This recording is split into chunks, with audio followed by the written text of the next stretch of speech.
nation. Steph Curry from downtown again. And to those who bleed orange and black, It is out of here. good morning. This is Murph and Marcus. Brian Murphy and Marcus the Waterboy Boucher. Streaming live at twitch.tv/The Sports Leader. Sponsored by Bigelow Tea. Grab a mug and tea proudly. You can't make it up, kids. You just can't make it up. And by that, I could mean A, the 49ers owner being arrested in a mobile home park at 9:35 in the morning on a Sunday morning, allegedly for a certainly for a $140 prostitution hookup. Can you make that up? Or B, Marcus, as I say, happy Tuesday to you, can I make up a lineup card in which Turner Hill is my cleanup hitter in San Francisco, 808 KMBR? Which one is more shocking? Which one? Did Turner Hill have $140 in his pocket when he walked up there as the cleanup hitter last night there, buddy? So, a long way of saying, Marcus, first of all, good morning, happy Tuesday. My man. And second of all, the sports world giveth and giveth and giveth, my friend. You never know what you're going to get Not at all. on any given Monday, my man. How's it going? Murph, what's up, my man? Happy Tuesday morning. And to answer your question right out of the gate, I think the Jed York story was more believable than the Giants winning a 5-0 ball game against Chase Burns. With that lineup. Yes, dude. With guys like Shea Whitcomb in the lineup last night. Shea Whitcomb. The Shea Whitcomb era, my friend. A.K.A. the Shea Hay Kid. The Shea Hay Kid, bro. By the way, picked up off waivers August 13th, noticed by absolutely nobody. No. By nobody, including Shea Whitcomb. Not a damn I don't even soul. think he knew. Yeah, he's like, what, I'm on the Giants? Unbelievable, dude. You went to the game. I was there last night. I got to see Shea Whitcomb and guys like Nate Furman slap around Chase Burns and get the dub last night. Marcus, Turner Hill was hitting cleanup, dude. Yeah. That's where Willie McCovey used to hit. Where Barry Bonds used to. Actually, Bonds didn't hit there. Yeah, dude. Yesterday I got some pangs of seeing Turner Hill in the cleanup spot. So, back in the day, seeing my guy A.J. Pollock hitting cleanup down at Angel Stadium in front of Shohei Ohtani. Your favorite Giant stat. Yeah, that's the kind of lineup it felt like last night. But who cares? Throw it out the window. They won. Against that's baseball. Literally one of the best pitchers in the entire game. Yeah. That's a shot. That's what I'm saying. That's why this is 49ers owner gets arrested in mobile home park with $140 in prostitution sting level of believability. I'm with That's you. it. The two things that happened yesterday, both equally incredulous. And the Giants get the win, which means we get to call it in. And, of course, we got more details on Jed. By the way, if anybody missed yesterday's show, that entire story broke during our show, and we sort of we were just juggling this hot potato. We didn't know what the hell to do. Scrambling. Well, because first of all, the first thing that comes out says disorderly conduct and criminal tools. And what? So at that point in time, we were was it a bar fight? Was it a carjacking?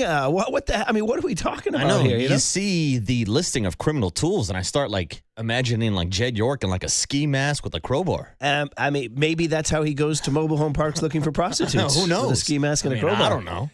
Anyway, the point is that that story then evolved as we went on. We were like, what do we make of this? What's going to happen? And then eventually, before the end of our, and then the second detail that came out was that the disorderly conduct was originally engaging in prostitution, but he asked his lawyers to change it to disorderly conduct, and he would plead no contest.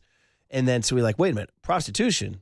Now the plot is beginning to kind of come in a little more focus. And then we find out right before we get to the end of the show that it happened at 9:35 in the morning in a mobile home park. And that became, because then we signed off. And then shortly after we signed off at 10 a.m., the detail came out that it was a prostitution solicitation and that Jed York had agreed to a price of $140. That number, $140, is going to linger. Yes, it in is. 49er lore. It is. Or Marcus, as it's otherwise known at Levi's, 4 beers. 4 beers down there at Levi's Stadium. Well, I thought you were going to talk about, some of the memes, calling them the San Francisco $140. San Francisco 149ers. That works too. There you go, buddy. Either way. Yeah, buddy. And already there might have been a fantasy football thread suggesting already fantasy football team names. Yeah, I'm guessing there's going to be a lot of those easy. That may play off of this? Yeah. So anyway, so that was going on, and then the Giants roll out this lineup. Well, first of all, the Giants, if you missed it, I know most people are like, Giants, bro, are you kidding me? I get it. They're still playing baseball, They're 53-78. By the way, they were 52-78 going into that game, so one win closer. What's that magic 10. number down? 10. The magic number is 10. Can they win 10 of their final That's 31? it. We're just asking for 10. Can they go 10-21? We're just begging them to go 10-21. 10-21. Then you hear these. Here's the moves. Willie Adames to the IL, not with a back injury, with an elbow injury that happened when he slid into home plate. Okay, that sucks. Victor Barracoto to the IL. That really sucks. I mean, Willie Adames probably should have been on the IL for his back injury earlier. You can see it in the way he fields his position and everything. So anyway, he goes to the IL. Victor Barracoto to the IL. That sucks because this guy needs reps. He definitely needs reps. So that sucks because of that bone bruise from that incident over at Fenway Park near the foul line. Then JT Brubaker, who dove for a bunt, bruised his ribs. He goes to the IL. Now, we mentioned this yesterday. Bryce Eldridge would be going to the bereavement list. And then they sent our guy Tugboat down to AAA. Now, I think that was just to make room because they have so many. So that's 5 roster spots that were open before last night's game. How did they fill them, Marcus? Well, we'll start with the most familiar to the least familiar. How about the return of Ryan Walker? Dude, I was not expecting to see Ryan Walker back on the bump yesterday. Who threw 2 shutout innings. Now, mind, the Reds are almost as bad as the Giants. They have 70 losses to the Giants, 78. So, but still, Ryan Walker back in your life, bro. Do you remember April when he was your closer? I do. I would prefer not to remember those times, but Ryan Walker, sure. Let's see what you got. Welcome back. Switched up his look a little bit. Oh, yeah? This is something I always notice with pitchers. Pants down. I'm not talking about pants on the ground. Okay. He's got the long pants now. Got rid of the high, knee-high pant look. You got to change I something. mean, you got to switch up some mojo. If you're Ryan Walker, you got to change something. Like, I almost had to ask myself, I was like, was Ryan Walker always number 74? Did he change his number? And I actually Googled it. Yeah, he was 74. So, yeah, he's back in our lives. I wasn't even joking. I said, we were joking about it on a text thread, and I said, to be honest, I'm actually interested to see what he has. Has this long stint in the minors, calmed him down? Can they fix him? Can they at least take the don't put him in the 8th or 9th inning? No. Can he be a 6th, 7th inning guy? So he did last night, 2 shutout innings. Okay, from the most familiar to the least familiar, Grant McCray.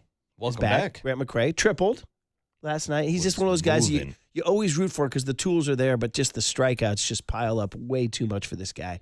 And I don't know if he'll ever fix it. I don't know. I mean, right now, the evidence, he's getting a little bit later in his career. He still hasn't fixed it.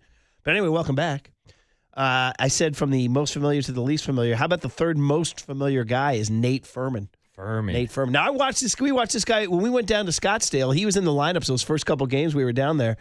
They got this guy in the Alex Cobb trade. This guy's a Farhan piece, bro. He was actually a drafted player, 4th-round draft by Cleveland. I don't know.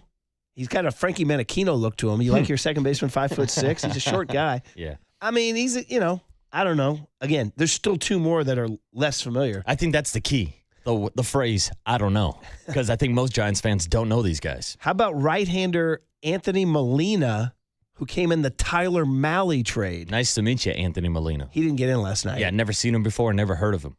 Come on down. Yeah, welcome. And how about a guy named Shea Whitcomb showing up? Everybody's like, wait, what? Who? What? Who? I had to go to the Google machine. Had to ask ChatGPT. This guy was actually a formerly hot prospect with the Houston Astros. Really? A former top draft pick, yeah. And he's had some monster AAA seasons. He has a lot of bombs and a lot of speed. He's just one of those guys that classically could not get a foothold in the big leagues. Kind of would get a little cup of coffee, and then they would send him back down. Put a little cup of coffee and send him back down. And he performed on a AAA level at a high level. Well, the Astros finally, or somebody, I think it was the Astros, somebody had to DFA him for roster purposes on August 10th, and the Giants scooped him up August 13th. So he's only been in the Giants organization for 10, 11 days, dude. Mm-hmm. And last I checked, the Giants are undefeated in the Shea Whitcomb era. Beating Chase Burns. That's it, turning Oracle Park into Club Shay Shay. Bro, I'm on a freaking one of these, there's a million things that come at you on social media, and one of these guys codified the 8 best pitchers in baseball based on stuff and all that stuff. And Chase Burns is one of the 8 best pitchers in baseball, he's towards the top of that list. And they cuffed him around. Dude, and they got on him early. Drew Gilbert started it off, just took a fastball out to Triple's alley. And then, of course, Raffy Goes big, which means we've got to call it in. Yeah, number 27 on the season. Yeah, some interesting things going on here. I'm fighting a little bit of a cold, unfortunately. How about, by the way, 808 KMBR, the first feeling of that sore throat? How about that, 808 KMBR? It's never a good one. Never a good one. I was driving up to pick up yet another youth sporting pickup here. Rory, now a freshman in high school. How about that? Shout out to Tam High Pool, out of commission for 3 weeks. Nice to have a water polo season. Your pool's out of commission. What's wrong? Did somebody throw like a baby Ruth in the pool? I wish. I wish. I'd have eaten it. Yeah. I'd have eaten it, like Murray, too. Dude, they resurfaced the pool, and then they refilled it with water, and they're like saying there's too many phosphates. I'm like, phosphates? What the hell's a phosphate? Dive in the freaking pool. I'll show you a phosphate. All right. Anyway, so we're having to go all over the county to practice, including up to Terra Linda High School last night. That's tough. That's tough. You know what to TL High? Fishman. Fish? I'm Fish. I'm going to go hop in my tank. Steve Fishman? How do you have that Steve Fishman knowledge? You know everybody's high school. I got Shea Whitcomb knowledge too, bro. Dude, that's fascinating. This comes just a week after our digression on what was the movie that Danny Elfman did? The Big Fish? Yeah, Big Fish. Yeah, the biopic on the life of Steve Fishman. Well, I think we see our guy doing some work back here. Jacob knows fish. Is he doing some work back there? Yeah, uh-huh. Is he finding it? I hope you like fish. Okay, all right. Does he know fish? Oh, of course, yeah. Okay, all right. I mean, Jacob's been at KMBR longer than I have. Oh, that's huge. When you're speaking of Jacob, the point is that I have this cold. I felt the sore throat coming in last night. Last night sucked. Very little sleep. But I'm posting for work, and I have my Ricola. Check it out right there, buddy. Ricola. And I went a little Bigelow tea, too. A little Bigelow tea. Less coffee. But the point of the matter is that I'm not the only one sick.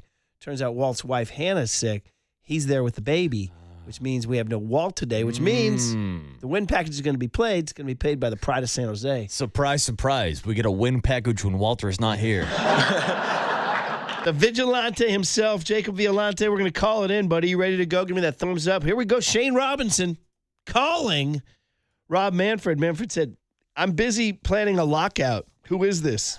He said, this is Shane Robinson. Why don't you just put this one in the books, Kamish? San Francisco Giants 5, Cincinnati Reds 0. Beautiful baseball. Beautiful baseball. Oh, yes. Beautiful. Oh, that's beautiful. I want to say something to the fans. You guys need to get loud. Make some noise for Tony's first. Cholo mentality, gun ho. God didn't put a spirit of fear in me. You gotta get home! You gotta get home! It's a grand slam! I can't believe it! I want to be the face of this franchise, and that's something that motivates me every day. And then how would you assess Logan's night overall? Like waffle fries from Chick-fil-A. Really, really good. There it is. And Ride Like the Wind, of course, has no meaning to this team. So listen, Luis Arise gone. He's in that package. Yep. Matt Chapman out for the year. He's in that package. Haven't seen him in a while. Pat Bailey is a Cleveland Guardian. He's in that package. Yeah. Elliot Ramos, you got to get home, is in that package. He's a Yankee. And even Bryce Eldridge is in that package. He's on bereavement leave at his grandfather's funeral. Yeah. So there's a package full of people that have nothing to do with last night's win. There's no Shea Whitcomb in that package. No, we need to find some Shea Whitcomb sound quick. Or some Nate Furman. And, of course, leaving the yard in a big fashion, taking a Chase Burns heater out to the deepest part of the park. Rafi Devers, Jacob, number 27. It's bye-bye, baby. Jacob, can you give the Vigilante some love? I mean, that was Jacob's fantastic. a stud. He handled it well. He also worked middays yesterday. He's back doing early mornings. A little double duty. So we'll say good morning to him. And on the other side, get the guest list going. Yeah, the Jed story, y'all. How's that going to affect the 49ers? It's good luck, right? It's good luck when your owner gets busted for prostitution. It worked for the Patriots. At a mobile home park. Did they win it that year? I know that they won a Super Bowl, I believe. I meant to research that, actually. After the incident. I'm not sure if it was the same year or not. He was on his way. That was a high-class one. In a spa in Florida on his way to a playoff game. Wow. He detoured from New England to Florida out to Kansas City. Yeah. Little pregame ritual. All right, guys. We'll say good morning to Jacob, the Vigilante, on the other side, and get the guest list going on a Tuesday with a shocking Giants win package. Turner Hill's hitting cleanup. Jed's getting arrested for $140 prostitutes on the Sports Leader.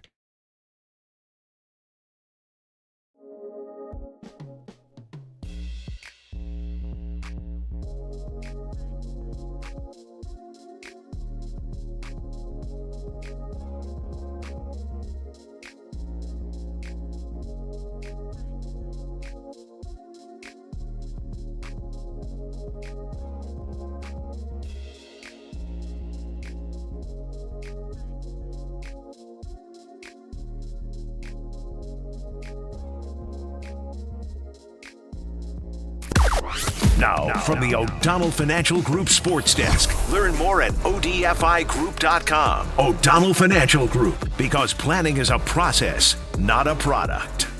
The Giants took down the Cincinnati Reds in Chase Burn last night at Oracle Park with a mix and match lineup that we haven't seen all year. 808 KMBR, how many of the players you saw last night are actually going to be on the Giants roster next year? Which players can have an impact not named Rafael Devers and Jung-Hoo Lee? Those are the obvious answers. But let's get deep. Drew Gilbert, Drew Kavanaugh, Nate Furman, Shea Whitcomb, Grant McKay, Christian Koss. 808 KMBR is the number if you want to join the conversation.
And now it's time for the Protect Your Assets Business and Technology Report with me, David Hollander.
Listen to the sports leader anytime, anywhere. Download KNBR, the sports leader app. Murph and Marcus continue live from the Casino Matrix Progressive Jackpot Studios. Casino Matrix. Progressive jackpots are here. Where are you? Just drop in. 1-800-GAMBLER.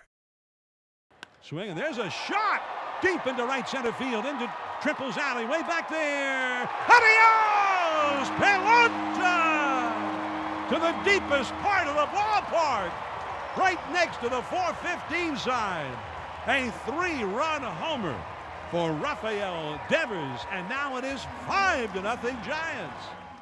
There it is, man, with a little JV, Jacob Violante, the Vigilante sound on a rejoin here. We're going to get his takes, his taste. Bring them out, bring them out. I'm not a PhD at Jay-Z. Oh, this is the Hove, Murph. Okay, all right. Yeah. Jay-Z, right, the one and only. Rafael Devers brought it out. He brought it out of the yard, number 27. I mean, I would say it's almost certain he's going to hit 30. Yes. Only has 3 to hit in the next 31 games. Maybe why not hit 33, 34, 35? After all of those early season struggles where people were trying to convince me that Rafael Devers forgot how to hit a baseball, he's going to F around and hit more than 30 home runs this season. Now, he still has career low. He's trending towards career lows in batting average and in OPS, even though his OPS right now is 796. He's still usually over 800, but it has leveled out to some degree. In other words, I'd say we can pretty safely say that of all the problems the Giants have this year, Rafael Devers, while maybe you want a couple more contact at bats in big situations. I'm not saying he's a perfect ball player, and I'm not saying he's a perfect first baseman. I would say he's pretty low down the list of your concerns. Yeah, and that's why every time we bring up the stat about how, now I believe, let me update and do the math in my head, the Giants are now 35 games under since the Rafael Devers trade last season with the Boston Red Sox. 20, yep, good job. You look at me doing some quick math. That's impressive, isn't it, Jacob? Yeah, I never blame Rafael Devers. It's like, you're the one reason why the Giants have been so bad. There's a laundry list of problems for the San Francisco Giants. I have Rafael Devers pretty damn low on that list. That said, it does kind of suck to be the guy who arrives and the team's 35 under. No doubt. Yeah. The optics are bad. It is optics, and especially when his team is not. And you show up in Fenway and you get swept. Exactly, with the Red Sox. So there's something there, too. So, yeah, well, listen, here's the text. This is a very negative text, and I want you to respond to it, Marcus. Very negative. Because it comes at you. All right, what did I do? 925 says, how about none, Marcus? That's you asked how many of these players. How about you asked the question of the day? How many of these randos last night do you want to see on next year's team? This guy says, how about none, Marcus? It's pathetic that they're putting that lineup out there and people are still going to that ballpark, ... People are stupid, says 925. I'm one of those people. That's why I wanted to read it. Now, immediately I saw this text and I actually thought about responding. But I really was just going to hit him with like the family feud, like, good answer. Like, yeah, I don't want to see most of these guys either. Rafael Devers, yes, you'll see him in the lineup next year. Jung-Hoo Lee, yeah, you'll see him in the lineup next year. Drew Gilbert, I think he's shown you something in the second half of the season where he could be on the roster potentially as a platoon guy or a fourth outfielder. But yeah, outside of those three guys, I don't expect to see much of anybody else on this roster. Maybe Drew Kavanaugh as a backup catcher, but really, I'm not expecting to see Shea Whitcomb in the lineup next opening day. I was in the car last night, and Dave Fleming was talking himself into Turner Hill. Was he? He was. All right. He was talking to himself. He said, at a certain point, Buster Posey says it's a meritocracy. And if you perform so well, you got to get promoted. And he kept performing so well, he got promoted. And Dave was making a case on the radio last night for the quality of his at-bats, that he does not look overwhelmed. He does not chase like a lot of these guys do. And that he knows what he's doing. He says he likes his angles on the bases. He likes his angles in the outfield. And he just said he's got a chance to show something. Now, you in your car might be spitting your coffee out and driving into a light pole now. I get it. 925 doesn't want to hear that right now, Murph. He went 1 for 3 last night, and he drew a walk. And he had an RBI. And he hit a ball off the wall, and he drew a walk. And he's hitting 267, and his OPS is over 800. I'm just saying. Sounds like you're climbing that hill. I'm going there. You go. Anyway, so there's him. And, of course, we've talked about McRae in the earlier segment. As far as Christian Koss, he just kind of is what he is. They keep him in the 9th hole there, too. But you said you had a story from last night's game. Yeah, because it was quite the interesting crowd. Now, you can hear a little bit of that crowd reaction when Rafael DeVers went deep. It was an interesting mix of people showing up to the ballpark yesterday.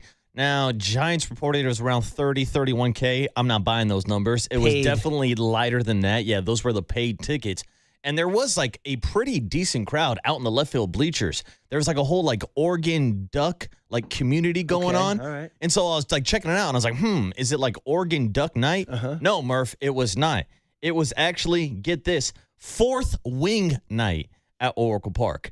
808 KMBR, are you familiar with Fourth Wing? Is this one of these secret societies that you have to like do a blood oath to or something? You know, that's the way I felt because I walked into the ballpark yesterday and there were lines going up the ramps starting at the door from 58 Social all the way up to the third deck. It's one of the longest lines I've ever seen at Oracle Park because people were looking for the exclusive giveaway item of a Fourth Wing sweater.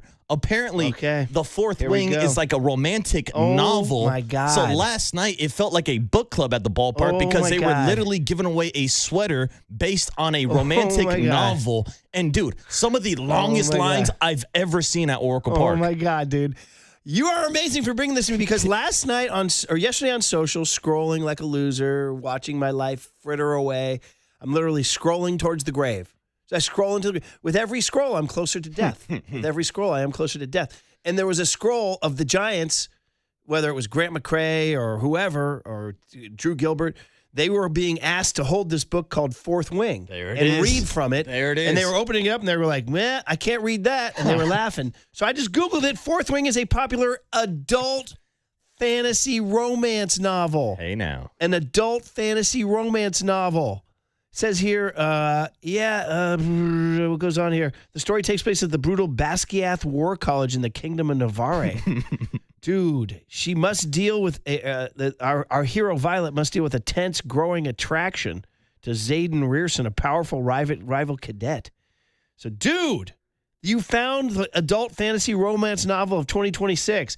How about the fact that there's this whole segment of the population out there that's like Fourth Wing obsessed, and you and I had never heard of it. Bro, I've never heard What's of it. What's going on behind closed doors? And lots going on behind closed doors. A lot's going on. I mean, you know the riff. I mean, that's too easy. Is the book going to be 140th Wing? East Palestine, that was going to be. Nicely said, my friend. Man. Nicely said. But yeah, dude, it felt like half of the ballpark last night was there for Fourth Wing night. Okay. I'm not even joking, dude. 3 levels of a line going up the ramp on both sides of the stadium, left field and right field line. Some of the longest lines I've ever seen, once again, inside of Oracle Park. 925 says Fourth Wing is so good. 918 says, oh, man, book talk. It's a romance fantasy. Bro. Dude. We're going to have to kind of dive into the Fourth Wing. I know. Is this like Shades of Grey See, meets that's what I was thinking. Harry Potter? Like 50 Shades of House of Dragons? Because I thought it was like a House of Dragons thing when I saw everybody walking around with their dragon sweaters. Pretty nice sweater, by the way. The players were opening up, and they were like, I can't read that. No, dude. So there you go. Yeah. Incredible. It's for the kids, Murph, for the kids. Giants undefeated in the Fourth Wing era? That's it, dude. They haven't lost since they touched the helm of the Fourth Wing. For the romanticy?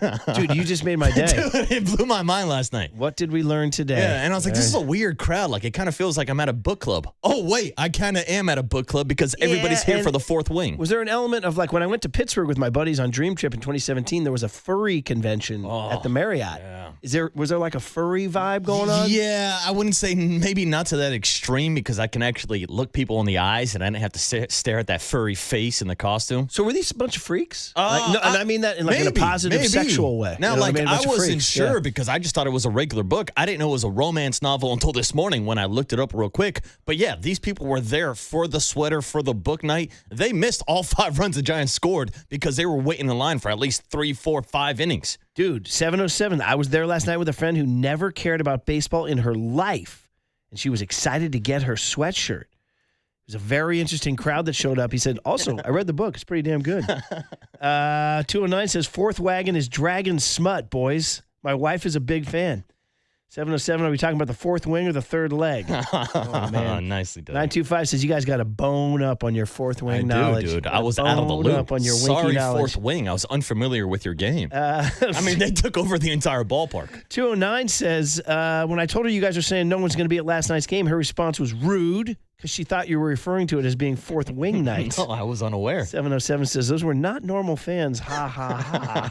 Oh, my God, Interesting dude. crowd. Incredible. Yeah, dude. I didn't know this. All time. I learned it. See, that's the type of content and the type of entertainment when you go to a game in the middle of August with Shea Whitcomb in the lineup. Yep. Turner Hill batting cleanup, fourth wing night, all set against the Jed York story. All right, play the horns, Jacob, because it is time for the guest list on a Tuesday, August 25th, 2026. Does he know where the horns are? Oh, you got to hit the horns, Jacob. You got to hit the horns, my friends. There we go, There buddy. they are. Guest list is sponsored by El Cerrito Honda. More than just a car dealership, we are family. This kid's family. The kid out of San Jose, Sharks territory. You're damn right. Jacob Violante, some call him the Vigilante. Some used to call him Lice Boy back in the day. Yeah. We don't say that anymore. Yeah, we don't. What's up, kid? What up, JV? We're doing well, brother. We actually knew about the fourth wing. There it is. It's Dragon Smut, I guess, which, you know, I'm here for. Yeah. Whatever floats your boat. Yeah. And yeah, I actually bought that book for my girlfriend because she was looking. I buy her a book like every birthday, and this was like hitting the shelves hard. And the lady I went into a fantasy bookstore actually on accident. You sure it was an accident? It was. I knew it the whole time. This is awesome, man. And then so the lady, she recommended it, and I was like, all right, I guess I'm getting this fourth wing deal. And my girlfriend liked it. Oh, my goodness. You know, Jacob does kind of give off that vibe of being like a romance novel guy. Definitely. Well, he's the kind of guy who would buy that book for his babe and then maybe give her a little foot rub and read it to her. Hey, now. Read it to her. A candlelight foot rub and read it to her. I mean, especially when he used to have the long flowing hair. Now, his hair is still nice, but with that long hair, I mean, he was the modern day Fabio. I was going to say, he almost sounded, he had a look of a character that I would imagine would be in Fourth Wing. Exactly. You know what I mean? You're one of the main characters, Jacob. Dude, you know Fourth Wing. That's incredible. I knew fourth wing. Have you read passages? Is it arousing? I have not. I don't even think I read the back of the cover. You know. All right. Yeah, man. Oh man. Well, if you get your gal to text in, and if she's up doing her workout, when she wakes up, to have her text in a little review and ask her what she thinks about Fourth Wing Giants night and why you didn't take her to Fourth Wing Giants night. Well, she's in Southern California, and I didn't know about Fourth Wing night. Okay, yeah. You guys broke the story. What was the decoration that they got? They gave away a pretty cool sweater. It had like a gold Giants logo and it had a dragon on the back. So why'd you think Oregon Ducks? Because there was a whole group of Oregon Ducks fans in left field. Like there was a small gathering. So Oregon Ducks / Fourth Wing night. Well, I looked out in the crowd. I'm like, why are there so many neon green, that Oregon green color? I'm like, why are there so many green hoodies out in the outfield? And I was like, is it a college night? No, turns out there was just a big group of Oregon Duck fans that kind of threw me through the loop. I guess they were part of the fantasy romance novel twist. Oregon Duck fans who are well known to be into Dragon Smut. I guess so. There you go, buddy. The fourth wings of the Oregon Ducks. You have helped us out already, buddy. What do we got today, man? Well, we have fourth wing connoisseur, Giants play-by-play man Dwayne Kuiper at 7:30. The rare Kuip win. We have them on Tuesdays. Do you know how many times they've lost on Mondays, bro? Yeah, every Monday. We told pretty much, Walter to take a day off because Kipe needs a win. The joke is, since Walt's taken over for Tony and the Giants have fallen into oblivion, he has played the win package so few times, and here is a chance for him to play it, and you're here. Like, I've riffed about Walter only getting one win package per week. It might be even lower now. Might be one per every 2 weeks. I don't even know if he's getting one per week at this rate. Well, we like you, JV. So Kipe at 7:30, yes? Yes, and then we have Niners connoisseur. I don't know about the fourth wing, but we have Matt Barrows, 8:15. He'll be talking all Niners. Or published novelist, or Matt Barrows. Yeah. And so we'll ask his opinion on the fourth wing phenomenon. Does he see that as chasing his book dollar? Somebody goes into a bookstore, they can buy Matt Barrows' book, or they can buy Fourth Wing. Could be a rival. Could be a rival, yes. True, both on the Times bestseller list. I don't know if at the same time, though. Well, maybe we should tell Maddie to get more into Dragon Smut. He'll sell a few more books. Yeah, There get you some go. dragons in those murder mysteries. And Icebox is open at 8:30. Obviously, cooler content. nice, the Icebox. I like that. I like That's that. Some good. ice-cold cooler material. All right, what else? And Marcus Thompson, Bay Area Scribe, wrapping it all up at 9:15. I bet you he doesn't know about the fourth wing. Can't wait, buddy. Cannot wait. All right, well, that's good stuff. Listen, obviously, guys, we got to talk about Jed. What's going on? Will this have an effect on the team? Let's talk about it. And, of course, that crazy Giants lineup on the Sports Leader.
Listen to the sports leader anytime, anywhere. Download KNBR, the sports leader app. Murph and Marcus continue live from the Casino Matrix Progressive Jackpot Studios. Casino Matrix. Progressive jackpots are here. Where are you? Just drop in. 1-800-GAMBLER. As you mentioned, I don't think there will be any impact on the football team. However, perception becomes reality. The 49ers get off to a bad start or they have a bad season. We all know that a lot of people will be pointing the finger at Jed York for creating a distraction. There he is, Matt Mayoko, our buddy, NBC Sports Bay Area 49ers insider for the sports leader, talking about the real-world effect of the Jed York arrest and plead of no contest to disorderly conduct and criminal tools. It wound up being a prostitution sting operation in Mahoning Valley. A lot going on there. We found out from the San Francisco Chronicle that, unbeknownst to any of us in the Bay Area media, that he and his wife Danielle had filed for divorce in May. That's sad. They had been married. We knew Danielle when they were married in a much different iteration. Everybody knows what happened in 2014 when he had a contentious interview with me on KNBR. Probably was off that day. It was just me and Jeb. They had fired Harbaugh, and I was like, it didn't seem like the right thing to do. And I kept asking him, well, why are you doing this? And he didn't really have a good answer. He kept saying, read the press release. And I was like, well, Bill Walsh. Anyway, we went on and on and on, and it was very contentious. He hasn't been on since. I've seen him a couple times since, and we've had pleasant encounters. We talked about, it sounds funny now given everything that happened yesterday, but we had, when they hired Chip Kelly, and I went to the, this story, the Urinal Summit? Yes, I do believe I've heard this story. So I go to the, in that Levi's fancy lounge, whatever, if you're on the higher ticket end, you have access to that field club. Like that gold club they have down there. It's like all very wood paneled. You know what I mean? Yeah, very wood. There's a lot of wood. A lot of wood and a lot of high ceilings.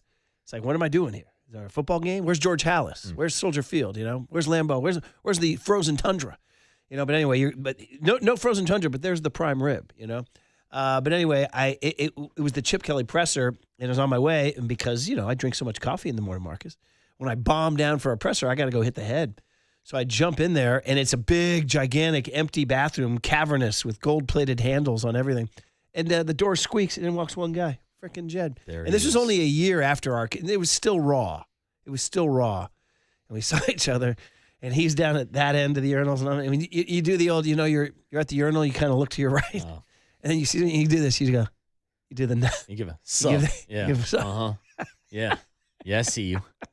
Uh-huh. Give the what's up. Yeah, he made sure to stay a couple stalls over. Unfortunately, we then, our bladders emptied at identical times, so we both head to the water for the sink to wash our hands like good hygienic boys. And we do this conversation through where you're looking at the mirror instead of the person. You know what I mean?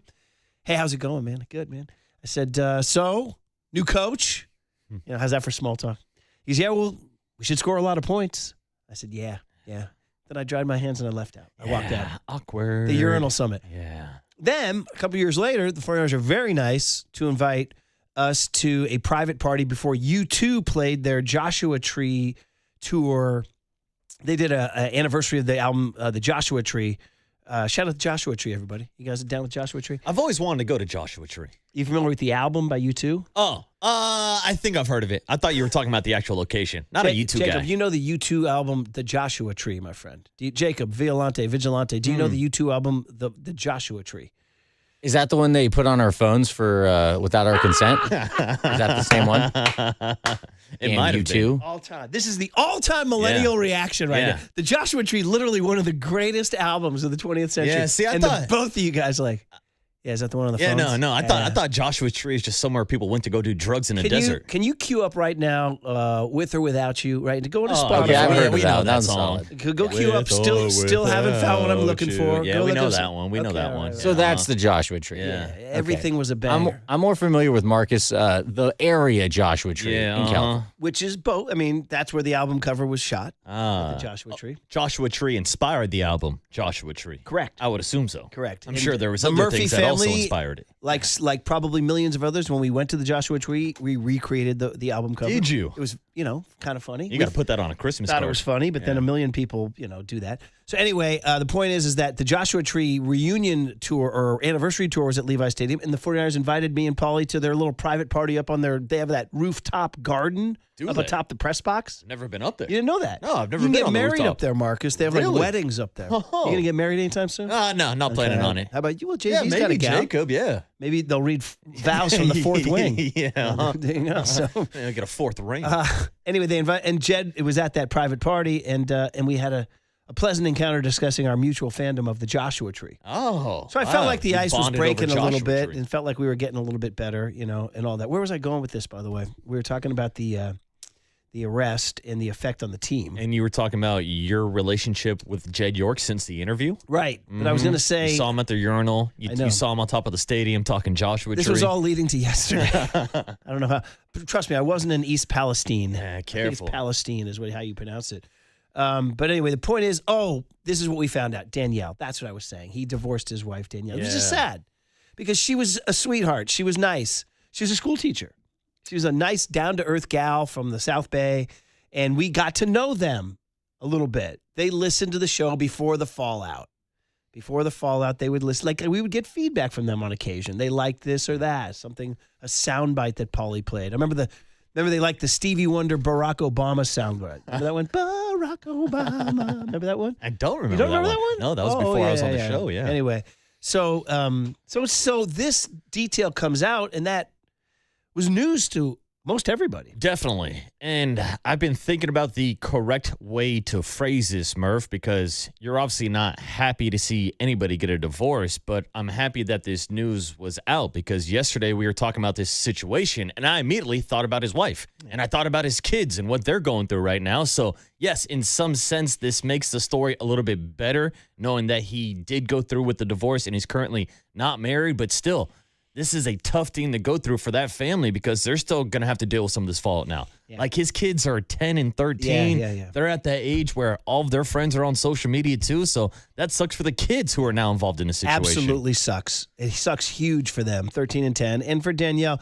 now it changes it a little bit because everybody's like, man, poor Danielle. Well, now we found out he's a divorce guy or a guy going through a divorce, which kind of makes it even sadder in a way. You know Which what I mean? tells me that maybe he's going through his own personal stuff. Also, I heard from somebody, I can't verify this, that he might be moving full-time back to Ohio for tax purposes. So that was something somebody told me that might be, I haven't verified it, but it sounds like it might make true. He got divorced. He was in Ohio when he got busted, and the taxes are lower in Ohio. So, I mean, it makes a little bit of sense. I don't know where, was he back with mom and dad, like living with mom and dad? I don't know.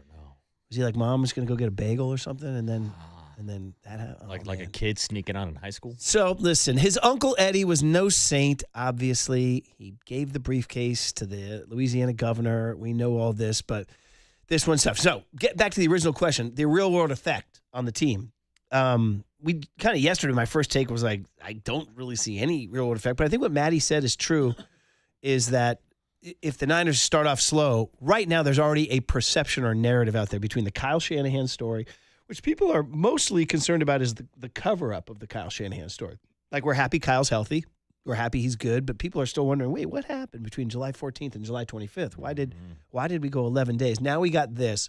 So already there's like a cloud hovering. Like, do you feel like the season might be cursed already? I don't want to go that far and say that the season is cursed because the season's going to come down to the production of the players. Like, not Jed York. He's not lining up in the backfield. Like, I'm sure in the locker room, there was probably some jokes from the players themselves about this situation. Now, the Kyle thing's a little bit different, obviously, because he's the head coach. He's the play caller. He's involved, but he sounds like he's healthy and ready to go. Murph, to me, really, this just kind of puts a stain on the organization. And we talk so much about the 49ers culture and how they've been so successful, despite the fact that they haven't won a championship recently, but they're always in the mix. And even last year, in a season that they get hit so hard with the injury bug, we talk about that 49er culture kind of raising them all up and playing beyond expectations, beyond their standards to that 49er standard. This, to me, is just a bad look for the organization to the point where now other teams and other people and other fans are laughing at you. Yeah. Like right now, the 49ers are, I hate to say it, the laughing stock of the league, or definitely towards the top of the list. Like Deshaun Watson and the Browns, that's another conversation. But between the Kyle Shanahan situation, Jed York, and the jokes that keep on going on about the substation, there's a lot of people laughing at the 49ers right now. Big time, big time. More Matt Maiocco. So now, is there a discipline that can happen? So Robert Kraft, 2019, this happened. By the way, the Pats did win that Super Bowl. It was the same year. So what happened was he was busted February 22nd. The Pats won the Super Bowl earlier that month, but then they found evidence that he had gone to that same spot twice in January. So that's the deal. So technically, you can win a Super Bowl and things like this happen. Then there was a very serious incident with Jim Irsay, who we lost, obviously, rest in peace. In March of 2014, the owner of the Colts, he was busted for driving a car under the influence and had a bunch of drugs, too. He got suspended for the first 6 games of the 2014 season. He got fined $500,000. That was a serious deal. So, anyway, we'll see. What did Matt Maiocco have to say here? The other cut, Jacob, from Matt on with the Dirty Work Boys yesterday about the possible effect the NFL would have on Jed. As you mentioned, I don't think there will be any impact on the football team. However, perception becomes reality. But what makes this difference with Jed York is the no contest plea is basically akin to guilty. That's how the courts view it. So I would imagine that will be taken into account when it's time for Roger Goodell to make a ruling on that. And I would think that there is the possibility of a significant fine, as well as also the possibility that he could be suspended for a period of time, that he would have to stay away from the team. But all that can happen because the legal process has already, albeit very quickly, ran its course. Yeah, it's interesting the 49ers said, as this is a legal matter, we won't discuss it, when in fact the legal matter is closed. It's already done. He pled, he paid, he's done. So I don't know why they couldn't comment. There's an interesting time, quietly stuff that we don't get too into because we talk about the Giants and we talk about the George Kittle and we talk about Christian McCaffrey and all that, is that Parag Marathe left the team after 25 years, and he's their main cap negotiator guy. He left to go run their European soccer clubs. They have these investments over there in Leeds and in Celtic, which are 2 pretty big clubs over there. So Parag leaves. Jed gets divorced. Jed might be moving to Ohio full-time. Jed gets arrested for prostitution. There's a lot of stuff going on. Yeah. So I don't know what the future – the future of the franchise is less clear today than it was a year ago. And it's exactly what Matt Maiocco just said. It's the bad optics. And at some point, optics become reality. Yeah, so there you go, guys. 808 KMBRs, if you guys have any thoughts on it. Obviously, there's a lot of low-hanging fruit, cheap jokes. There are people out there, multiple people have expressed, they don't want to make any light of it at all because they think prostitution and human trafficking is a very serious thing, and it is. And we acknowledge that. It's a balance. It's a weird balance of life because obviously there's not a single person alive unless you're the a-hole who traffics in human trafficking, who supports that or endorses that. And we condemn it on all fronts and want all law enforcement to crack down and to take care of any woman that's being abused or trafficked. That's a horrible thing, and it's a problem in the world. It's a problem in the world. All that is going on. Concurrently, given that there appeared to be no obvious victim in this crime, there are going to be stupid jokes around the water cooler. I mean, that's just the way it Hope is. you like fish. Wait, what's that from? My God. No. What just happened? That was a Steve Fishman drop? What the heck? It might have been Jacob. Is that a mistake? Yeah, it must have been. Holy moly. Anyway, God, was that a hot mic? What are we doing, a posy interview here? My gosh. So anyway, the point of this matter, I was trying to say something kind of serious here, is that I've received a couple of missives from people who are upset that anybody would make light of it. And I get it. But at the same time, you have to live in the real world. And in the real world there was no obvious victim of a crime here other than Jed's embarrassment. So there's going to be some comic relief at this. And also people make fun of, sex people make fun of guys trying to have sex, like something people make fun of. It's like a joke. Guy has this guy got caught trying to get a hooker, this and that. It's bathroom humor, stupid humor for sure. But I just wanted to acknowledge, yeah, of course, nobody is making light of human trafficking or prostitution or all that. On the other hand, it is also the world's oldest profession that goes back to pre-biblical times, So, I mean, there's those jokes or wry commentary on society. So I just wanted to get that out of the way, Marcus. Nicely said. All right, there we go. We can continue these conversations and then talk about Turner Hill bat and cleanup next on The Sports Leader.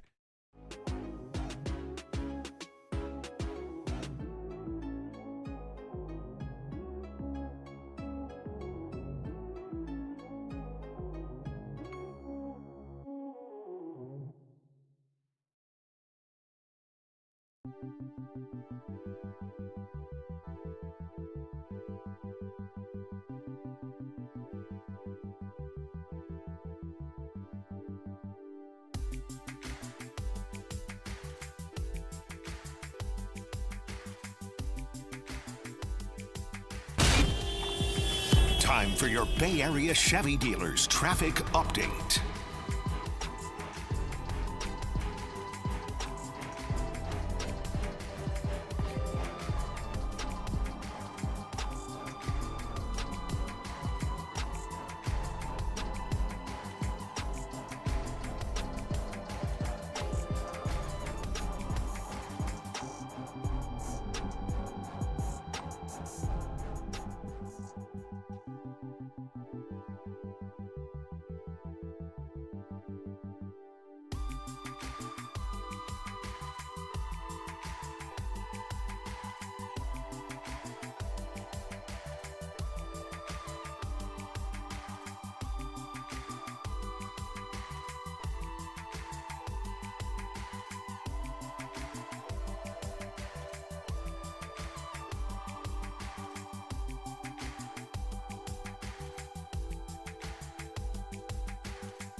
time for KNBR's Opening Bell Report. Sponsored by Protect Your Assets with David Hollander. Concerned inflation will ruin your dream retirement? Learn more. Listen to David's show every Saturday morning or call 1-866-PROTECT.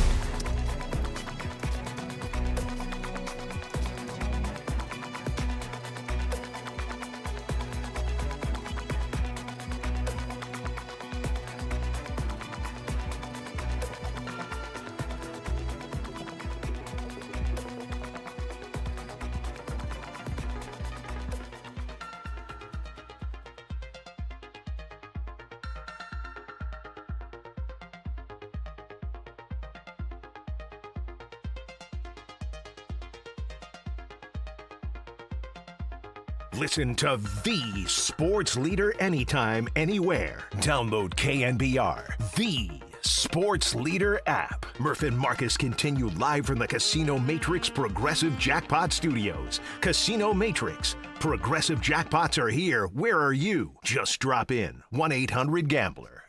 But I do think that they're doing everything they can, trying to do some new things as far as limiting the risk of injuries. And I do think that there have been throughout training camp some injuries that have kept guys out that maybe in previous years and maybe even in other teams' training camps wouldn't be keeping guys out, because the ultimate goal is for guys like McCaffrey and Bosa and Mike Evans and everybody else to just make sure that the guys who are going to be counted on to be big-time contributors are ready to go when the regular season starts. There he is, Matt Mayoko. He's from the U2 generation, too. There you go. You know this one. I do know this track. This one, yes. This was the album that they were playing on a tour that led to me and Jed hanging out on the roof and getting along. So back happier days there. Yeah. Happier Have you days. ever seen the South Park episode on YouTube? Is it about the Apple album? No, it's just about how U2 might be the biggest group of D-bags in music. Wow. Yeah, Can't say that about Larry Mullen Jr. on drums, it's bro. a whole episode just making fun of U2. Of course. Bono is, of course, he's that way. But there's no denying their run from 79 to 91 through Octung Baby, and then lay dormant, and then I'll come back with a little All That You Can't Leave Behind in the early OOs. I'll go to the mat. Yeah, they just lost a whole generation when they forced their music on all of our iPhones. I'm going to go ahead and say that, like, there's going to be, you guys are due for, like, a course correct in, like, 10 to 20 years. You're going to come around and go back and rediscover Early, War, October, Boy,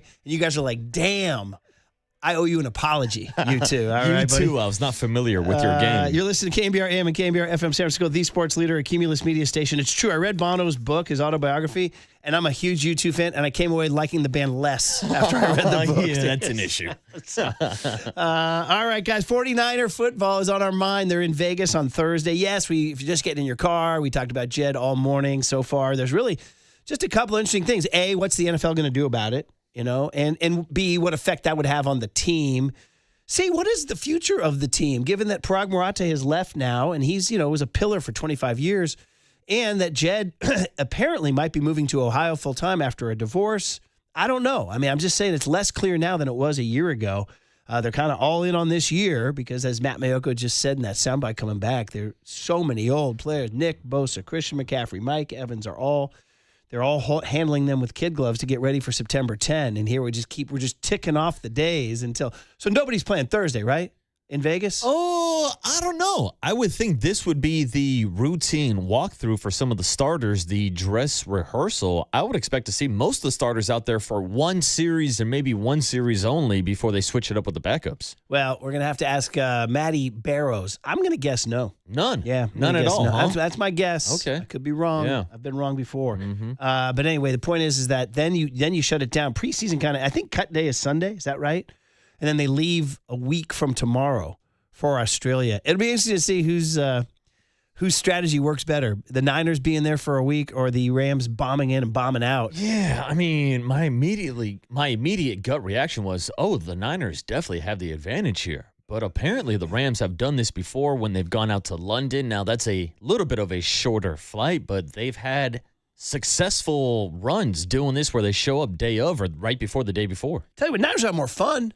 You get to go box. George Kittle gets to box a kangaroo. They get to go out and have a couple meals. Throw a little shrimp on the bobby. Throw down some pints. You know what I mean? Get out there and, tour around, go to the Outback. Yeah, maybe go scuba diving or something. I don't know. That's what I'm saying. So, I mean, I'm going to go ahead. If I had to choose, I'm going to go with the Niner plan because I'm going to get like 6 nights in Melbourne. Eating shrimp on the barbie. Yeah, if I'm going to fly, 15, 17 hours, Something whatever like the hell it is, I want to spend more than just 12 hours in the country I'm flying to. Yeah, very much so. That's the Derek Papa strategy. Did you know that this past summer he flew into Italy just for like one day? No. Like he flew out on a Thursday. I think he returned on a Saturday or Sunday. This is a man after my sister's heart. So my sister Katie works for United, and they have flight privileges, and she has done some of the craziest international bomb in, bomb out. I don't think that, and I'm talking, my sister's the gold standard of short visits. In fact, she was just in Barcelona for 2 nights. Ooh. But you're telling me Derek was there for 1 night? Dude, Derek Papa, he beat her. He flew in like on a Thursday. The wedding was like on a Friday or Saturday and flew out right immediately. Like I think he was only like in Italy for like 24 hours. Now, let's bring on Jacob here because he runs the board every once in a while for the Dirty Work Boys. What can you tell us about this Derek Papa vacation to Italy this summer? It was egregiously short, but it was more than 24 hours. Okay, he was there. I think he was there for like it's a good story. 2 or 3 nights. And I hear stories. And I hear Copes riff about it all the time. Well, my sister just went to Barcelona. She flew Monday, landed there Tuesday, spent Tuesday night, Wednesday night, flew out Thursday. I did one of my trips with second captains to Ireland was like that. You guys remember? It was a 2-nighter. Wild. Yeah, it was crazy. It was bonkers. What do you do? That's too much flight It is time. a little nutty. So that's why I said the 49ers have the advantage. Yeah, I would say so too. In this whole thing too. So the 49ers Thursday will take on the Raiders, and we'll see what they're doing here. Matt Mayoko checked in on George Kittle, which is the big popular topic. I don't think, as far as I could tell, they didn't practice yesterday. I didn't see any reports. I did not see anything yesterday. So maybe he'll get out there and get in the pads today. Here we go, guys. Matt Mayoko on the possibility of George Kittle playing cut C. Jacob, what do you got? There are no knowns. We don't know how it's going to react, but there is plenty of data and anecdotal evidence for football players coming back from torn Achilles. And I'm not saying this to be, a wiseacre here, but there is zero precedence for a guy coming off an Achilles injury and then traveling to Australia to play a football game. Yeah. And then traveling back from Australia.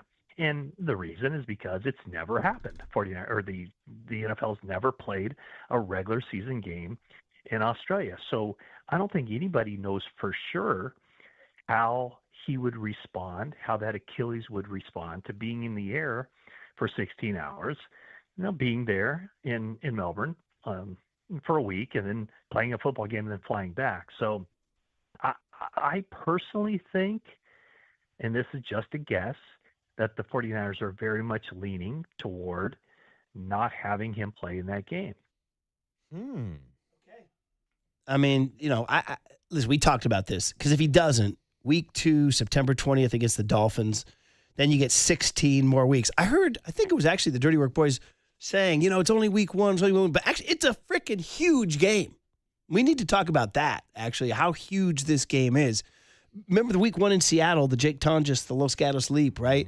That wound up playing a big role and kept the Niners in the mix in the NFC West all the way until they got clobbered in the final week of the season. Yeah. So I'm going to go ahead and disagree that, they need this game. I would not treat this, it's week 1, because usually week 1, yeah, whatever. It is true.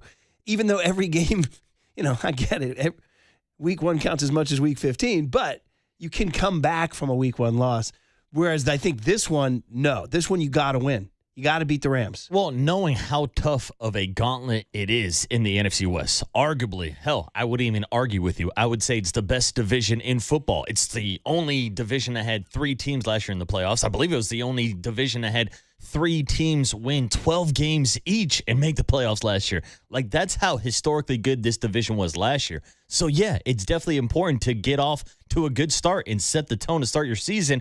But even as I'm saying that, and I agree with you, you need to win week 1 against the Rams. I think the 49ers need George Kittle for the long haul of the season more than they need that week 1 win. Well, we're going to find out, see if he gets out there and does his pads there too, Marcus, as we get ready for a little Dwayne Kuiper at 7:30. Matt Barrows talk at 8:15, and we'll talk to him about the old implications of the Jed York story and what's going to happen with the 49ers. That's it. And that George Kittle update is sponsored by Redwood Credit Union. For you, for community, for 75 years. Join RCU today at redwoodcu.org. All right. It's fun to go on the text line and see texts varying from lowbrow Jed York jokes to people ripping U2. It's pretty funny, man.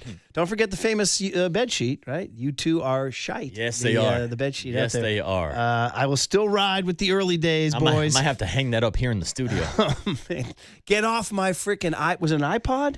Yeah, it was the original iPods back when people still downloaded the music on iTunes. Man, oh man, what do you do now? You Spotify, Apple? I'm just kind of a Spotify guy. Yeah, I'll mix it up every time they give me a free trial for the Apple Music. Why am I the idiot with both a Spotify and an Apple Music subscription? I'm wasting money. Yeah, what are you doing? I don't know. You're just burning cash. I feel like because when I go on planes, I've downloaded a certain amount of music on Apple Music that I don't want to so I'm like, so I can listen. Yeah. How about I still have my old iPod from high school and I take it with me when I travel because it has like my old school music. It still works? Like my Paperboy Diddy, all that kind of stuff is on that old iPod. And yes, to this day, like I'm afraid to even plug it into my computer because I don't want to update it and like crash out my iTunes and lose like thousands of songs that I have from my high school days. I love it. And to all you people requesting Jed's plan, no, we're not going to play it. All right, Dwayne Kuiper at 7:30. Hey, man, what the hell was that Giants lineup last night? Or was there some value to it? On The Sports Leader.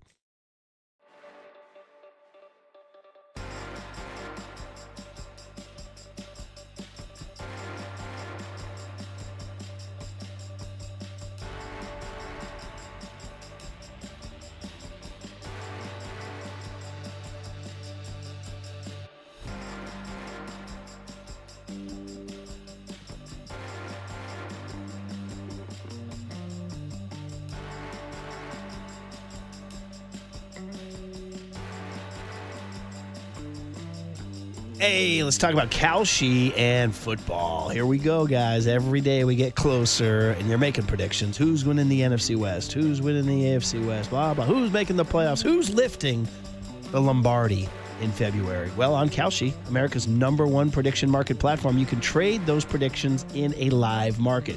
So, for example, 49ers.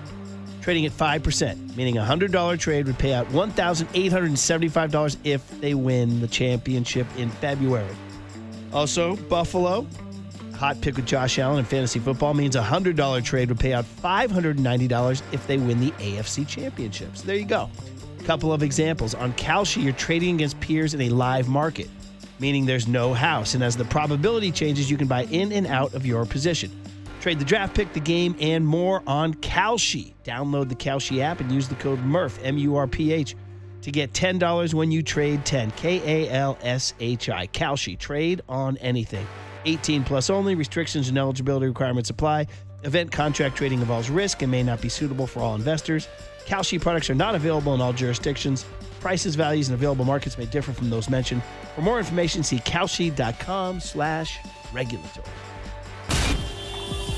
Time for your Bay Area Chevy dealers traffic update.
And now it's time for the Protect Your Assets Business and Technology Report with me, David Hollander.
Listen to the sports leader anytime, anywhere. Download KNBR, the sports leader app. Murph and Marcus continue live from the Casino Matrix Progressive Jackpot Studios. Casino Matrix. Progressive jackpots are here. Where are you? Just drop in. 1-800-GAMBLER. Fastball is hammered high and deep into right center field towards Triples Alley. Way back there, still going. One hop and up over the wall for an automatic double. Yeah, it's good. We've talked about the leadoff spot a bunch in Boston, and, you know, for a variety of reasons, we've mixed and matched a bunch of different guys. But he likes being in that spot. I think he gives us a good at-bat. And regardless of how it goes, I feel like he kind of sets the tone a little bit. He's coming more and more out of his shell and really starting to see the competitor that he is. But he kind of set the tone for, you know, the game with the first at-bat. That one I would put the asterisk to even more so. And then you're getting on base in front of Rafi. So, yeah, it was huge. There he is, Tony V, talking about, well, probably his favorite Giant, right? Drew Gilbert, who continues to put out there, and everybody thought, it's like basically Tennessee Volunteer nepotism that he keeps playing him so much. And yet, here it is, Drew Gilbert in the month of August hitting 250. No, it's not 300, but it ain't 150, with a OPS of 790, which, you know, that's pretty darn good. He's drawn 7 walks in the month of August. His on base is 324 in the month of August. So all numbers that you can kind of handle as his numbers are even better in July. 264 batting average, 339 on base, a little less power. You know, all things that you can handle, as we talked to him last week about a possible Gregor Blanco type role where he plays against right-handed pitching and man center field defensively pretty well. It's funny, he says some of the metrics are that he doesn't play center field as well this year, but I still like him out there. He's got a pretty good arm. And so, yeah, I mean, this is what we're talking about. Everybody's like, wait a minute, you guys are actually talking Giants? But yeah, we're going to talk to Dwayne Kuiper in just a few minutes here. And Marcus already took us down the road of the fourth wing night, which was bonkers. Insane. But, I mean, there's a pack of 49ers or Giants fans that are like, I don't need to see Drew Gilbert. He's Tony's pet from Tennessee, blah, blah, blah. Well, there's people that are angry. Yes, there definitely are. Then there's others who are like, and we had him on the show last week talking about he's a more serious player, less nonsense, and producing more, and that maybe there's a role, or almost certainly there's a role for him on next year's roster. I would agree with that, Murph. Now, I'd say people are angry, and they have a right to be since the Giants are 53-78, and I'm sure there's a portion of the Giants fan base that has just completely checked out and is done watching Giants games. So maybe that's why they don't want to see Drew Gilbert.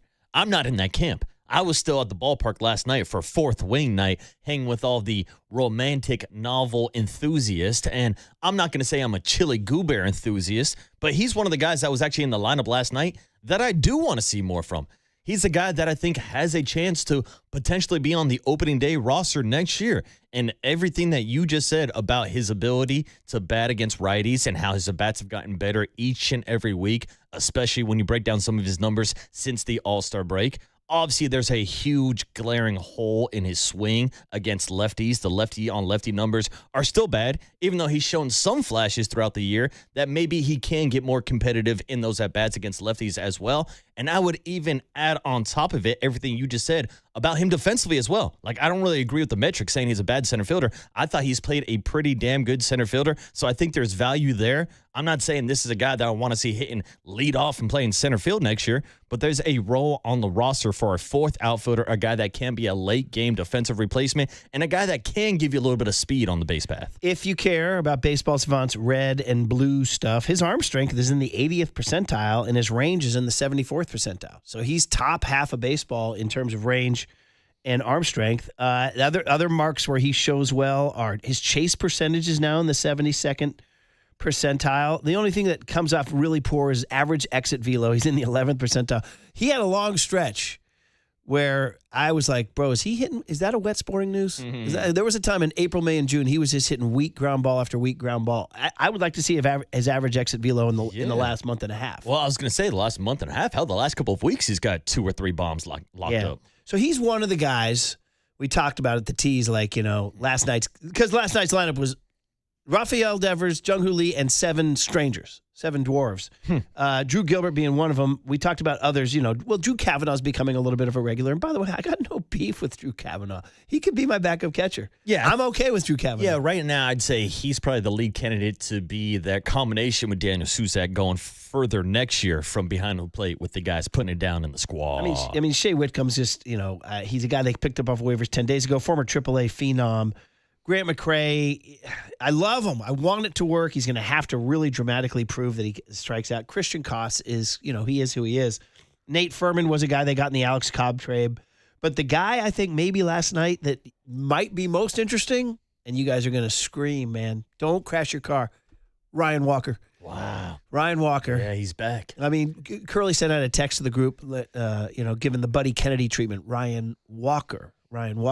But I said, to be honest, I'm interested to see. The stuff has been there. We've seen him get big league hitters out. It was 2024. It was 2 years ago. And then we've seen the downfall. We've seen the mental downfall, the physical downfall. So he needed a long stretch of mental and physical tinkering. He came back last night, new pants. Yeah, pants down. Pants on the ground. And threw 2 innings of shutout baseball. Now, again, the Reds, not the best batting average team in the league, 70-loss team. But still, dude, that's a guy I'm going to keep an eye on. I'm willing to give him another chance.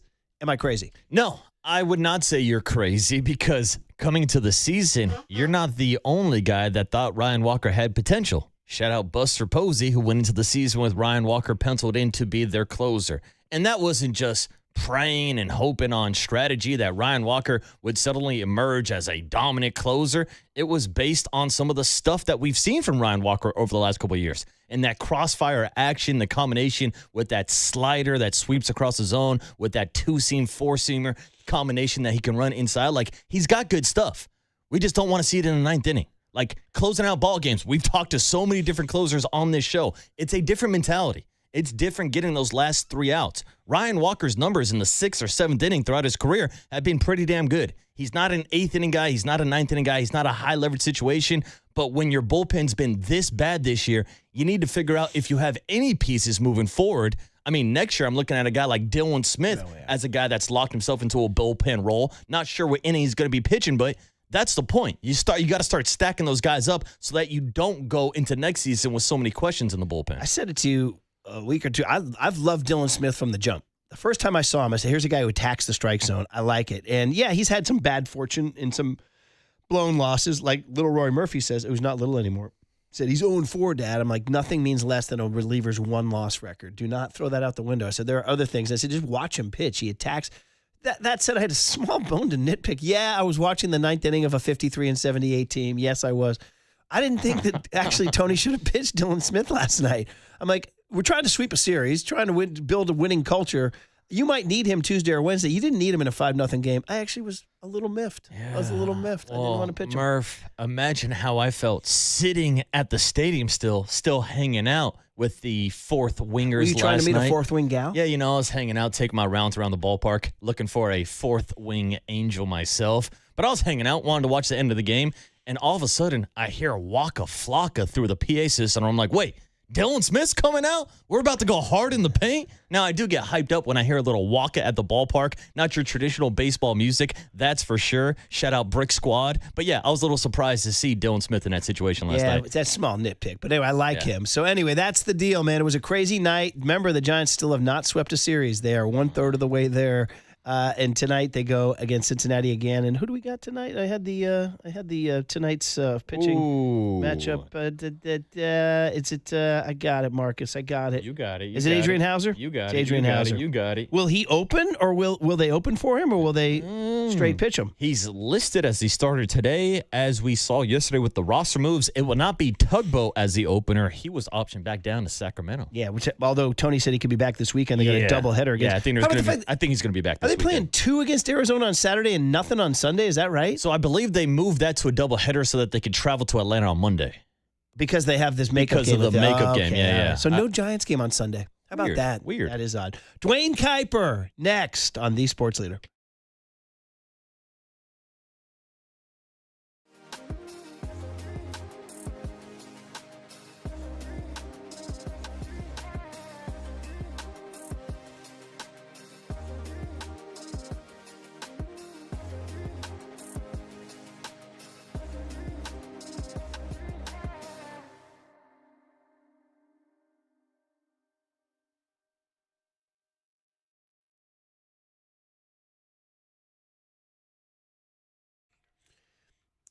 All right, bright and early on a Tuesday morning, our tax attorney friend Steve Moskowitz is here. Steve, you're here to help. There's something called the ERC, the Employee Retention Credit. You have knowledge, Steve. What can you tell us?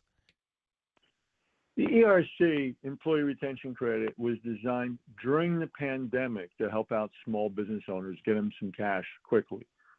Well, it's now been years, and some of your listeners are still waiting, growing long white beards, waiting to get paid. And they wonder, are they ever going to get paid? The answer is there was a big scam that went on. There's a big investigation. They stopped paying for a while. And now there's a glut of paper forms just sitting there. But the bottom line is this is still good law. We want to get you the money while it's still available before the government changes their mind, which they've done twice before. Let us hurry them up for you. Or if you got a nasty gram that said you don't qualify, no ERC for you, we want to appeal that. A lot of those are just wrong. Or if you're being audited, they want the money back. Bottom line is anything with ERC, you didn't get paid, you were denied, or you're getting audited, call us. We have a free consultation. We have a lot of experience with this. Let us take care of you. The only thing you have to do is call up and say, hey, Steve, I want my ERC money now.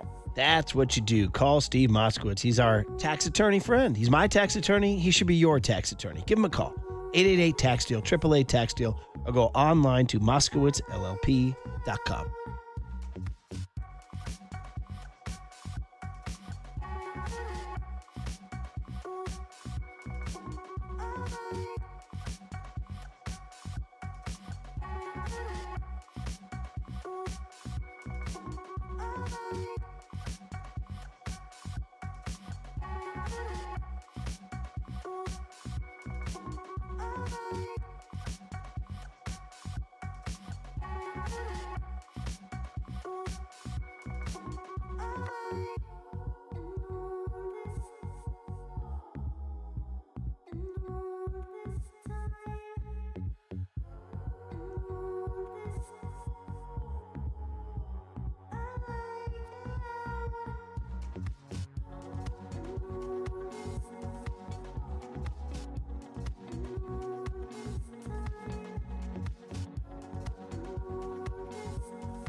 Listen to the sports leader anytime, anywhere. Download KNBR, the sports leader app. Murph and Marcus continue live from the Casino Matrix Progressive Jackpot Studios. Casino Matrix. Progressive jackpots are here. Where are you? Just drop in. 1-800-GAMBLER. All right, well, Walt is out today, so Jacob Violante, the Vigilante, is checking in. He's wanted to give us a little taste of U2. Before we got to our traditional Dwayne Kuiper Open. Take it away, Jacob. There's no question we've got the best in the booth. That's why we all mimic his call. Time for Murph and Marcus to catch up with Kuip on KNBR 104.5 FM and 680 AM. Kuip, we've joked so many Tuesdays through the year about you got to come on after a win. You got to come on after a win. And we got one. Giants 5, Reds 0 with a wild lineup. Kipe. So, good morning. Hey, morning, Kipe. Yeah, good morning. So I'm driving to the park, and look, I did not make the trip to Cleveland or Boston, so I can't wait to get to the park. It's sitting next to Mike for another month and a half, and and every once in a while it pops in my head that, oh yeah, there's a Monday night game. I have the show tomorrow, and then I looked at the lineup, and I thought, all right, this is really funny. Yeah. Nice try, right? Mm-hmm. And what do? They play a perfect game. When we fill out our scorecards before the game, and now, we've done it together for the last 35 years, and it gives us a chance to talk and, write some numbers down. So we always write down the average home runs and RBIs, and I started to look, and I looked at the Reds from their cleanup hitter down. It's Stevenson, Suarez, McLean, Leday, Trevino, Johnson. They had 65 combined home runs. And then I looked at the Giants. Now, Trent Hill is your cleanup hitter, followed by Cavanaugh, Furman, Whitcomb, McRae, Koss. They had 3. So here we go. 65 big flies to 3. And what do? They play a perfect game. And the one thing that, Mike and I realized throughout the course of a game, that you have to be really careful that you don't, I don't want to use the word make fun, but that you don't make fun of this lineup, because then you're taking credit away from the guys that finally got to the big leagues, like these young players did and started last night. Look, when Shohei Ohtani gets up in the morning, he looks in the mirror, he can say, look, I'm a big leaguer, and so can Nate Furman. And I think that's important to realize, that these guys did something, and maybe more than something, a lot, to get to where they're at and deserve to be in that lineup. Now, it takes injuries and trades and, other things sometimes to give a guy a chance, but you have to take advantage of that chance and be prepared, and these guys have done that. So, look, after that game last night, I'm looking forward to this game as much as if all the regulars were healthy and in the lineup. I want to see these guys run around. And the other thing I thought of is this is the perfect lineup for my radio partner on Tuesday mornings, Mr. Murphy, because this is what he's been crying about for years. Play the young guys. Play them. Yeah. And there you have it in that game last night.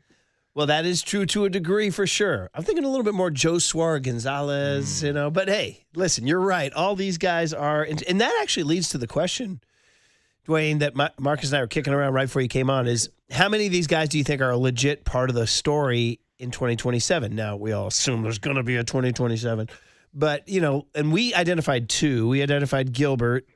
And I, believe it or not, I extended an olive branch to Ryan Walker with his pants down now. This, but there may be others.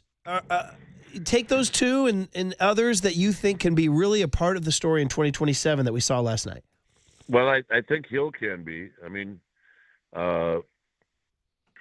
you want to put a label on him and say, well, as good at ball contact as he makes, and as good as he is at all 3 outfield positions, he could be your perfect 4th or 5th outfielder.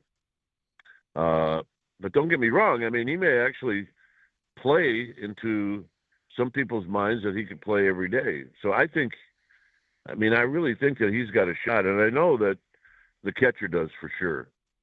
I don't know if he'll ever be a guy that's going to catch 130 games, but he certainly could be a guy that could catch 50 or 60 and do very, very well. He showed signs of being a good receiver, and plus he's a left-handed hitter. Every organization looks for catching that's where their hitter is left-handed. I think of all this group, the guy that's probably got the most overall talent is the kid in right field, Grant McCray. But we've said this before about him, is he just needs to make a little bit more contact. I mean, gosh, he's a fabulous defender, and he's got a great arm, and he can run, and he's a left-handed hitter. So you have to be really careful that you don't give up on these guys too soon, and then all of a sudden you find them in another organization, and you go, what? We had him?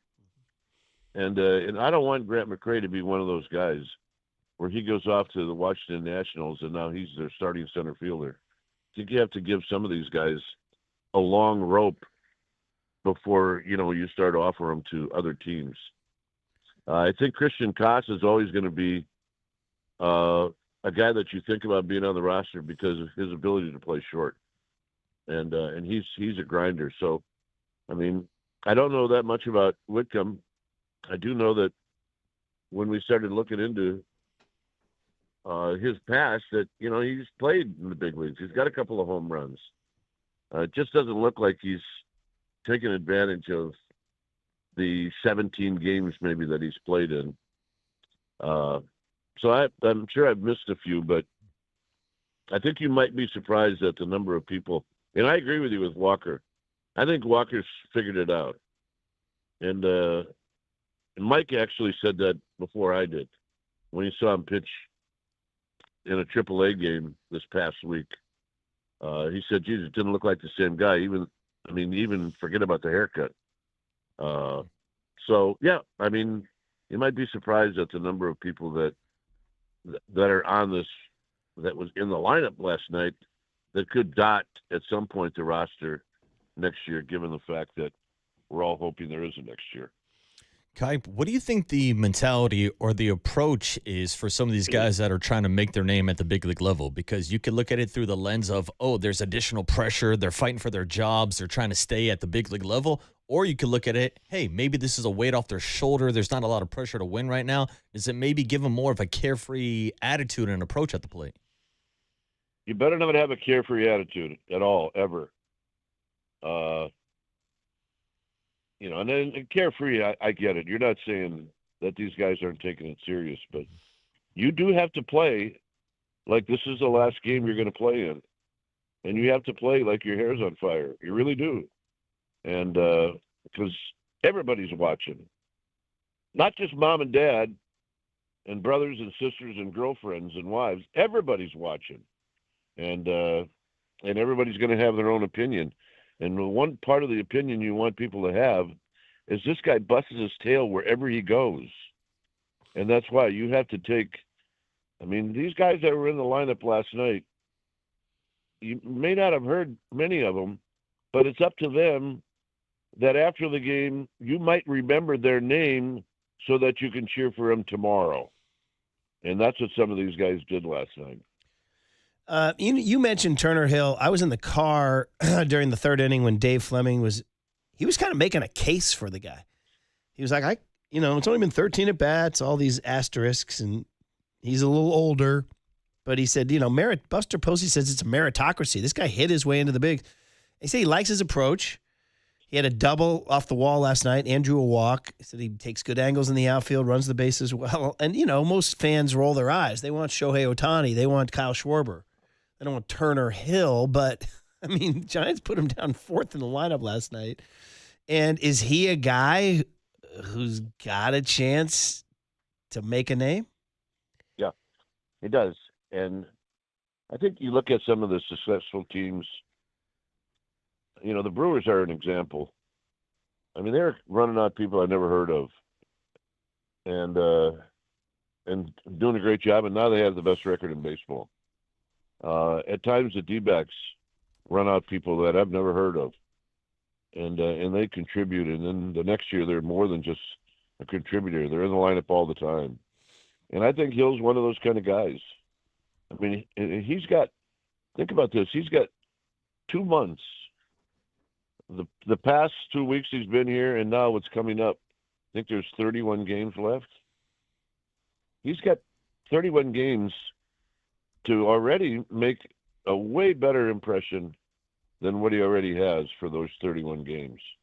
And you have to take advantage of it. I mean, there are second chances in this game, but that first impression is so important. And I think he's made a really good first impression.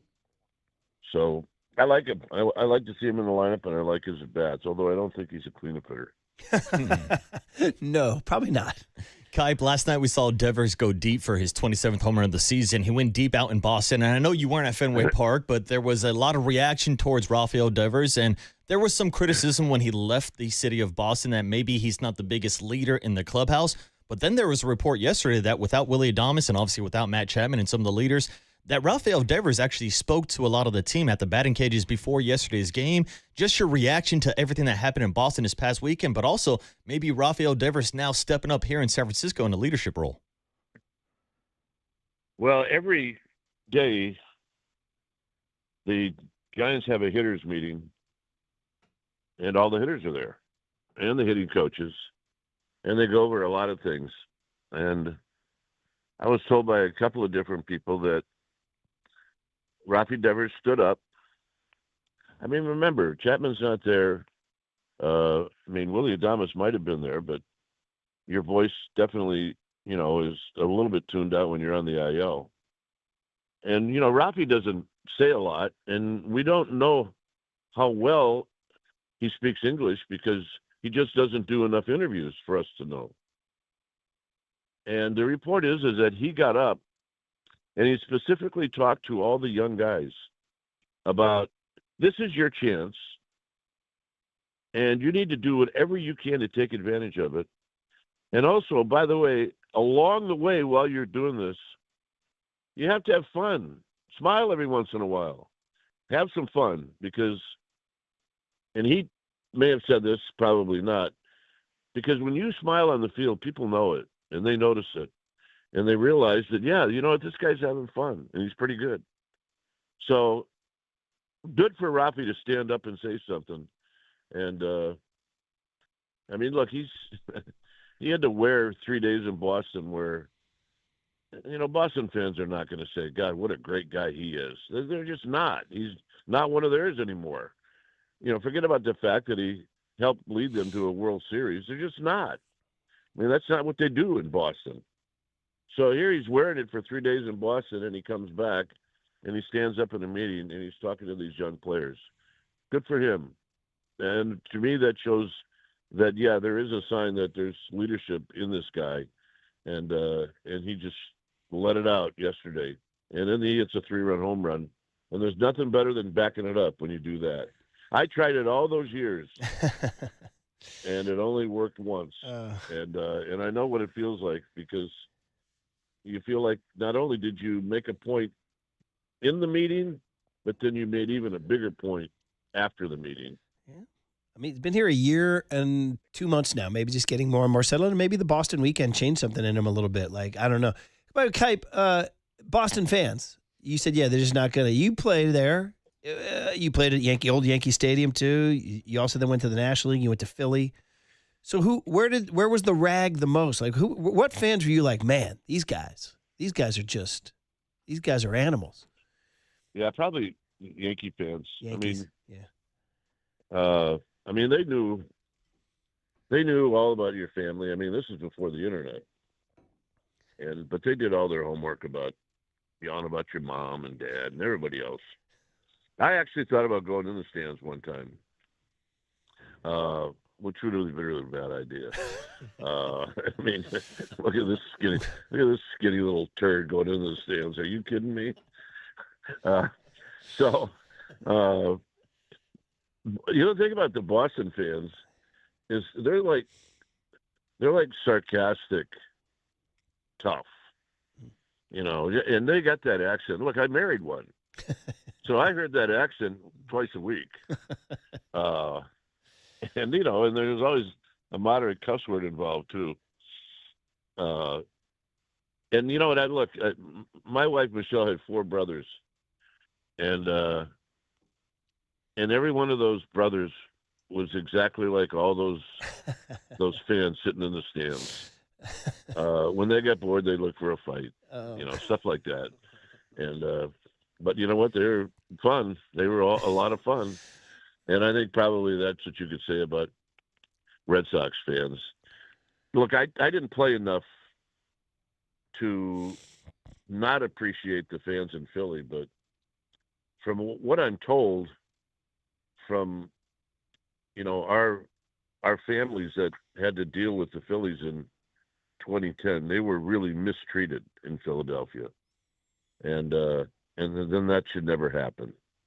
But, Philly's Philly. So, and I'm sure there are probably some 49er families that could probably tell you the same thing. Yeah. So Philly's tough.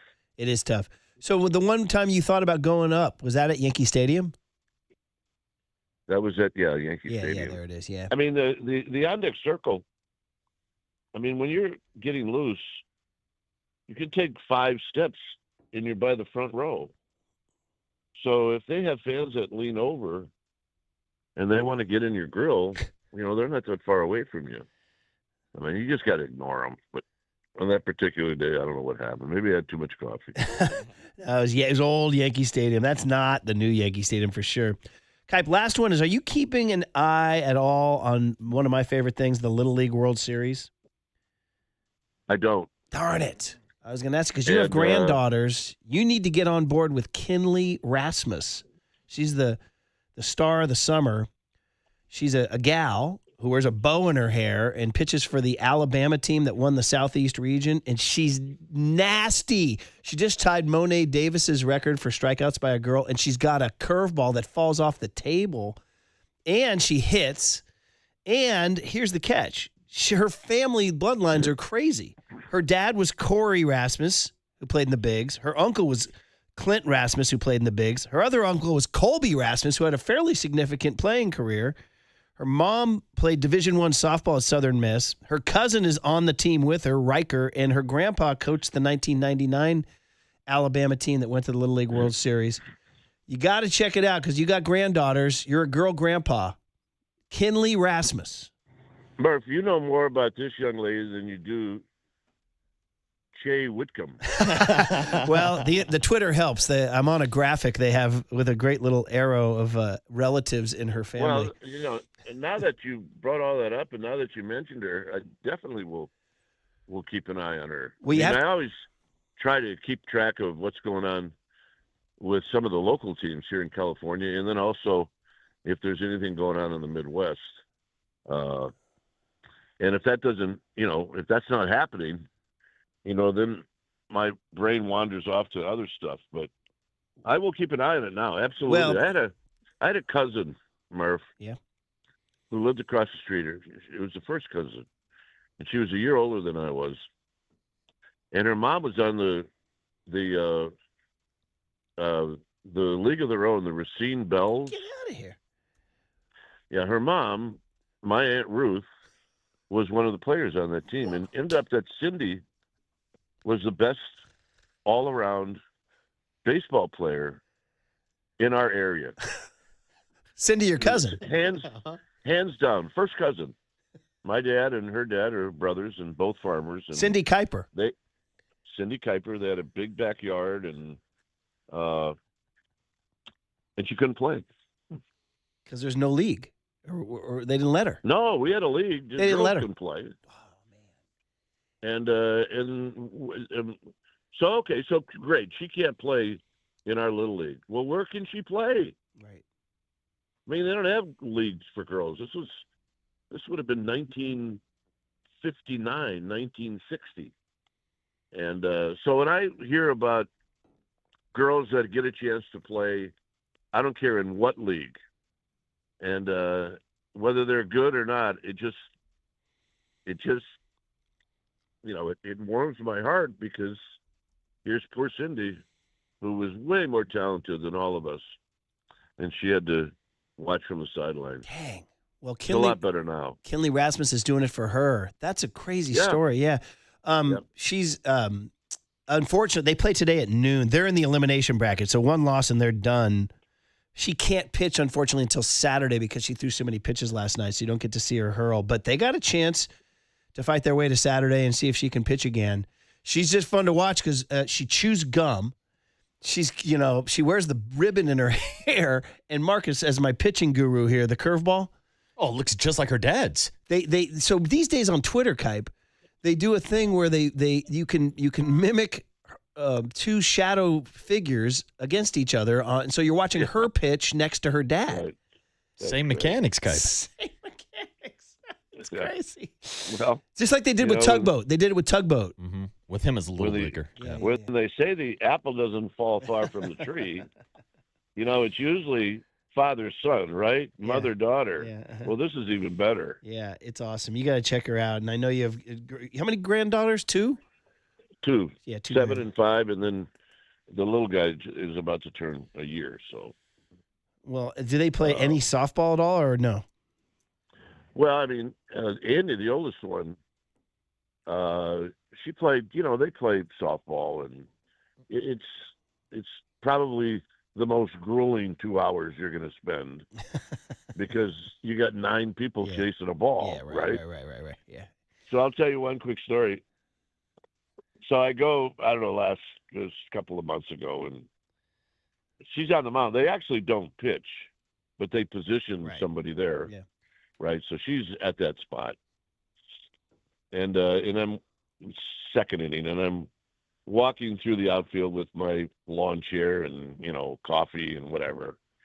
And she's on the mound, and there's the pitch goes, and she turns her back on the hitter.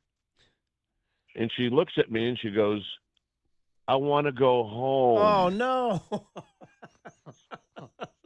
The love of the game. Well, man. I bust out laughing. And however, my daughter did not bust out laughing. Yeah. Oh God. Oh, she was a little hot. She got to be the bad cop. Yeah, you got to play. We're out here. You don't quit on your team. Come on.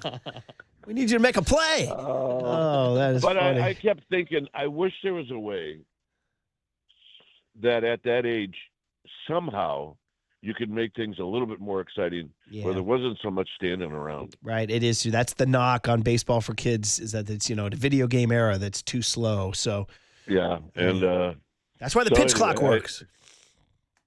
Well, yeah, I know. I think we need a lot more pitch clock when in it Little comes League. to that group.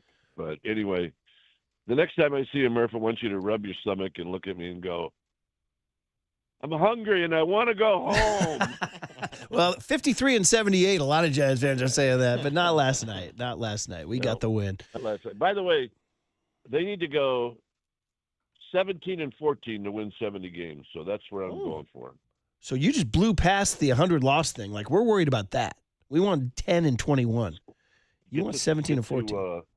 Get to 70. Okay, wins. let's go. Not that that's going to make a difference, but hey, just for fun, why not? And Ryan Walker shall lead them. All right, Kipe, we loved it. Have a great one. See you soon. All right. Thanks, Kipe. You bet. The great Dwayne Kuiper, and I can't leave the segment without shouting out 2 of my best All-Stars ever, Remy and Victoria. I had 2 gals on my Little League All-Star teams that were freaking studs. And they were at the center of the lineups in some big positions. And then also shout out Millville Little League was the first Little League in America to she petitioned the Supreme Court and President Nixon, Jenny Foley. We were the first Little League in America to have a girl play. Wow. 1974. There's a little plaque and statue thing at the park. Nice. Yeah. So he's right. I mean, you saw this gal. She's the real deal. Yeah, and she got a game-tying knock last night, too. Yeah, and I love seeing stories like this. You mentioned Monet Davis and the strikeout record by a girl in the Little League World Series. Monet Davis is now playing in the Women's Professional Baseball League. That is and correct. Shout out to our very own San Francisco Firebells, who currently have the best record in the league. Bro, the fact that you knew the nickname, give some applause. I'm a San Francisco Firebell head. There's a statue of Toni Stone, who was like one of the first great baseball female players in San Francisco, in Lot A, the Mission area. What do they call that area? The Mission Park, Mission Bay area that the Giants are built with, the Arsicult Bakery and Flour and Water Pizza. Field work and everything. Yeah, and there's a statue of her, Toni Stone. She's a female player. So anyway, go Kinley, go, although she can't pitch till Saturday, and they're in the elimination bracket, so they're living day to day. The real team is Iowa and Vegas. They're facing off in the winner's bracket final tomorrow. I follow this stuff. All right, Stick to Little League. Matt Barrows at 8:15 on the Sports Leader.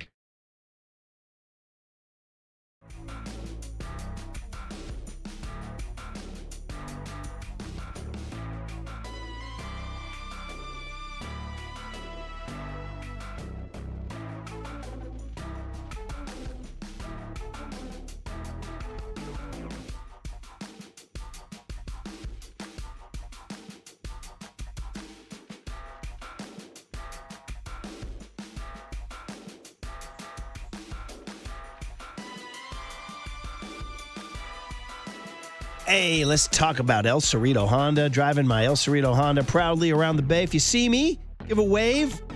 I've got the El Cerrito Honda license plate frame. You're like, yeah, that's Murph. Yes. Don't honk too loud. I'll think it's somebody at 19th because I cut you off. Try not to. El Cerrito Honda. That's where you go to get your Honda CR-V Hybrid. That's what I have, the 2025 Honda CR-V Hybrid. But they got Civics, Accords, Pilots, and they got a great atmosphere over there. Family atmosphere. Family-owned, serving the East Bay for generations. El Cerrito Honda. They make it easy. There's a great selection. There really is. Go to elcerritohonda.com. elcerritohonda.com and check out the selection. You will be pleased. Okay? And we are getting to the end of summer here now, August 25th. So don't let it slip away. The Honda Summer Event, it's on now. So where do you go? You go right off of I-80 on San Pablo Avenue, 11755 San Pablo Avenue. As I said, you can go online to elcerritohonda.com, elcerritohonda.com. And when you walk on the lot, tell them your boy Murph sent you because we are friends. El Cerrito Honda. More than just a car dealership. We're family.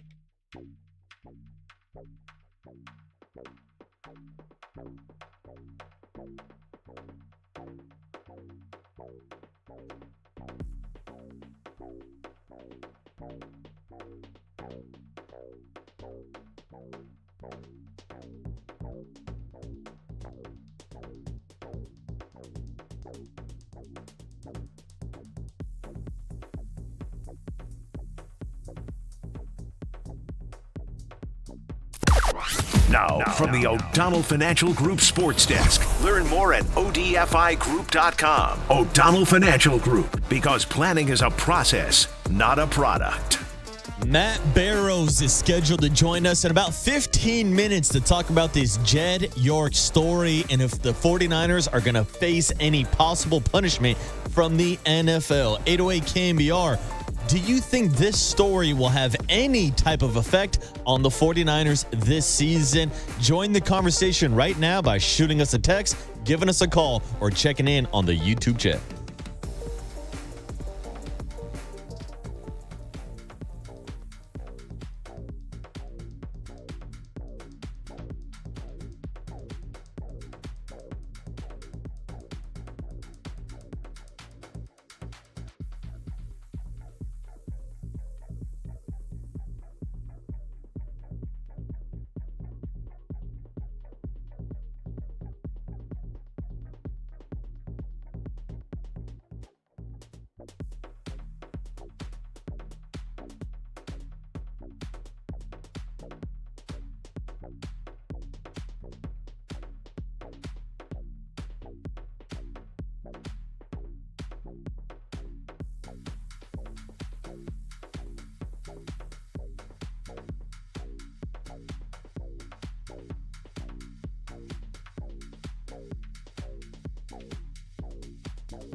This is The Big Hit, sponsored by Benjamin Moore Paints. Experience the Benjamin Moore retail difference at our independently owned authorized retailers today or at benjaminmoore.com. Murph and Marcus continue live from the Casino Matrix Progressive Jackpot Studios. Casino Matrix. Progressive jackpots are here. Where are you? Just drop in. 1-800-GAMBLER. As you mentioned, I don't think there will be any impact on the football team. However, perception becomes reality. The 49ers get off to a bad start or they have a bad season. We all know that a lot of people will be pointing the finger at Jed York for creating a distraction. Yeah, there's Matt Mayoko, our 49ers insider on the Sports Leader, NBC Sports Bay, Arizona. He was on with the Afternoon Boys yesterday talking about that absolutely bizarre and shocking story of 49er owner Jed York being arrested for disorderly conduct and possessing criminal tools, which sounded really weird. Then we found out that he had solicited a prostitute via an online ad, and it was a sting operation. And the cops got him at a mobile park where he said the address was. He had $140 was the negotiated price, and people are just digesting this as one of these crazy, crazy, crazy stories. Lots of stuff coming out from it, too. We found out now that sadly Jed and his wife Danielle, who we know the family, we know the couple, had filed for divorce in May, which is sad. They have a 13-year-old and a 10-year-old.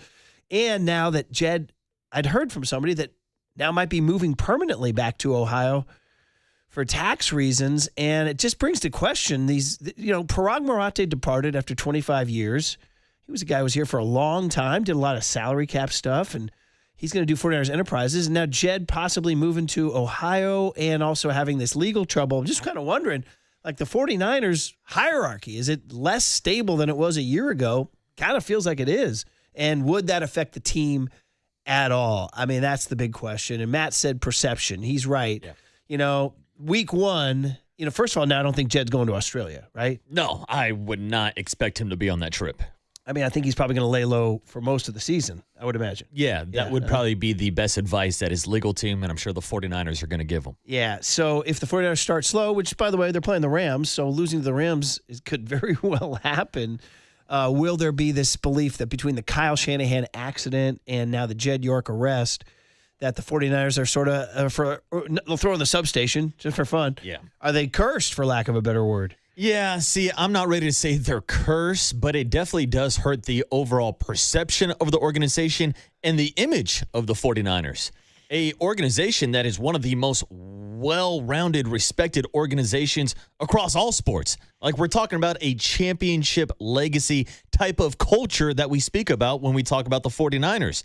So when you throw in this offseason, the Kyle Shanahan car crash incident, which was a weird story on its own, now you throw in this Jed York situation, you mentioned it. The 49ers the last year or so have already kind of been a punchline around the league because of the substation. This just makes it even worse. Like, I literally was just scrolling through Twitter, and I just saw a meme posted of somebody with a substation behind the trailer park out in Ohio.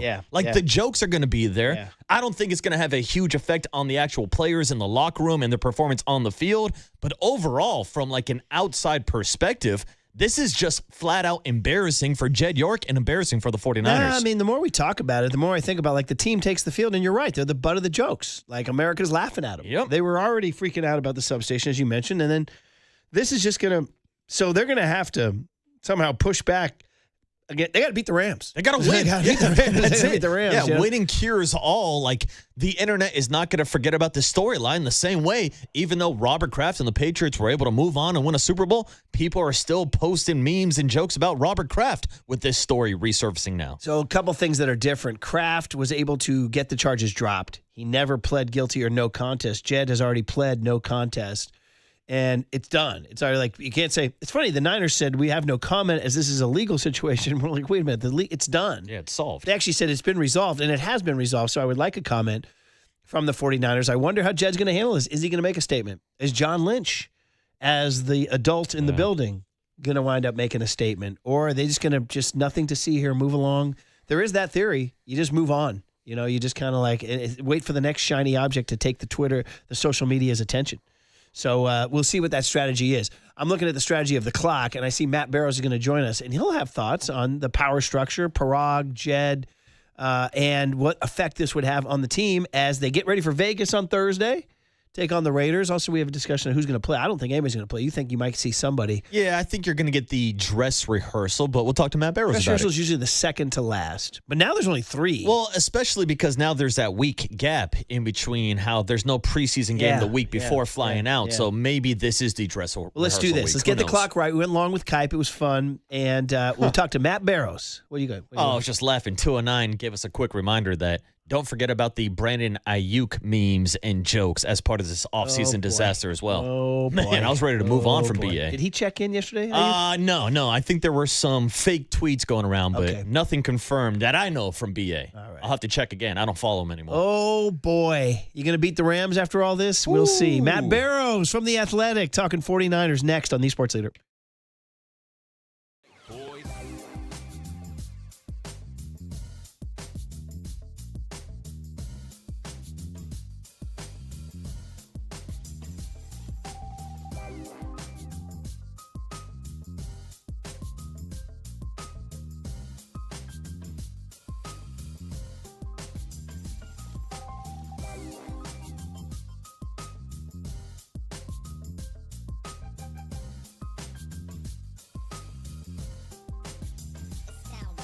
Hey, let's talk about Amici's Pizza. Football and pizza. I can think of no better thing to do than to wolf down an Amici's Pizza while watching the 49. Come on, man. Or college football.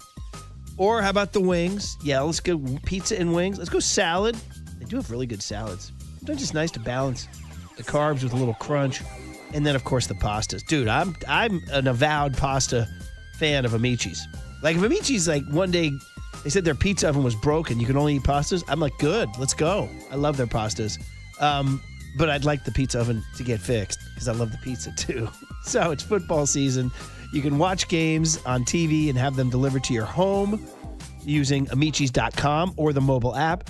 Or you can have, of course, pickups. You can just phone in an order and pick it up on your way home from work at any of Amici's 10 Bay Area locations, including San Jose and Oakland. Or drop in to your nearest Amici's, catch a game on one of their big screen TVs. Bottom line, it's football season, it's pizza season. Amici's delivers. Now, from the O'Donnell Financial Group Sports Desk, learn more at odfigroup.com. O'Donnell Financial Group, because planning is a process, not a product. The Giants took down the Cincinnati Reds in Chase Burn last night at Oracle Park with a mix and match lineup that we haven't seen all year. 808 KMBR.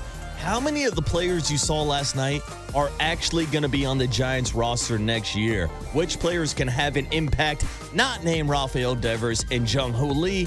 Those are the obvious answers. But let's get deep. Drew Gilbert, Drew Kavanaugh, Nate Furman, Shea Whitcomb, Grant McKay, Christian Koss. 808 KMBR is the number if you want to join the conversation.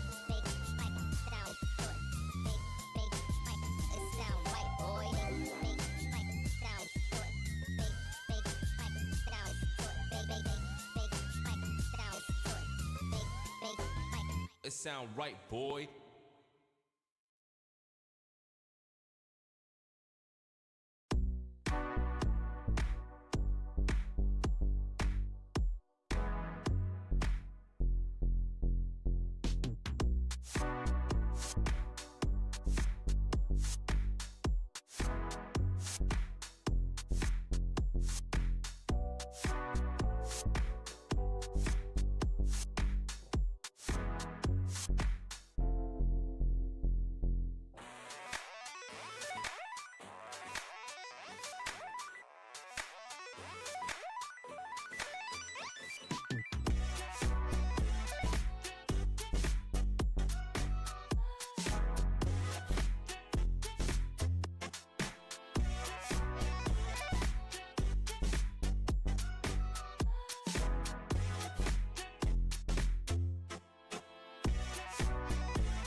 And now it's time for the Protect Your Assets Business and Technology Report with me, David Hollander.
Listen to the sports leader anytime, anywhere. Download KNBR, the sports leader app. Murph and Marcus continue live from the Casino Matrix Progressive Jackpot Studios. Casino Matrix. Progressive jackpots are here. Where are you? Just drop in. 1-800-GAMBLER. All righty, let's talk about those 49ers with one of our favorites, Matt Barrows of The Athletic. Matt, things got pretty weird yesterday. Good morning. What's How up, are Matt? you? I'm good. You guys want to talk about the Deion Jones trade? Oh, I actually do, man. Marcus actually likes Yeah, Deion Jones. dude. Yes, I'm a he does. Deion Jones fan, man. Former Pro Bowler. Yeah. That's right. Well, what is going to happen to the 49ers based on this Jed York news story? Nothing, everything, something in between. What's the fallout, Matt? Well, I mean, as far as punishment from the league, I would think that he pled no contest and was found guilty of 2 misdemeanors. So it's there. It's been adjudicated. It's not like the Robert Kraft situation where it was sort of in a legal limbo and the charges were ultimately dropped. This one has been resolved. So I can't imagine that he avoids any sort of punishment, but I wonder what it's going to be. I mean, is it a fine and a suspension? I think that, I forget when it happened, but remember that Jim Irsay, the then Colts owner, was arrested for driving while under the influence.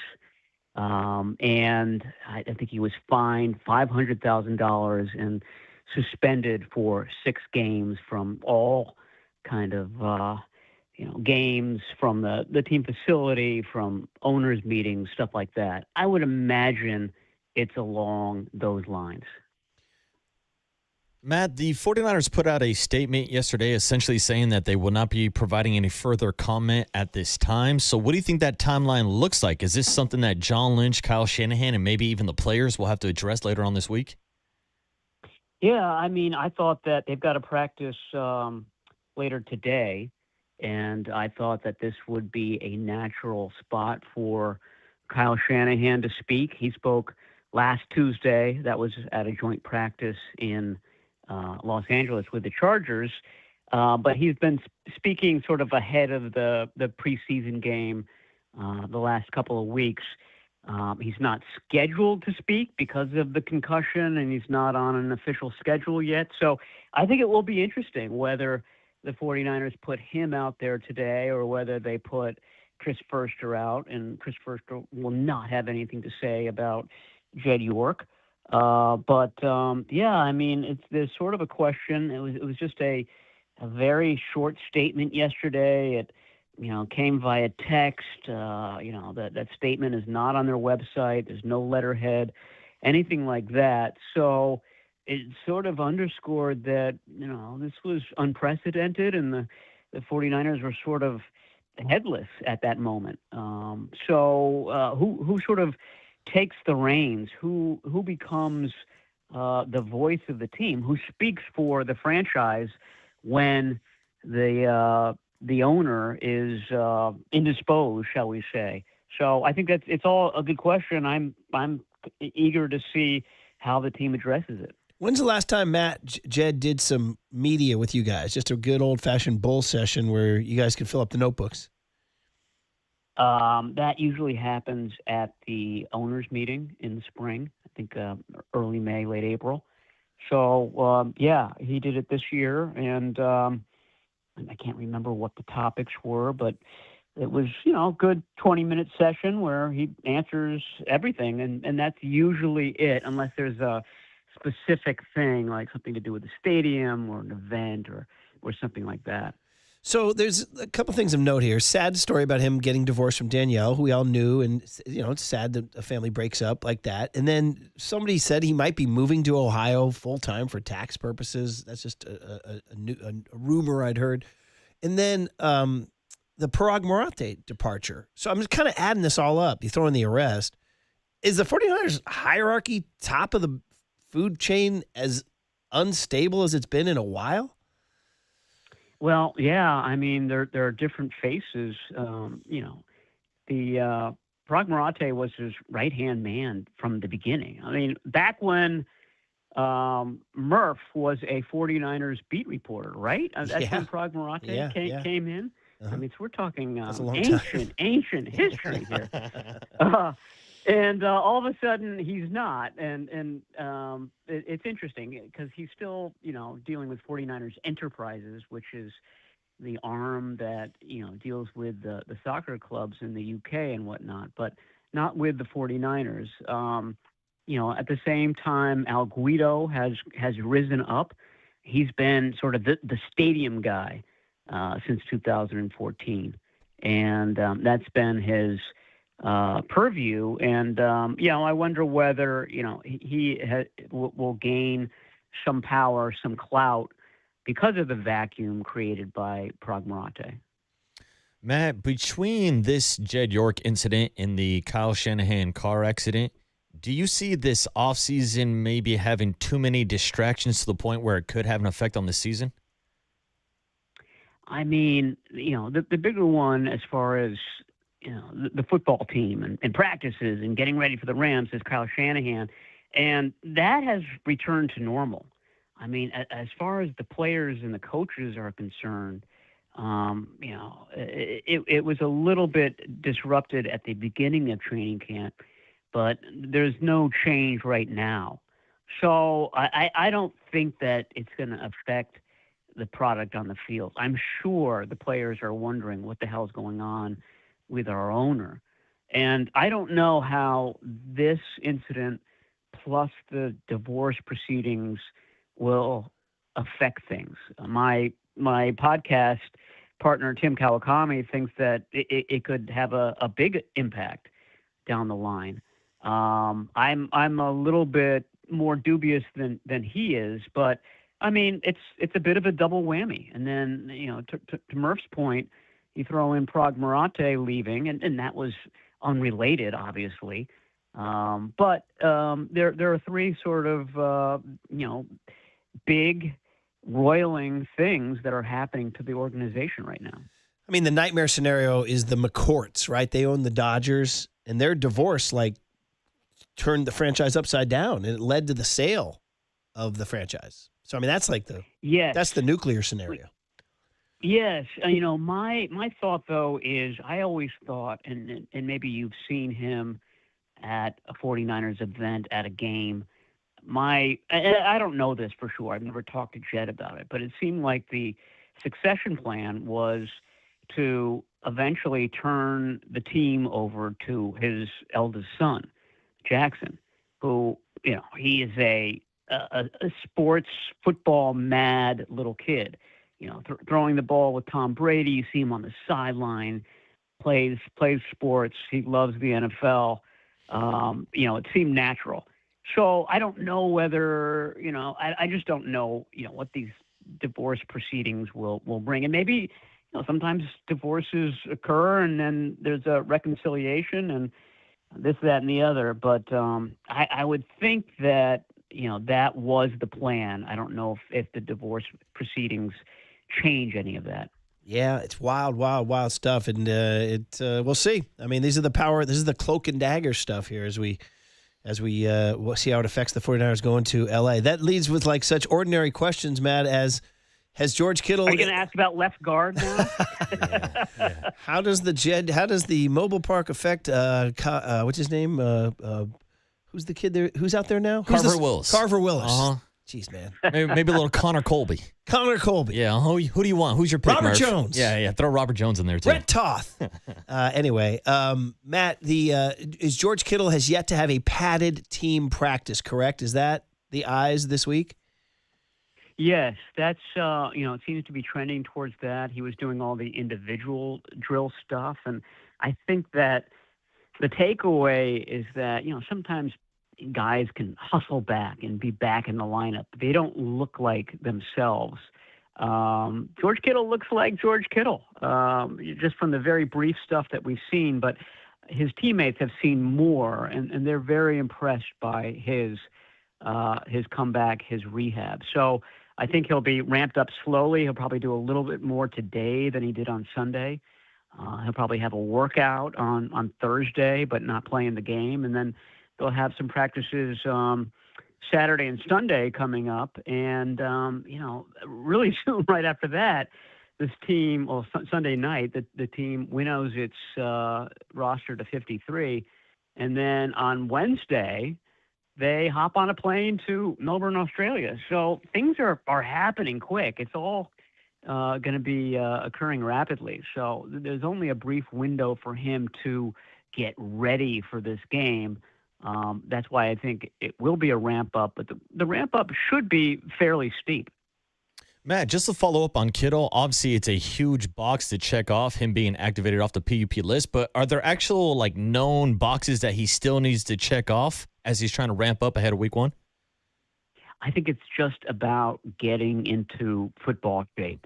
And everyone you ever talk to says, you can run as many wind sprints and, hit all your mile per hour parameters right on the nose. But until you actually practice and play football, you're just not going to be ready for a game. So, that's sort of part and parcel to this idea of building up the callus that the 49ers try to do at the beginning of training camp, which results in a lot of guys getting hurt, a lot of guys straining groins and hamstrings and calves.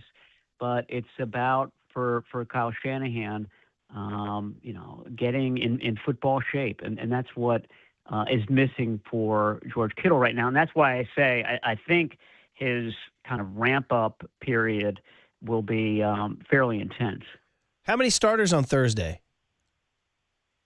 I mean, I don't know the answer to that. I asked the two coordinators that question last week, thinking that because they have to get on the plane on Wednesday, a week from tomorrow, maybe they'll treat this third game differently and not have any starters out there. So I don't know what the answer is. I think there's some players. We joked about the left guard position, but I think that they'd love to see Carver Willis out there against the Raiders. I think if Romello Height is healthy, he would be out there against the Raiders.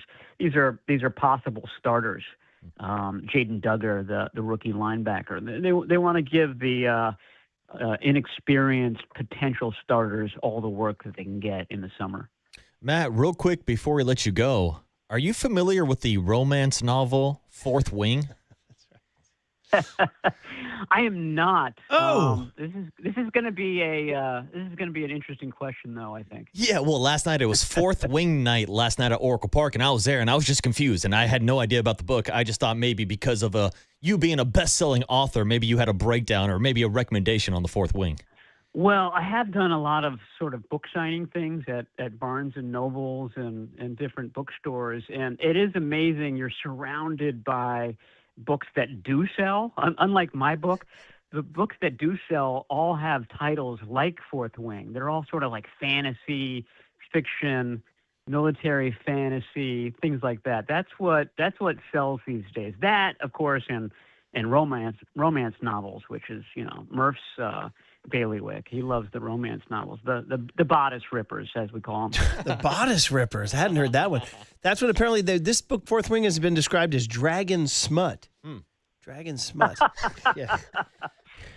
Well, I mean, who among us doesn't like to read a little dragon smut every now and then? Well, according to Marcus, a fair number of people do because they were all at the Giants game last night getting the special giveaway. Oh, huge lines at the ballpark. Yeah, this is. I'm sure this is Game of Thrones echo. We Game of Thrones. We called it so huge. 50 Shades of Harry Potter. Right. That's what it is. That's what sells these days. I mean, I tried to write a good old-fashioned murder mystery, and it hasn't sold very well. I should have gone with Dragon Smut. And in fact, Dragon Smut is a terrific title. I mean, I just might take that. You deal with the darn book sales too. As I tell people, when the late great Neil Hayes and I wrote The Last Putt, people say, "How did it sell?" I say, "It was well reviewed." It was well reviewed. So yes. Exactly. As was I was going to say, Maddie, we got one sale in our house and waiting for the next. Candace is an avowed fan. I don't know. Maybe she wants a little more dragon and a little more smut. Yeah. I don't know. I'll ask her. Well, I mean, we could probably fit the smut into it. Dragon, gosh, that's just going to be tough. But I'll see what I can do. All right, you got a long flight to tinker with that manuscript. So that's true. All right. Don't think that I'm not going to be working on that during that flight. All right, you're the best, Matt. We'll read you in The Athletic. Thank you. Yeah, thanks, Matt. All right, anytime, guys. Talk to you soon. Matt Barrows of The Athletic, avowed author. Muddy the Water is the book. It's a detective. My wife, who reads these whodunits all the time, says it's one of the best she's read. Whodunit? Do you do Jacob Violante, the vigilante, in for Walt, who's tending to the baby today? Do you read? Are you a reader, my friend? Do you read books? I am a reader. Wow, that makes you impressive. Severely in the minority here. So, have you read Muddy the Water? I have not. Well, are you interested in like a whodunit? I am. Okay. Muddy the Water. Yeah, All right. Spoiler alert. It was a substation. We have his Christmas present all picked out. Hell yeah. Cooler of content. Bro, did you see the Padres' new owners? Oh, my. Yeah. They made a splash. Next on The Sports Leader.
All right, everyone, chill. This is the cooler. He's bitten a cooler of content.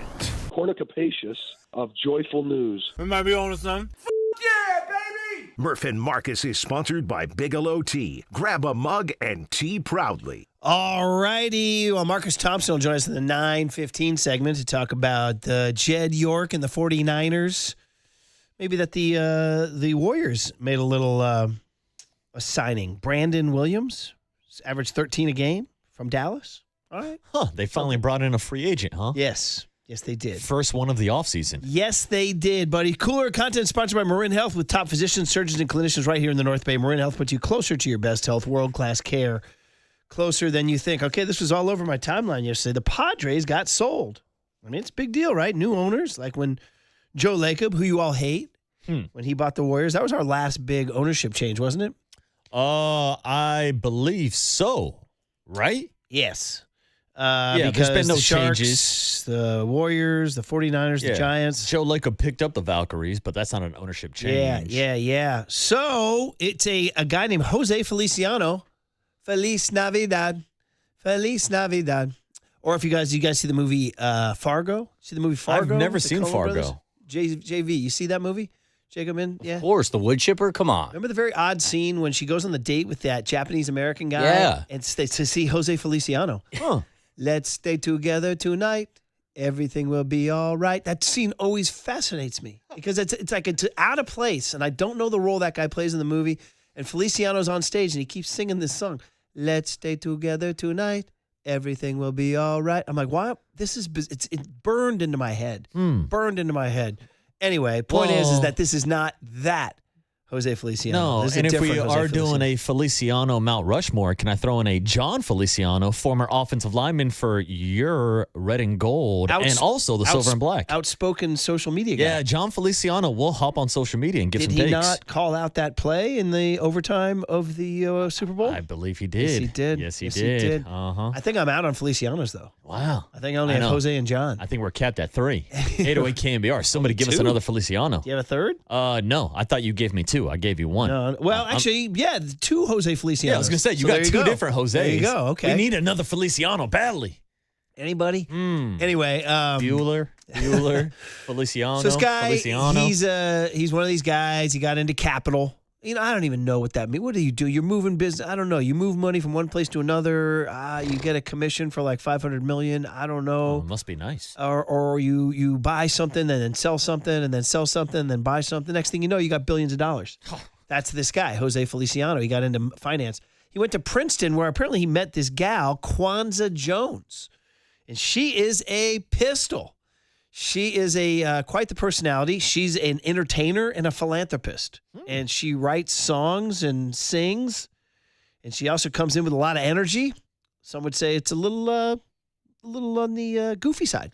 Yeah, she's got a big personality. And Murph, we've talked about this a bunch since I've been on the morning show. Petco is popping. Just wait until Kwanzaa gets her hands on it. So they took over. I mean, this is Peter Seidler, who passed away, who was formerly from the O'Malleys, who kind of changed the Padres. You know, we know that in our time, it was Petco. I mean, it was AT&T South. It was Oracle South. Like, we ran the place. I was there when we ran the place. Seidler came in. He's like, enough of that BS. We're signing Manny Machado. We're signing Yu Darvish. We're signing whoever. We're spending money. Yes. And then the result, San Diego's in love with their Padres. You and I experienced it. Oh, yeah. We were out hanging out on that center field patio that entire weekend. It was a great baseball atmosphere. So, but he died, sadly. And they had to be sold. Well, can Jose Feliciano and Kwanzaa Jones pick up that vibe? Here they are, and they're talking big. Padres owner Kwanzaa Jones and Jose Feliciano. They're going to win it all. We take it as a baseline that in everything everyone does, you're all in. And for Padres, we are. And we are absolutely committed to this organization, and we are absolutely overjoyed. And we understand, if you heard it, we're going to win. We're going to win. We're going to win and win it all. We hope it's sooner rather than later. We gonna win. We gonna win. We gonna win it all is now a meme. Yeah. Yeah, it is. And it's going to stick until they win. Want to isolate that one, Jacob? I think it was. We actually sent it to the chat. We're going to win. We're going to win. We're going to win it If all. you heard it, we're going to win. We're going to win. We're going to win and win it all. There it is. She wrote a song. And did we send that one to the thread? I think it is in the She wrote a song. I told you she's an entertainer. She wrote a song about the Padres. It's a little nutty. And apparently it was inspired by Fernando Tatis's home run robbery the other day. I think the chorus is, we going to win. We going to win. We going to win it all. Well, they've never won a World Series. No, they've never won. Yes, there you go. That's the problem. Meanwhile, that's the issue. She also developed a new slogan. She is La Madre de los Padres. Check it out. Yo soy la madre de los padres. How do you like that? Bro. The mother of the fathers. This is an MLB owner. This is a Major League Baseball owner. Like, I'm trying to think of, like, wacky owners. Like, who's been as wacky as this? And once more, Jacob, hit that one, the new slogan here. Give me the Madre. Yo soy la madre de los padres. How do you like that? Well, I'd say I like it a lot because it sounds like me and Kwanzaa both have the same nickname. I get called a mother father all the time. Oh, my God. She said that in kind of a alluring way. Is she reading Fourth Wing? She might be. Here's my thing. Is it like wacky owners? 808 KMBR. Who is it? Steve Ballmer down with the Clippers? Ballmer. He's That's wacky. a good one. He's a wacky dude. That's a good one, too. Yeah. Give me some more. Mark Davis has a wacky haircut, but not really a wacky personality. Okay. Yeah. Okay. I'm just throwing shots. Padres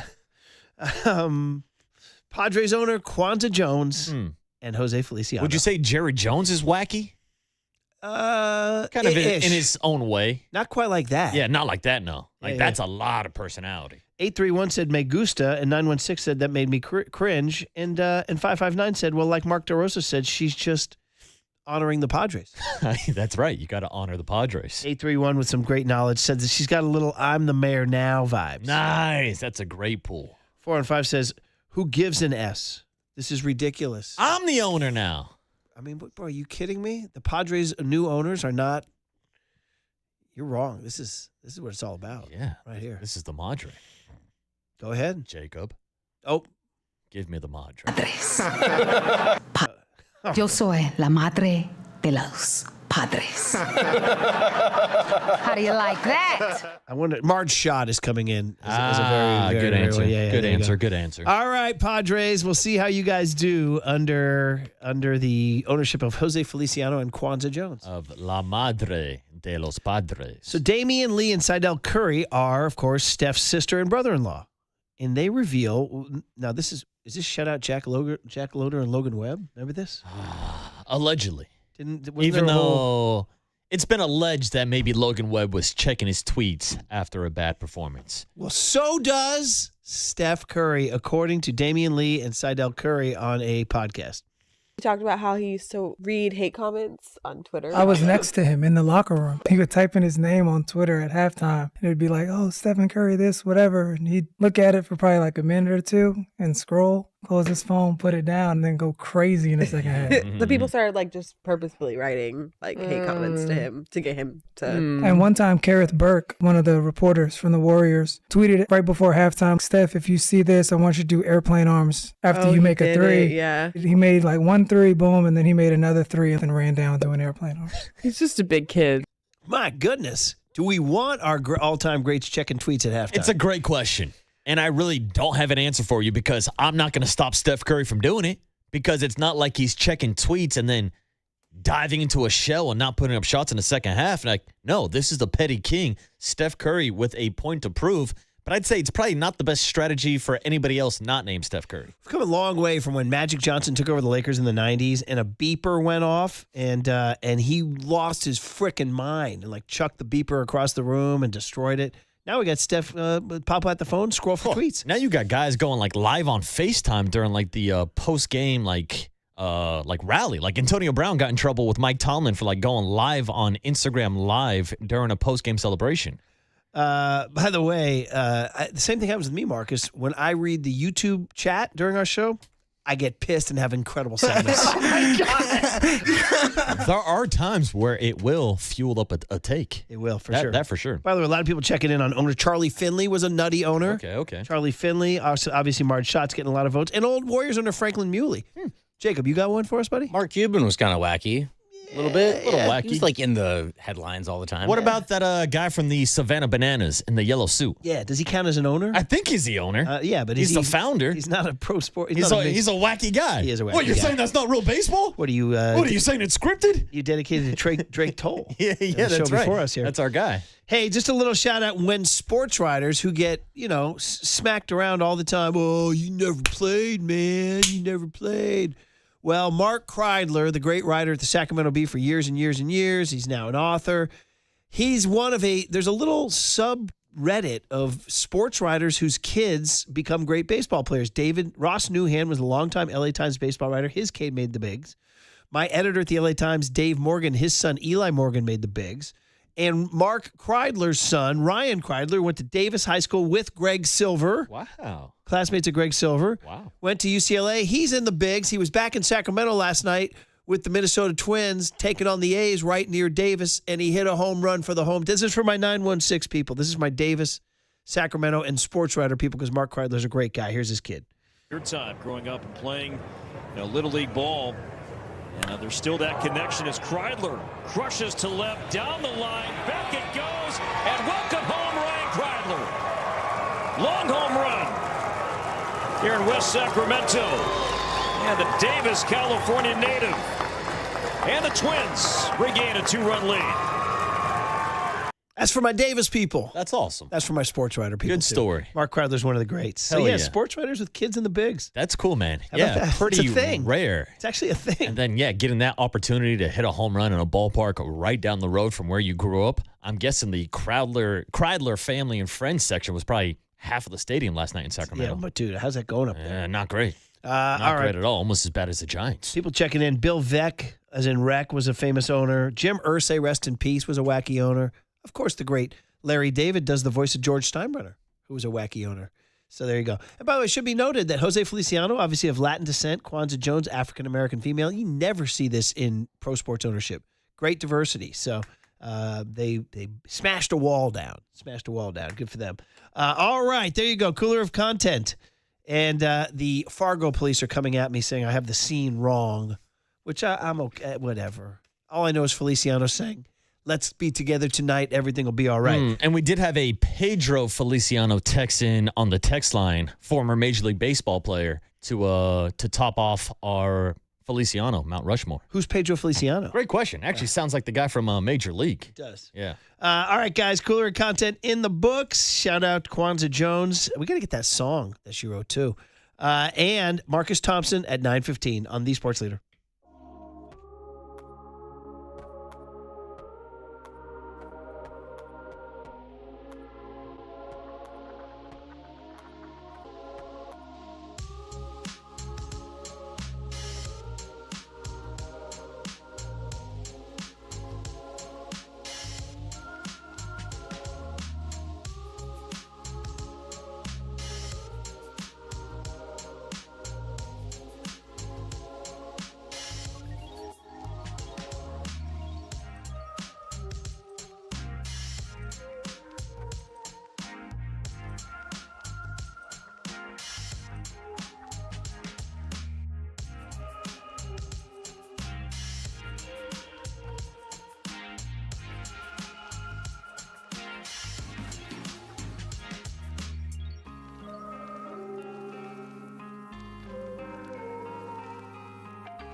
Time for your Bay Area Chevy dealers traffic update.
Listen to the sports leader anytime, anywhere. Download KNBR, the sports leader app. Murph and Marcus continue live from the Casino Matrix Progressive Jackpot Studios. Casino Matrix. Progressive jackpots are here. Where are you? Just drop in. 1-800-GAMBLER. Well, I mean, as far as punishment from the league, I would think that he pled no contest and was found guilty of 2 misdemeanors. So it's there. It's been adjudicated. It's not like the Robert Kraft situation where it was sort of in a legal limbo and the charges were ultimately dropped.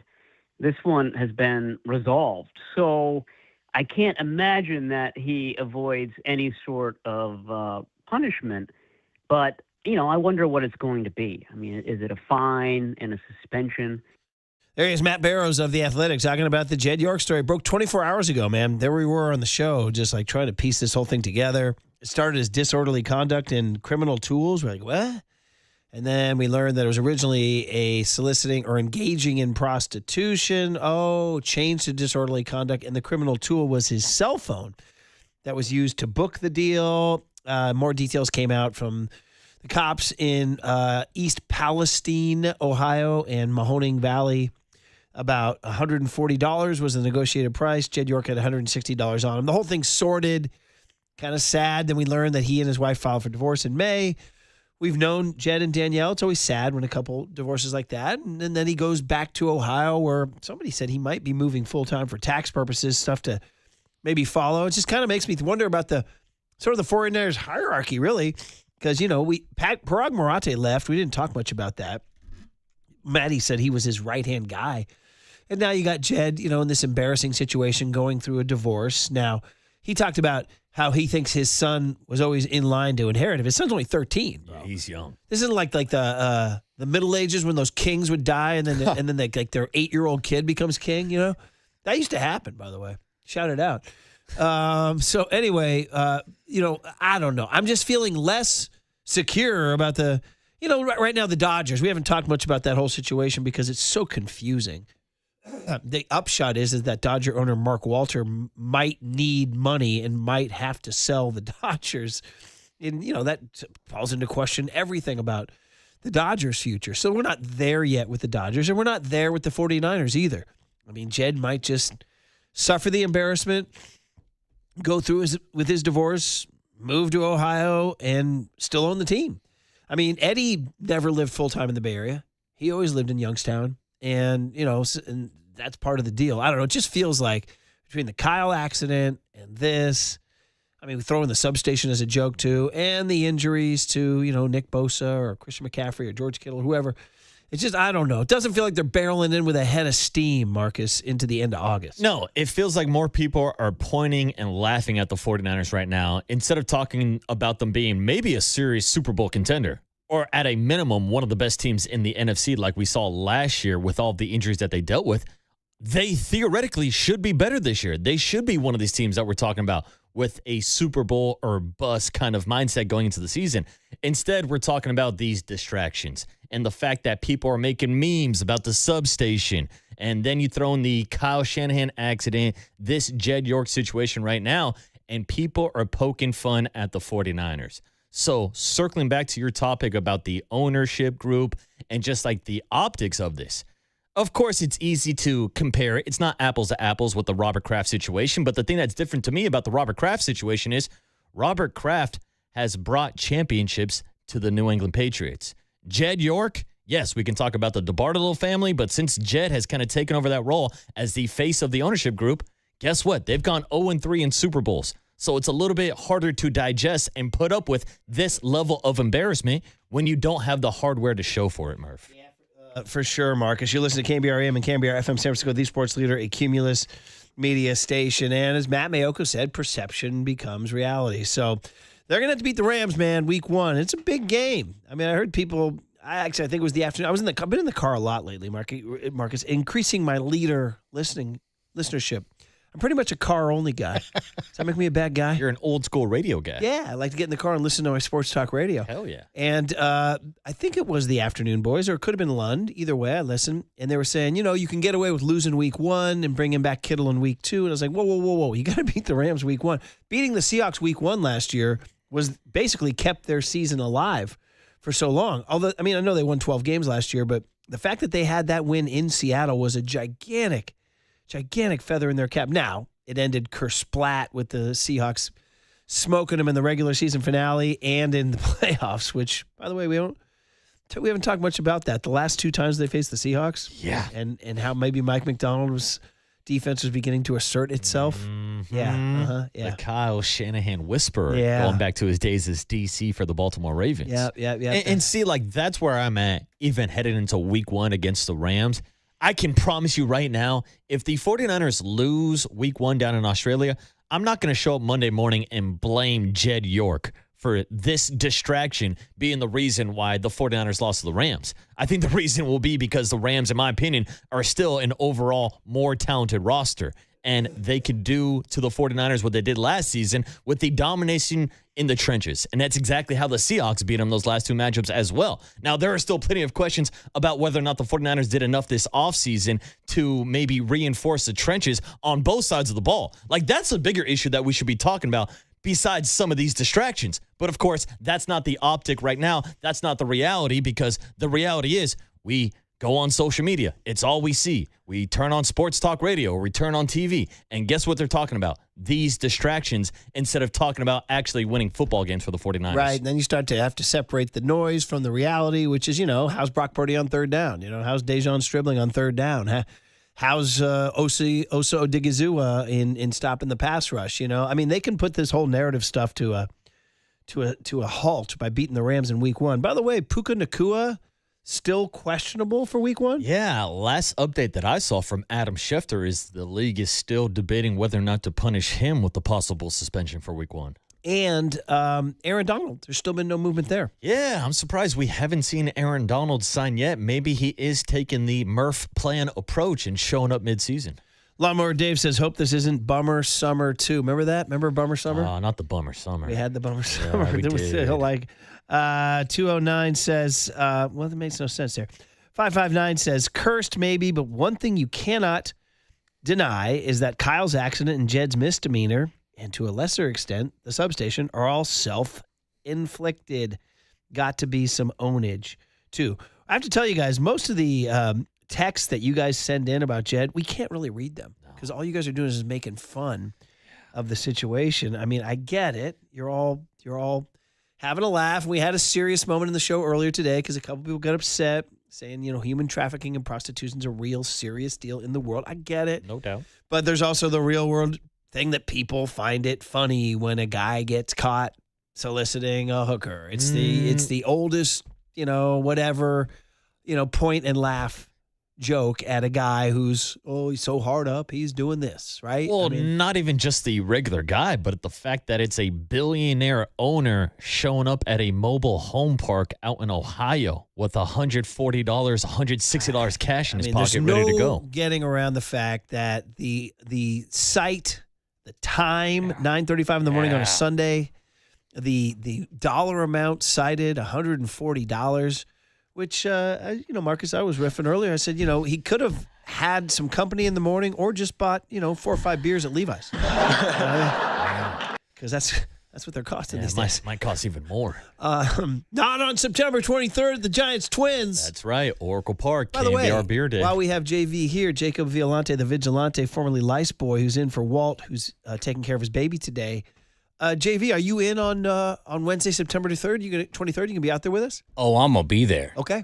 Let's go. Yeah, I'm 680 beers? Yeah, I'm going to be there. Yeah, I'm going to be. So your Coors Light does not affect you that it's a Coors Light?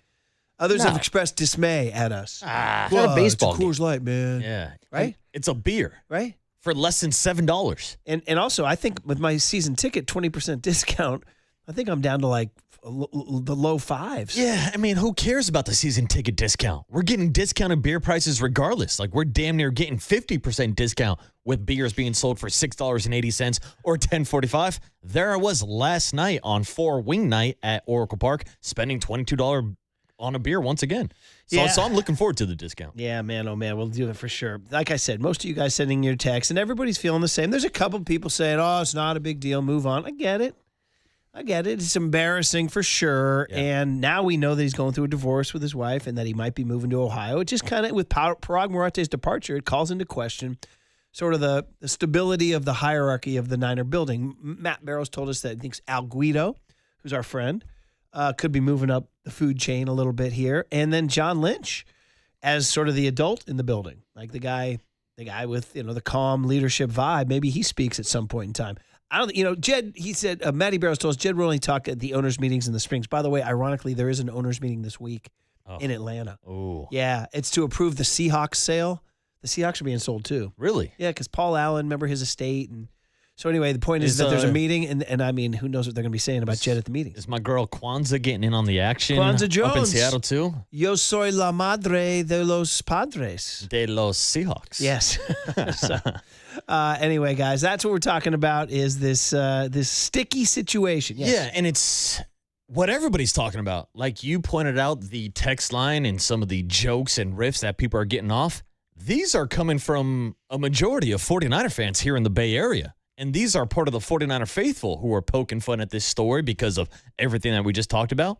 Beyond the Bay Area, it's even a bigger talking point. Yeah. Like now you have fan bases from around the league laughing and pointing at you like you're the joke. You're the butt of the joke now. Yeah, there you go, man. And now somebody says, here, 925, I don't think you do get it, Murph. You don't sound empathetic or serious in any way when you talk about the human trafficking issue. I don't have to tell you guys. We do this show 4 hours a day. We try to present ourselves the best we can.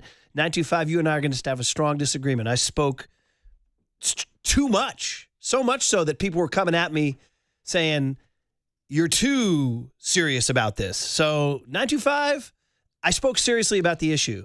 You tell me I'm not speaking seriously about the issue, and then others say, dude, it's a joke. Got to laugh a little bit. I hate to tell you guys, we are who we are. I read your text because I care about the feedback. We do. But every now and then you send a text that's like, come on, man. I addressed the issue where a lot of people aren't addressing it. And I addressed it in a serious tone. Not good enough for you? I'm sorry. That's all I can say. Yep. Sometimes a text deserves a longer response. Can't make the next everybody text, happy, of course, Murph. is a joke about the $140. Mm-hmm. Next text. How do you like that? Yeah. So anyway, I mean, it's just yeah. Thank you very much, JV. I appreciate that. Yeah. Do you like fish? All right. So somebody. Yeah. Now's the time for it, Jacob. Somebody did that. Yeah. So anyway, I don't know. You try. That's the key. That's all I'm doing. You got to try. I'm also sick, by the way. Thanks for the Ricola, Johnny, and the tea. John Joe Been getting me through the day. The MVP of the day. Shout out to Bigelow Tea. Grab a mug and see proudly. All right. Here's the deal. Marcus Thompson's our favorite, and he will join us on the other side to talk about all this stuff on The Sports Leader.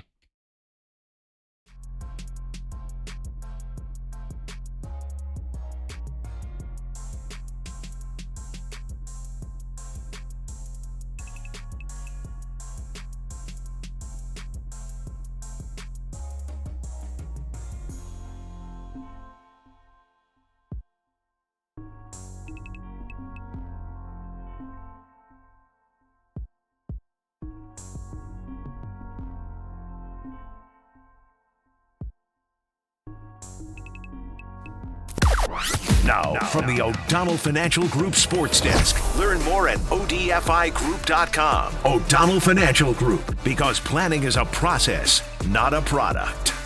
Matt Barrows is scheduled to join us in about 15 minutes to talk about this Jed York story and if the 49ers are going to face any possible punishment from the NFL. 808 KMBR. Do you think this story will have any type of effect on the 49ers this season? Join the conversation right now by shooting us a text, giving us a call, or checking in on the YouTube chat.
And now it's time for the Protect Your Assets Business and Technology Report with me, David Hollander.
Listen to the sports leader anytime, anywhere. Download KNBR, the sports leader app. Murph and Marcus continue live from the Casino Matrix Progressive Jackpot Studios. Casino Matrix. Progressive jackpots are here. Where are you? Just drop in. 1-800-GAMBLER. Marcus Thompson of The Athletic covers it all. Obviously does a ton of Warriors. He's done that for years and years and years, but also focuses on the 49ers, who are in the news after Jed York gets arrested for a $140 solicitation of prostitution and pleads no contest, does the whole deal, pays the fines. It's done. It's dusted. It's over. The question is, what will be the lingering effect on the ownership structure, et cetera, et cetera. Plus, they got to beat the Rams week one. So, Marcus, good morning. Welcome back to Murph and Marcus. How you doing, man? What up, Marcus? Man, what's going on? I only got 120. So I guess I'm not doing that great. See, there you go. Sorry, There you go. my fault. I know. My fault. Everybody's got them. Everybody's got the 140 seems to be a really big focus for people. It really does. It does. All right, buddy. What does this mean? So Parag Marate left in the a couple months ago. Nobody really paid attention to it. And now this. Now we find out the sad news that Jed and Danielle are filed for divorce in May. I don't know. Is there something there about the 49ers ownership structure or the hierarchy, the top of their executive chain being a little unstable? I mean, of course it is, and especially as we see, like the constant, like drama this team goes through. There's a lot of self-inflicted wounds that end up becoming like, a cloud over their training camp and leading into their season, and you gotta wonder like. If it's messy up top, it's probably gonna be messy trickling down, right? It's gonna be messy at the bottom. You always look to ownership. I mean, this team cannot have a peaceful training camp. It's just it's wild, and for this to be the latest thing, it really just shows. I'm sure they want to. I'm sure they're trying, but it just feels like they're incapable of a peaceful, calm, productive training camp, and now the owner is in it. So yeah, I think all of this stuff starts from up top. That's the first place to go when looking for like accountability. Marcus, this is an organization that's won 5 Super Bowls. It should be one of the most well-respected organizations, not just in the NFL, but across the sports landscape. But right now, it doesn't feel like that. With this Jed York situation, with the Kyle Shanahan car accident, you throw in Brandon Ayuk in the substation, it kind of feels like the 49ers are being viewed as a laughingstock right now. How bad of a look is this right now for this 49ers organization?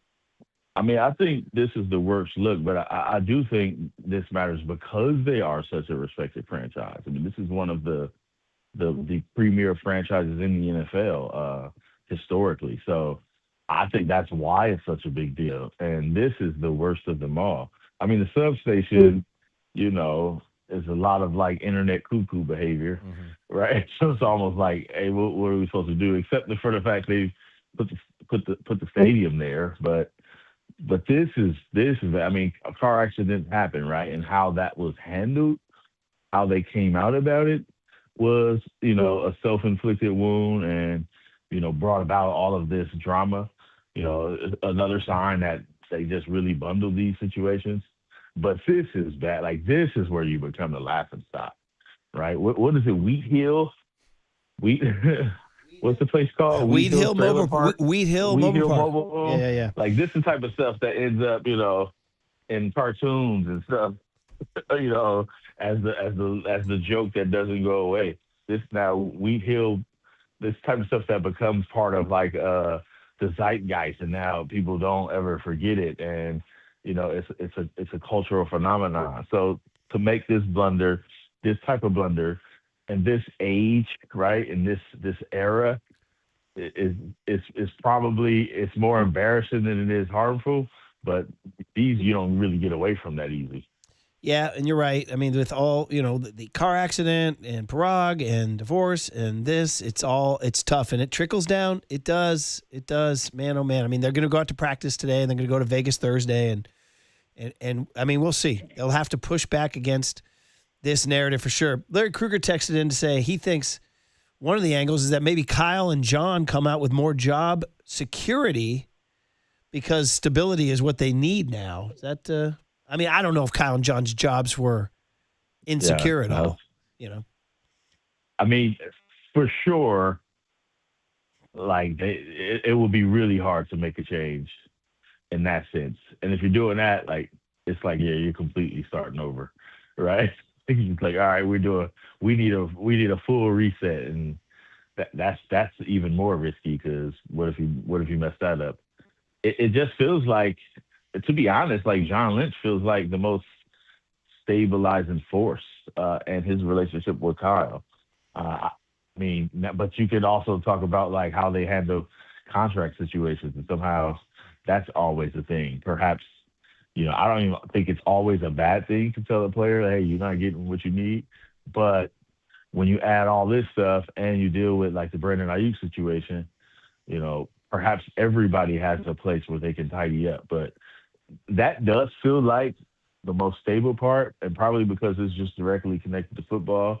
But they still haven't done the thing that they're there for, which is win the Super Bowl. So, like, it just feels like a lot, and there's always something, and they're the franchise that always gives, right? So from our perspective, it's great.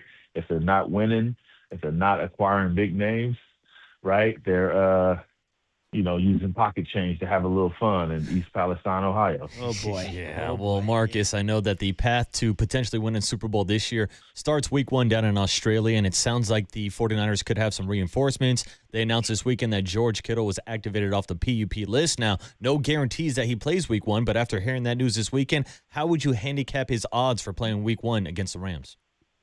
I would still put them pretty low. I mean, that's a long way to travel, and they are spending a week out there, so that maybe that helps some. But then you got to come, you got to make this trek back, and we all know flight ain't really good for recovery. So it's a good sign, but it's just based on their history and how critical he is, and how they seem to be one devastating injury from being derailed. I would guess they would choose caution in this situation. But it is George Kittle, and the dude eats violets for breakfast. He probably keeping him off the field might be tough. But I'm saying, hey, relax, welcome back, but hold off. And it's not like they don't have anything at tight end. Like Purdy will have somebody to throw the ball to who he feels good about. It won't be Kittle, but he'll have something. So to me, if the smart money is on resting him. Yeah, could be. We'll see. As Matt Barrows said, your colleague at The Athletic, that the ramp-up is going to have to be steep because they leave a week from tomorrow. I mean, that's really soon. And these Achilles injuries, Marcus, I mean, I don't know, same in the think back to, we've talked about this before, I think, but it used to be a career ender, and now it happened in January, and he's talking about playing in September. Mike Crabtree even came back faster than this, and who was the running back for the Rams? Was it Kyron Williams who came back so fast? Cam Akers. Cam Akers. I mean, man, is that the same in the NBA? It's getting there, yeah. I mean, Tatum came back pretty fast, Jason Tatum, after tearing his. Damian Lillard, he took longer, but he was older, right? He was in his late 30s. Clay took a little longer. I think the younger players are recovering faster. It's definitely not. Remember, it used to be you're done. And the other key part I think we're seeing, like as far as the progress goes, is even when you came back, you lost a lot, and it was noticeable. I think that's a little bit fading too. I think you're seeing athletes come back from Achilles and refinding some pop, all right, and not losing some explosiveness. So that bodes well. I mean, NFL players are already machines, right? So if anybody can get there, it's them. I remember Jerry Rice broke paradigms about ACLs when he came back. So NFL players are built a little different. So I'm not surprised at all. Marcus, you just mentioned the name Klay Thompson, and we actually just played sound on our show yesterday of him talking about his recovery from that Achilles injury, but also his decision to sign with the Miami Heat after completing the buyout with the Dallas Mavericks. How do you think Klay Thompson's going to fit in Miami on and off the court, Marcus? I was about to say, what are we talking? We talking about in the arena, or I think he's going to fit in well in Miami, right? I think, is there any player more made for South Beach than Klay Thompson? I think it just feels so perfect that Klay is there. If anybody knows how to enjoy the chill vibe of Miami and South Beach, it's Klay Thompson, right? Mm-hmm. But also, I do think he fits on a basketball court. I think this is a great choice by him because he has the thing they don't have. Like, they need shooters badly. They got Bam. They got Giannis. I mean, the paint is congested, right? That's the most packed the paint team. Like, everybody will pack the paint, and they need people who can shoot. They lost Norm Powell. So, and Andrew Wiggins is a pretty good shooter. He can burn you from three, but he's not somebody who terrifies defenses. Klay out there, man. Klay, you still think, hey, this dude could just go crazy, and he's going to open up the lane for them. Like, it's a perfect fit. I think he might even end up starting because the fit is so good. Where in Dallas, he spent a lot of time coming off the bench, and he's trending towards this, all right, off the bench, higher gun. I could see him being so useful for what they have that they start him. And Klay want to start, so he still feel like he's one of them guys, and he could probably become that in Miami.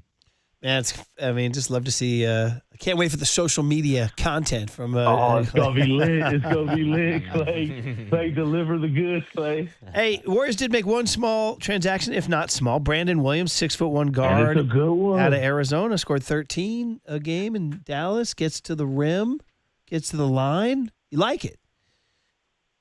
Absolutely. I normally like get a little weary about getting guys because they hurt you. And Brandon Williams was one of them guys they just couldn't guard, right? So, and it's like, man, let's go get this guy because we can't guard him. But in this case, he does the thing they need. Like, he is a put my head down and go get a bucket. He's tough. He's physical. Like, this to me is a good pick. I think they needed 2 or 3 of these. These type of players, they're not going to move the needle. You're not going to win the press conference, right? You're not going to silence social media. But, man, these players are pretty good, and they have value, and you've seen them. You've played against them. So he's good. He's fast. He's athletic. He's young. He can get hot. Like, this is – to me, I like this pickup. I like this a lot. I think this was a sign of what this is the direction I would have went from the beginning. Marcus, one last question for you real quick on the Golden State Valkyries, who beat the Minnesota Lynx last night for the first time in franchise history. Now, I'm seeing people on social media saying that it's their biggest regular season win ever. Obviously, for those of the audience that don't know, the Minnesota Lynx have the best record in the WNBA. So how significant do you think that win was last night? I actually think it was huge because when you begin bullied by a team, especially, and they just got through celebrating like on your court, right? And, that Minnesota's a team, they talk. Like, Kayla McBride hit the night after she hit the big three to basically seal it. Like, you got nighted on your own court. To me, that loss on, I think it was Wednesday, put a doubt over the Valkyries. Probably not in their locker room, but it was like, okay, this is a championship team, and you can't beat them. Maybe you're not a championship team yet.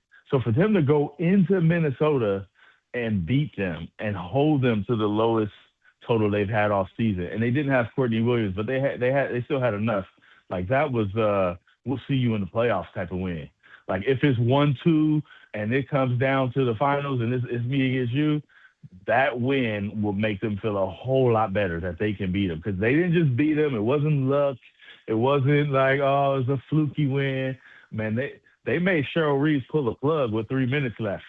She sat the starters. Like that was a resounding response by the Valkyries. And I'm telling you, I don't know if people are paying attention, but Veronica Burton is the most Bay Area point guard we've ever seen. Like she I mean, people would love this woman, man. She does everything on the court, and she was a big reason. She shut down Olivia Miles for the second time this season.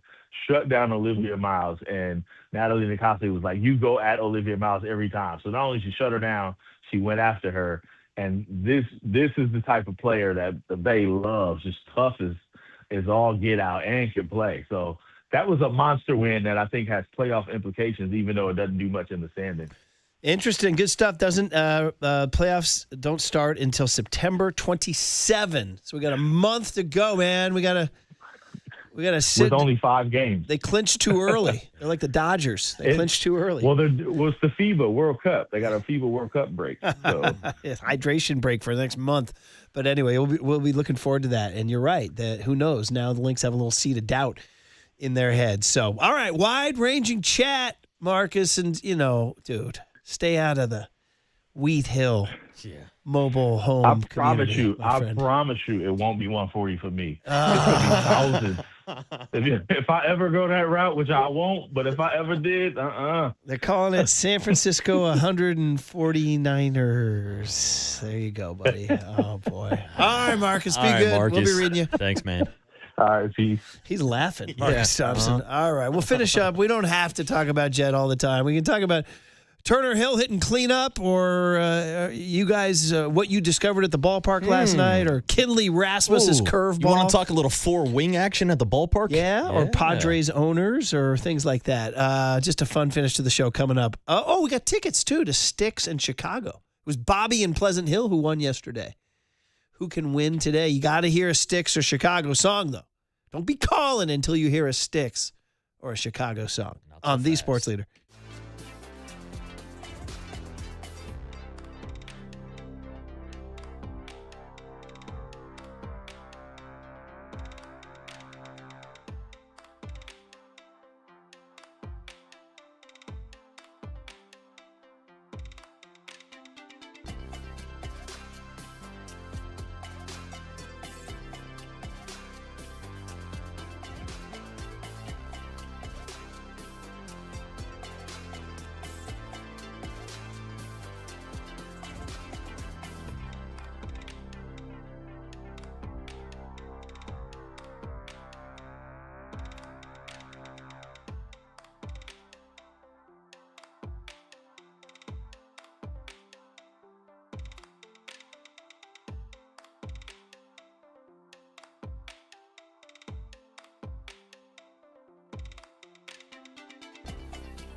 Listen to the sports leader anytime, anywhere. Download KNBR, the sports leader app. Murph and Marcus continue live from the Casino Matrix Progressive Jackpot Studios. Casino Matrix. Progressive jackpots are here. Where are you? Just drop in. 1-800-GAMBLER. Swing, and there's a shot deep into right center field, into Triple's alley, way back there. Adios! Pelota! To the deepest part of the ballpark, right next to the 415 side. A 3-run homer for Rafael Devers, and now it is 5-0 Giants. Hey, how's this for a rejoin? Look at Walt, or not Walt, look at Jacob Violante, the Vigilante, giving you a little Devers bomb and the chance to win 2 tickets to see Styx in Chicago. Marcus, you got your sheet over there, buddy? Oh, yeah. You need to borrow my sheet? I got you. I got a sheet for you. Buddy. Uh-huh. There it is. Holy sheets. Styx. Styx has played the first 2. We need Chicago at some point this week. Styx in Chicago, September 4th, Toyota Pavilion at Concord. Little Labor Day weekend action. Call John Joe Curley like Bobby in Pleasant Hill did yesterday. Caller number 10 at 415-896-KNBR. 2 tickets to see Styx in Chicago at Toyota Pavilion in Concord, September 4. Prize furnished by Live Nation. Find the official rules at thesportsleader.com. This is hilarious. It's like a little Renaissance thing. Anyway, please, tickets are on sale now through livenation.com. That was one of the more underrated Paulie Mac tunes. Come say JaVale, come say JaVale, come say JaVale McGee. Might have been a Creative Tony production. What a parody. I think Creative Tony got a lot of those. Oh, yeah. So anyway, hopefully somebody wins the tickets, and then we'll be happy. Yeah, hopefully Sticks are as impressive as Rafael Devers swinging the stick yesterday. There you like that? Go, you buddy. like that? Come sail away with a fastball from Chase Burns. Yeah, had that sail out to the deepest part of the ballpark, out to the 415 section. Incredible performance against one of literally, metrically, numerically, one of the best pitchers in all of baseball. Yeah, Chase Burns is a dude. He's a Cy Young candidate. He's on a bad team. They've lost 70 whatever to the Giants. I mean, they're as bad as the Giants almost. But this guy was literally in the Cy Young conversation. 14-2 to 251, huge strikeout numbers, dominant, and they just attacked him. Tony Vitello had some interesting comments about after the game about being hooked up.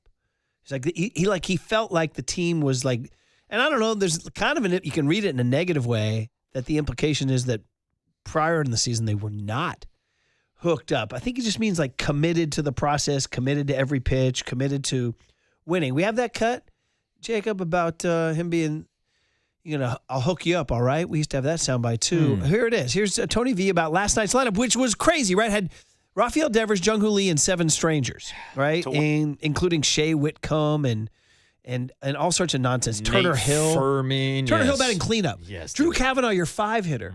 Nate Furman, your guy's 6-hole. So here, but Tony praised him. To win a game during the regular season, I'm a firm believer you just got to have guys that are hooked up.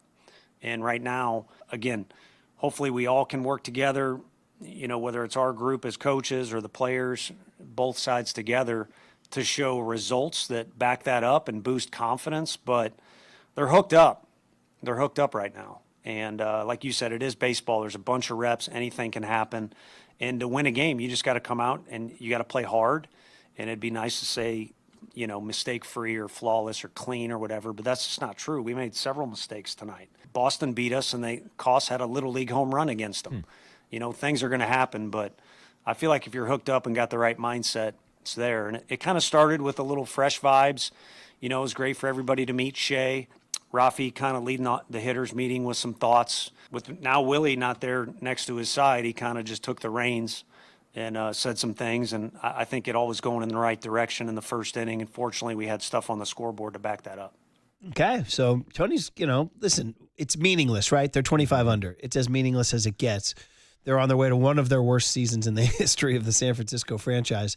And yet, if you're a hardo and you want to look hard enough, there's little things there. He mentioned Rafael Devers leading the hitters meeting. This is after the weekend where he had an embarrassing, he got swept in Boston. He got booed in Boston. Yeah, and his team got swept. Yeah. Like a lot of it's embarrassing for Rafi. Yeah. He doesn't show that. He doesn't want to show up in Fenway and lose. No, and he doesn't show it. He's very hard to read. He's kind of stoic. He doesn't do media. Although I did find it a little fascinating that Rafael Devers had a nice little chuckle on his face Friday in Fenway when he was getting booed. Like, he probably had the thoughts to himself, like, can you believe this, S? I won this town a championship, and they're going to boo me? And then, of course, he goes deep on Friday, but did not have a great weekend Saturday, Sunday. No, but he comes back, and he homers yesterday. Baggerly wrote a piece today, and it's about he posts every game.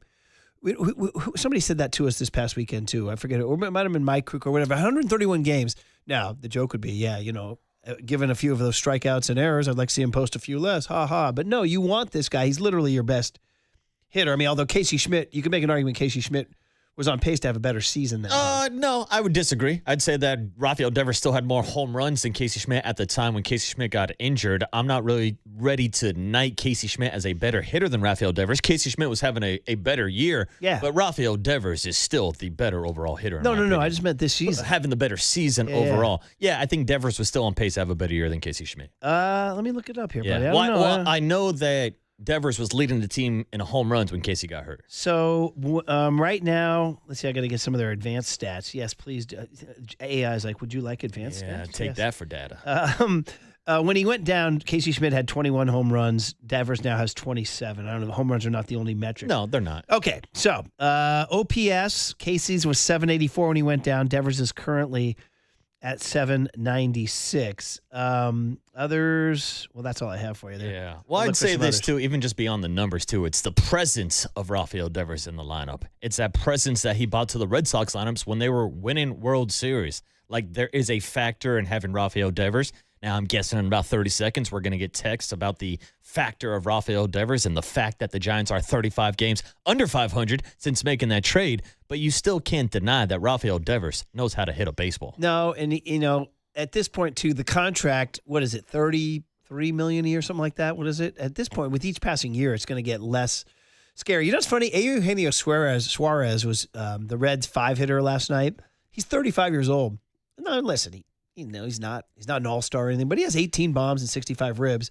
I mean, Rafi Devers might be one of those guys who, when it comes to the contract, might be one of those guys who's just such a born hitter that even if he gets a little bit of a boiler when he's 34 years old, he still might be able to hit the baseball. Well, that's if you don't believe he's 34 years old already. What kind of crazy conspiracy is that? People think Devers is older than he is. I don't know what to say about that. I mean, there's crazy people out there. So, I mean, listen, he led the hitters meeting. I think, it's funny. I did the Tony Maz baseball hour in Boston, and he was like, he's a bad teammate, and he's a cancer, and And I was like, well, I said, I can't say that with certainty out here. I've yet to find a person on the record or off the record dog him as a teammate. You don't hear the whispers. You don't. They're like, no, we like Rafi. We do. We like Rafi. We do. The finger wag was bad. Yeah, that's right? the one Obviously. incident that the optics were bad. I mean, we all have our days, and he's and that spoke to the Tony V thing, although it feels a little bit, if you're paying attention to Tony this last couple of weeks, he's starting to assert himself just a little more in his comments about the team, calling him out a little bit more. Look at the lineup. It looks like a JUCO lineup. Feels and like that's why he's calling him out for playing JUCO ball. And he can kind of, yeah, exactly. I mean, I wrote this jock blog last week about, like, if you bring him back next year, it's like, I mean, obviously, dude, it's like you can easily make the argument to not bring him back. It's like, bro, are you kidding me? It's been a disaster. It's been a freaking disaster. Just for fun. And I know this isn't apples to apples, but I looked it up just for fun. And I found, sure enough, the data I was looking for, Bobby Cox, when he started his career, lost 90 plus his first 2 years. Joe Torre, dude, had a terrible start to his managing career. In fact, one year I think he lost 99. Another year he lost 95. Another year he lost 96. I just wrote, dude, how'd the Yankees hire this guy? He was a terrible. I mean, grown men weep when this guy walks down the street now. Are we saying he's going to be Bobby Cox and Joe Torre? No. But what we are saying is that bad seasons happen. Terrible seasons happen. They do. Bruce Bochy lost 98 in 2017. He also won 3 World Series. But so I'd say all things on balance, you bring him back because this was Buster's vision. And yeah, it sucked this year. It was an F. They get an F. It's a failing grade this year, but that doesn't mean that next year has to be the same.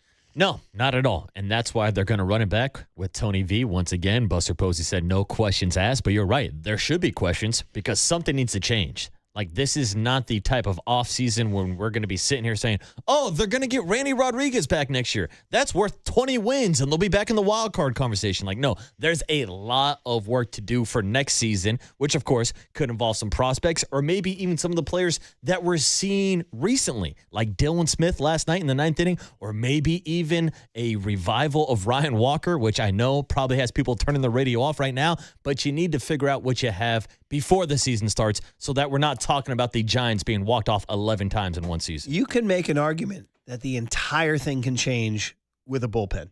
Like, if they like, I'm watching the Padres and the Red Sox these last 2 series, and the guys they brought out of the pen. If the Giants brought guys like that out, bro, they win a lot more games. Yeah. I got news for you right and here. Guess who's closing out ball games for those 2 teams? Mason Miller and Aroldis Chapman, 2 of the best closers in baseball. But Nicky T tried telling us earlier this year, you can't win without a closer. It's not just the 9th inning, though. Oh, no, you're right. And 8th inning yeah, guys, they got guys stacked up. Including Eric Miller in Boston.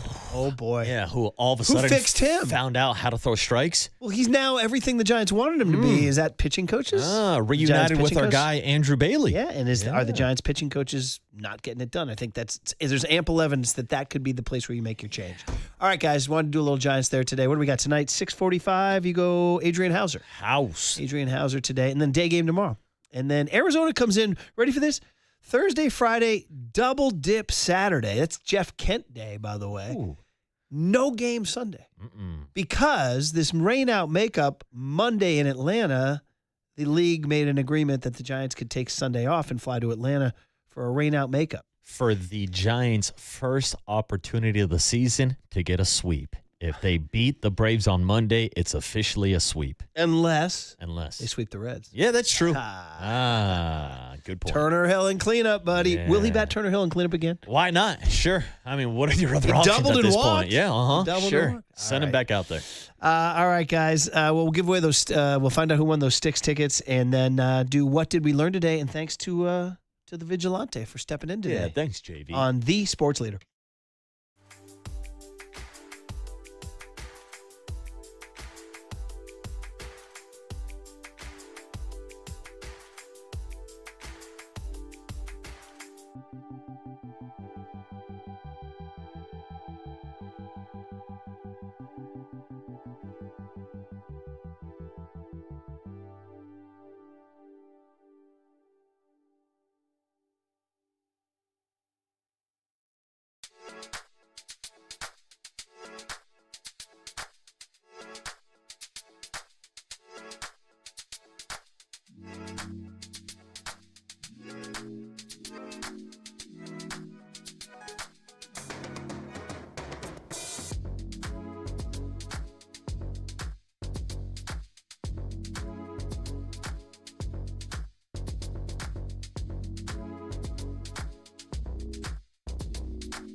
time for your Bay Area Chevy dealers traffic update.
Listen to the sports leader anytime, anywhere. Download KNBR, the sports leader app. Murph and Marcus continue live from the Casino Matrix Progressive Jackpot Studios. Casino Matrix. Progressive jackpots are here. Where are you? Just drop in. 1-800-GAMBLER.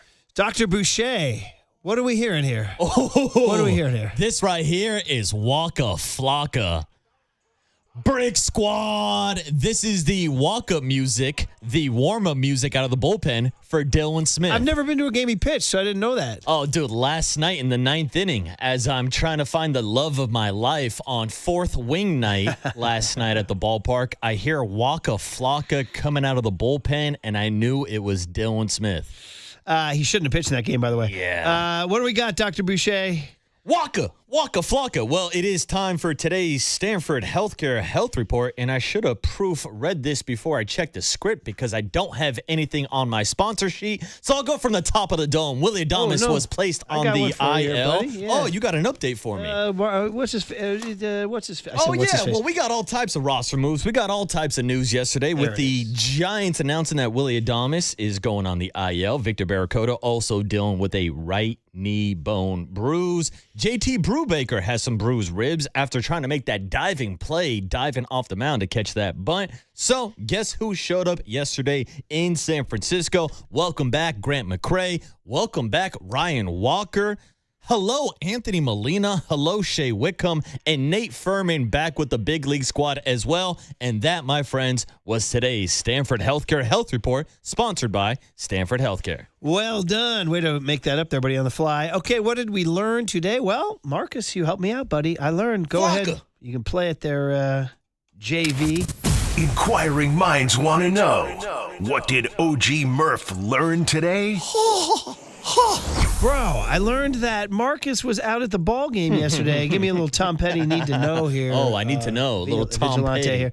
And you said you saw a lot of people going to get something here and you going to get a pickup or something like that. Well, dude, I saw a line that started outside of 58 Social and went up all 3 levels on the ramp all the way to the top deck because people were waiting in line for their special event ticket giveaway.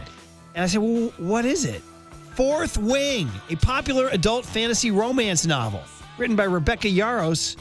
People say have called it Dragon Smut. Dragon Smut. A woman deals with a tense growing attraction to Zayden, and it features magical dragon combat and apparently a few ripped bodices, too. Ooh. So I learned that. Yes, we all learned. I didn't know that I was going to the ballpark to get involved in a book club. Are you going to read it? No, absolutely not. All right. I don't know how to read, Murph. That's a rhetorical question. I do believe that JV here said he got it for his girlfriend. Yeah, he's a big romance guy. You got her Fourth Wing, didn't you? I did, and I told her to text in, but she didn't. Okay. Well, there you go, buddy. What does that say about the state of your relationship? What does that say about our show? We'll figure that out next time you pinch hit. Better than yours. Fair and Biased with Sean Lund is next. You're listening to KNBR AM and KNBR FM San Francisco, the sports leader, Cumulus Media Station. They're hooked up. Yo soy la madre de los padres. Kinley Rasmus.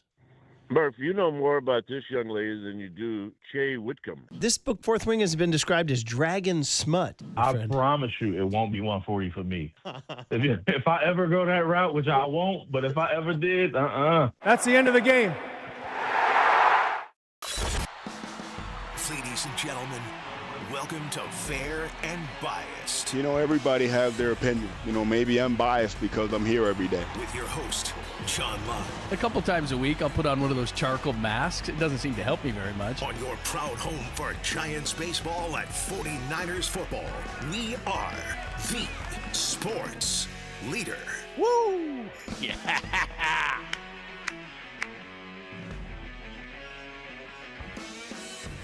What's happening? Thanks for joining us. What is today? Tuesday? Man, there's a lot going on.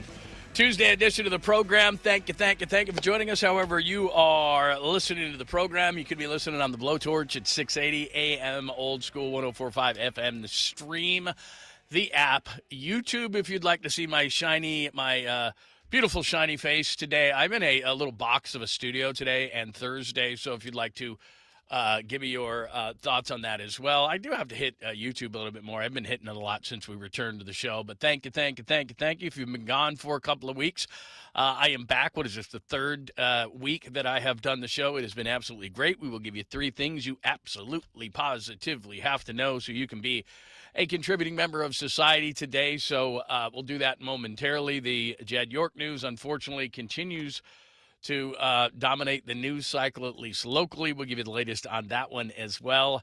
Hopefully someone will do something wrong.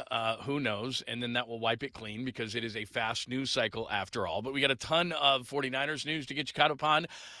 The Giants last night, I'm sorry, I have probably, again, put my curse on someone. I'll explain that as well. And the Padres have new owners, which is interesting because we got the Dodgers story going on. And what exactly will the NL West be in the coming years? The Padres owners came in with a lot of spit and vinegar and promises and everything like that. But will they spend money like the old Padres did? Will A.J. Preller still be as aggressive as he's been? So we got a ton of stuff to get to. And again, appreciate your attendance today. Tim is back, which is absolutely great. Let's get things going, man. Here's the 3 things you've got to know right stinking now. Let's get to the headlines. Fair and Biased gives you 3 things you need to know right now. Number 1. Number 1, of course, the latest on Jed York. By the way, the owner of the trailer park has come out and said, hey, man, this is a upstanding trailer park. We don't have they didn't do the sting operation because we have something going on in the trailer park. This is fine and upstanding. Jed just happened to park at the trailer park. So that's the latest. The trailer park owner actually released a statement. As far as the NFL is concerned, Matt Mayoko was on yesterday. Will there be punishment forthcoming for Jed York, for the 49ers? Both, neither. Here's what Matty said. But what makes this difference with Jed York is the no contest plea is basically akin to guilty. That's how the courts view it. So I would imagine that will be taken into account when it's time for Roger Goodell to make a ruling on that. And I would think that, there is the possibility of a significant fine, as well as also the possibility that he could be suspended for a period of time, that he would have to stay away from the team. But all that can happen because the legal process has already, albeit very quickly, ran its course. That's Matt Mayoko yesterday. For more, you can hear that entire interview at KNBR.com. But what I think is interesting is, and I was reading up a lot on this, is the follow-up, because there's the initial shock of it, and we were all kind of getting our thoughts together yesterday on KNBR and all the media members. And it's a delicate situation, obviously, with the 49ers, and we carry the 49ers games and all those kind of things. But you got to talk about it. It's the big story. You got to be objective about it. And the thing that I find interesting at this juncture of this thing, and there's still, I think, some legs on this thing, is how it's covered, because there's not a ton of talk about it nationally. I mean, there's the memes, and there's the people laughing, and there's the how could you do this, and what were you thinking, the Hugh Grant kind of thing. Remember the Jay Leno show? What the hell were you thinking? All the different weird things in a trailer park and $140, and just the whole thing is bizarre and weird. Not that it would have been any better, but a lot of people are like, well, you got a lot of money. Why weren't you just in a hotel room with a call girl? I'm not saying that's right. I'm just saying that all the circumstances around it are just really, really weird. But how the NFL responds, because if this is a player, I think it's pretty easy. That player gets suspended. There's a lot of talk about it. Roger Goodell comes out. It's been strangely quiet from New York. The 49ers released a statement that essentially said, we have no further comment. The NFL, kind of the same thing.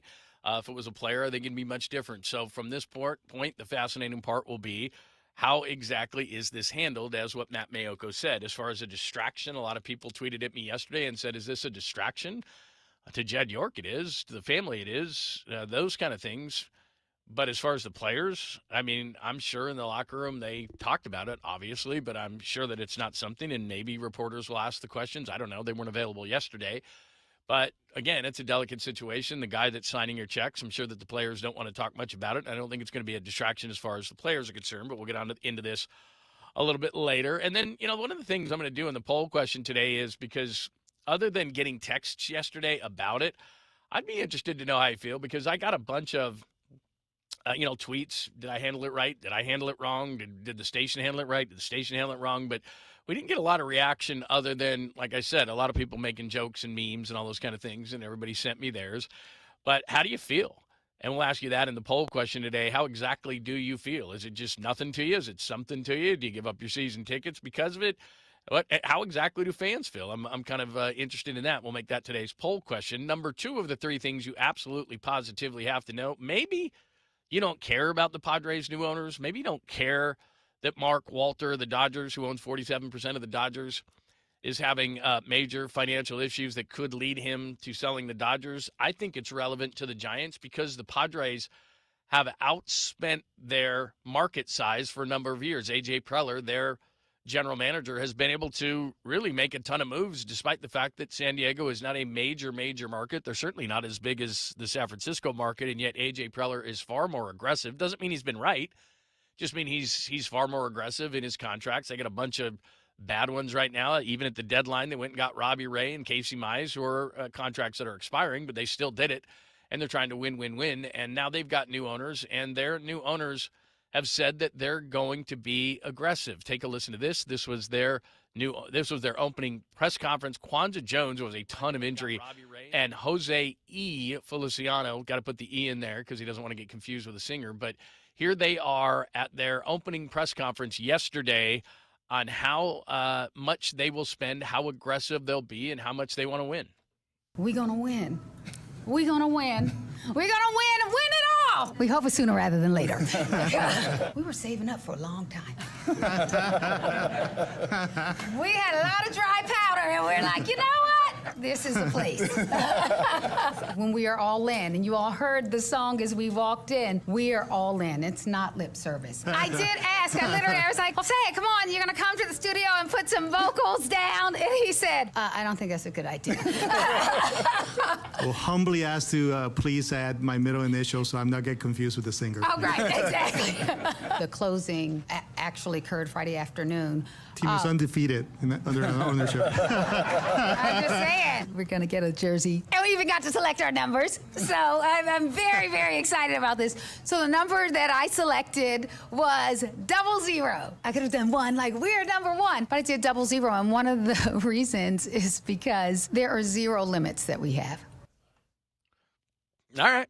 Lots of owners have done a lot of talking. I tell you this all the time. I don't think all owners want to win. In fact, I know they don't. Some want to run it like a business. Some want to just win at all costs. They sound energetic. They sound like they want to win, but we'll see.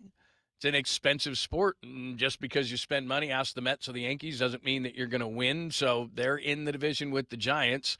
By the way, they did say, and we'll play this a little bit later, they said they'd spend ambitiously but judiciously. So we'll see if they continue to be aggressive in San Diego and outspend their market size. What is the future of the NL West with the Padres' new owners? Will they let them continue to cook the Dodgers their situation? We'll get into that a little bit later on in the show. And finally, speaking of baseball, the Giants beat the Reds last night, and I'm going to defend Rafael Devers at some point today, but here he is with a 3-run shot last night. Swing, and there's a shot deep into right center field, into Triple's alley, way back there. Adios, Pelota! To the deepest part of the ballpark, right next to the 415 side. A 3-run homer for Rafael Devers, and now it is 5-0 Giants. That is the great, and I do mean great, John Miller on the call. And maybe Rafael Devers at this point doesn't need me to defend him, but remember, around trade deadline time, everybody was on the table. Everybody could be sold. It must all go, go, go. Big sale. And I never thought Rafael Devers was a guy that should have been moved. He's playing better. He's going to hit 30 home runs. He's going to knock in near 90, which is about what he did in Boston. Now, is his OPS down? Yep. Is his batting average down? Yep. Can you blame the ballpark for some of it? Yep. But he's less than 30 years old and even older in his contract, which runs till he's about 36. He's going to be able to DH and be able to hit. He's just one of those guys. It's not an immovable contract like I think potentially Willy Adames I think is immovable at this point. But maybe he does need to be defended. Maybe he doesn't. The other thing that happened last night, we had Carson Wizen on a couple of weeks ago, and I've said this, and lots of people who have listened to me over the years knows this. Papa and I had all these different guys on, and we had a run there where guys just couldn't stay healthy. We had Ryan Vogelsong on one year. That was the year that, what did he do? Broke his knuckle or something trying to bunt. Josh Reddick was on one year. He ran into a fence in Houston. Casey McGee was on. He was just flat bad. Like, it was just, there was probably a 5-year period there where these are regular guys, I'm saying, who are on weekly with us. And they would just, like a week or two within us signing the deal and having them on a couple of times and getting some momentum and all this and getting, pulling the personality out of them, having a good time, there'd be an injury. It was uncanny. And so I apologize to Carson Whisenhunt. I hope he's okay. But this was the moment last night in which his elbow was barking a bit. Take a listen. Another right-handed hitter. He takes one up and away, ball one. Big miss from Whisenhunt. And Whisenhunt he might have hurt himself. Whisenhunt is holding his left arm out, and that doesn't look good. He's flexing his forearm and his wrist. Oh, man. I don't know what happened. Dave Greshner is out. I cannot imagine that. He's pointing at his forearm. I cannot imagine that Whisenhunt is going to stay in this game. He did not, Dave Fleming, and that is the great, and I do mean great Dave Fleming. So we'll keep you up to date on what's going on with Carson Whisenhunt. Of course, the Giants need pitching next year, but I'm personally apologizing. I hope it is nothing big for Carson Whisenhunt, but the Giants do get the win. Giants baseball tonight, Giants baseball tomorrow afternoon as well. 2 more against the Reds, and those are the 3 things you absolutely positively have to know right now. The latest on Jed York will make it part of our poll today. The Padres have new owners, and there still is trouble with the Dodgers. What's going to be the future financially in the NL West? Could be good news for the Giants.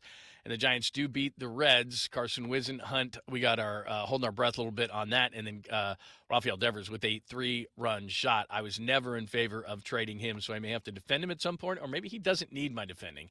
We'll get into that conversation as well. And those are the 3 things you absolutely positively have to know. Do remember at any time when I give you something compelling to discuss, we are wide open, and I'd love to hear from you on the Golden State Lumber and Showroom text line or the OMA guest line, where you can go old school and call 415-808-KMBR, 415-808-5627.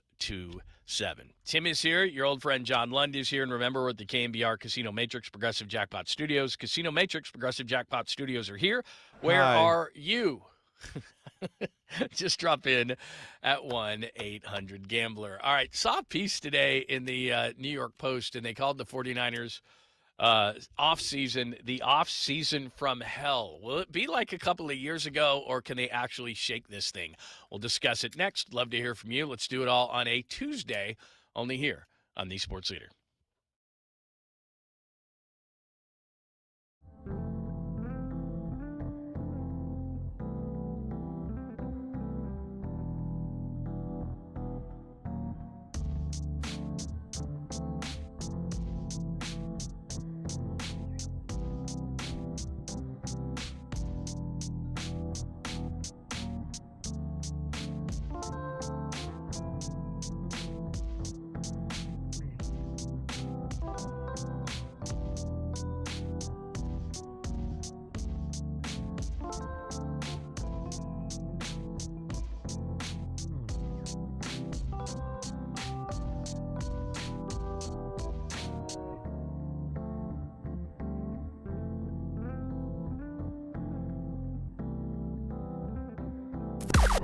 Now, from the O'Donnell Financial Group Sports Desk. Learn more at ODFIGroup.com. O'Donnell Financial Group, because planning is a process, not a product.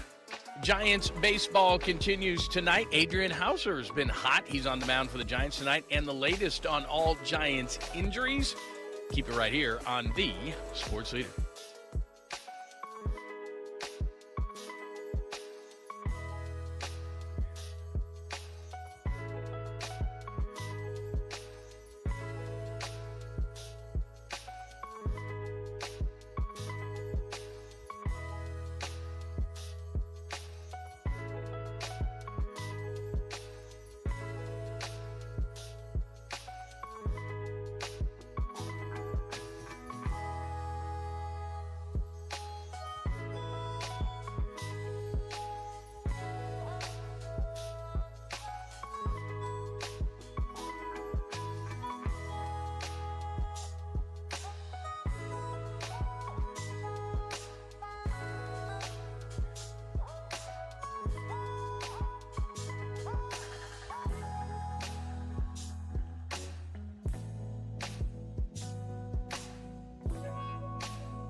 your home of Giants baseball for nearly half a century.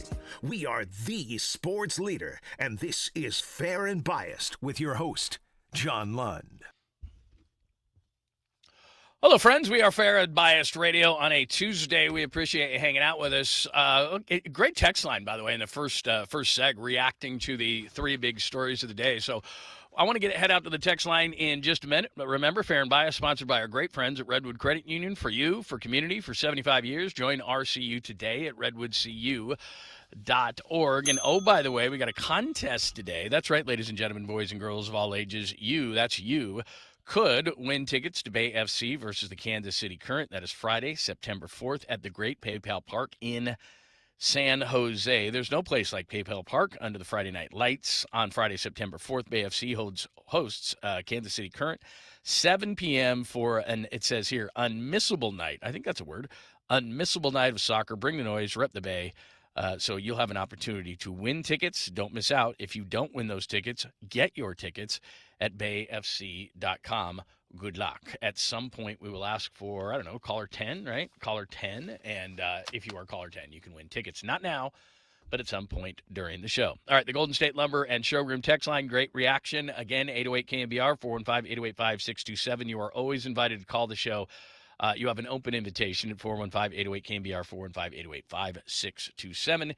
Anytime that you would like. I asked you a very simple question, and we'll open up the poll officially on YouTube coming up next. But what is your reaction? We talked so much about what happened yesterday with Jed York and a lot of things going on, and then the story evolves. And just was curious about how people felt about it. Is it no big deal? Is it a big deal? You turning in your tickets. There was a lot of stuff written. What exactly would you say? Or it's just like, look, man, all the way to boys will be boys. I mean, what exactly do you think? And should there be any actions as far as the situation is concerned from the league itself? Give me your thoughts. 831 talking about the Padres' new owners. That's a lot of talk, and she is super annoying. Yeah, look, if they come through, that is a lot of talk. Most owners come in and they're kind of, subdued and subtle and all those kind of things because they don't know what they don't know. I don't mind enthusiastic owners, but like you said, it's interesting. 707 says, oh, Lund, you're in the Bay Area. Nobody cares. There's too much to, hang on a second. There's too much to do around here to worry about what owners do. All right. Who cares? 209, who cares what Jed York did? Only impact to Kyle, John, and the team. Should be having to answer a few questions that it's gone. Don't condone what he did. Really creepy, but who cares? Moving on. And really a non-story. Week 2, nobody talks about it. There you go. I think Roger Goodell, this is from the 408. I think that Roger Goodell should fine Jed York $160. I get what you're saying. Let's see. Anything else here that's compelling? 310. I should read these ahead. Until it's settled, figure out what's cleaned up, taking care of football operations. Going to suffer whenever they're not supported in the way that they need to. Okay, so there you go. There is some early reaction from that. Keep it going. Any of the things, like I said, I'm going to at some point defend Rafael Devers as well. So here's what's interesting. I was reading, perusing, looking for things to discuss today, and saw in the New York Post, they called the 49ers offseason the offseason from hell. And we'll see, because I remember talking about this just a ton. What was it, 2-3 years ago now? 2 probably. And was covering 49ers camp when the whole Brandon Ayuk thing was going on. I don't mean the Brandon Ayuk thing now or just recently where he was tweeting every day and he was taking shots at the owners and he was yelling and screaming. That all kind of went away when Stephon Diggs got signed by the Commanders, and he went, oh, this isn't very fun or funny anymore. I'm not going to the Commanders. And so he's grown silent. There's been nothing from Brandon Ayuk lately. But what I'm talking about is 2 years ago, when they couldn't get the contract done and he was on the field some days and hugging guys and bumping fists, and then he was gone, and then he was, and then he's mad and no, he's not, and we were going down for camp and we're trying to figure it out. And he was a really important part of the 49ers and was like, look, they got to get this guy's deal done. And then Kyle runs up the stairs. I was even going to say reportedly, but that's a fact, and stops a potential trade to Pittsburgh and all that kind of stuff. And everyone was happy to have Brandon Ayuk back. Remember that a couple of years ago? Seems like a long time ago, because the way that you think of Brandon Ayuk now versus then is very, very different. But then that just mushroomed. That was just the beginning of the season. And that just mushroomed into injuries and issues. And we talked all season long about, this all started with Brandon Ayuk and camp and so maybe this is accurate, maybe it's not. I don't have the analytics behind it today, but it's just a sense you get as a fan, a sense you get as a media member, having done this a really long time, that there are certain seasons that are charmed, and the Niners have had those, and the Giants have had those, and the Warriors have had those, where just everything seems like from the get-go, just boom, boom, boom, boom, boom, boom, boom, everything's going right. Now, can you have a great season with a poor start? Certainly you can. Can you have a poor season with a great start? Certainly you can.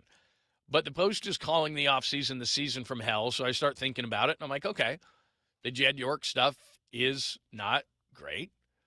Brandon Ayuk stuff going after the organization, not great, but still it seems to have subsided because, like I said, they signed another wide receiver, and he's kind of like he doesn't know he doesn't know what's happening. And it's not very funny to now go out on social media and kind of damage your value because you thought you had a soft landing space and you didn't. So that's kind of gone away. Kyle's car accident is a weird situation. I'm not a conspiracy theorist on that. Some people have been. I'm not. It is what it is. Kyle's back coaching. It's a weird thing. You don't see it every day. It's certainly strange, but will that affect the season? I don't think so. If Kyle was out, if Kyle had worse injuries, which thank God he doesn't, if Kyle was somehow because of the concussion, because I've had a couple of concussions before, and they can zap you. They can zap you of energy. You're seeing stars constantly. Like I had a really bad one a few years ago, and it definitely affects you, but it doesn't seem like Kyle has that. Only he knows, but it doesn't seem like it. More injuries and substation theories. Okay, you can go with that if you want to. Ricky Pearsall's out again. That one doesn't affect me all that much because, hey, Ricky, we hardly knew ye. And I don't mean to be mean about it, but just that's the way sports works.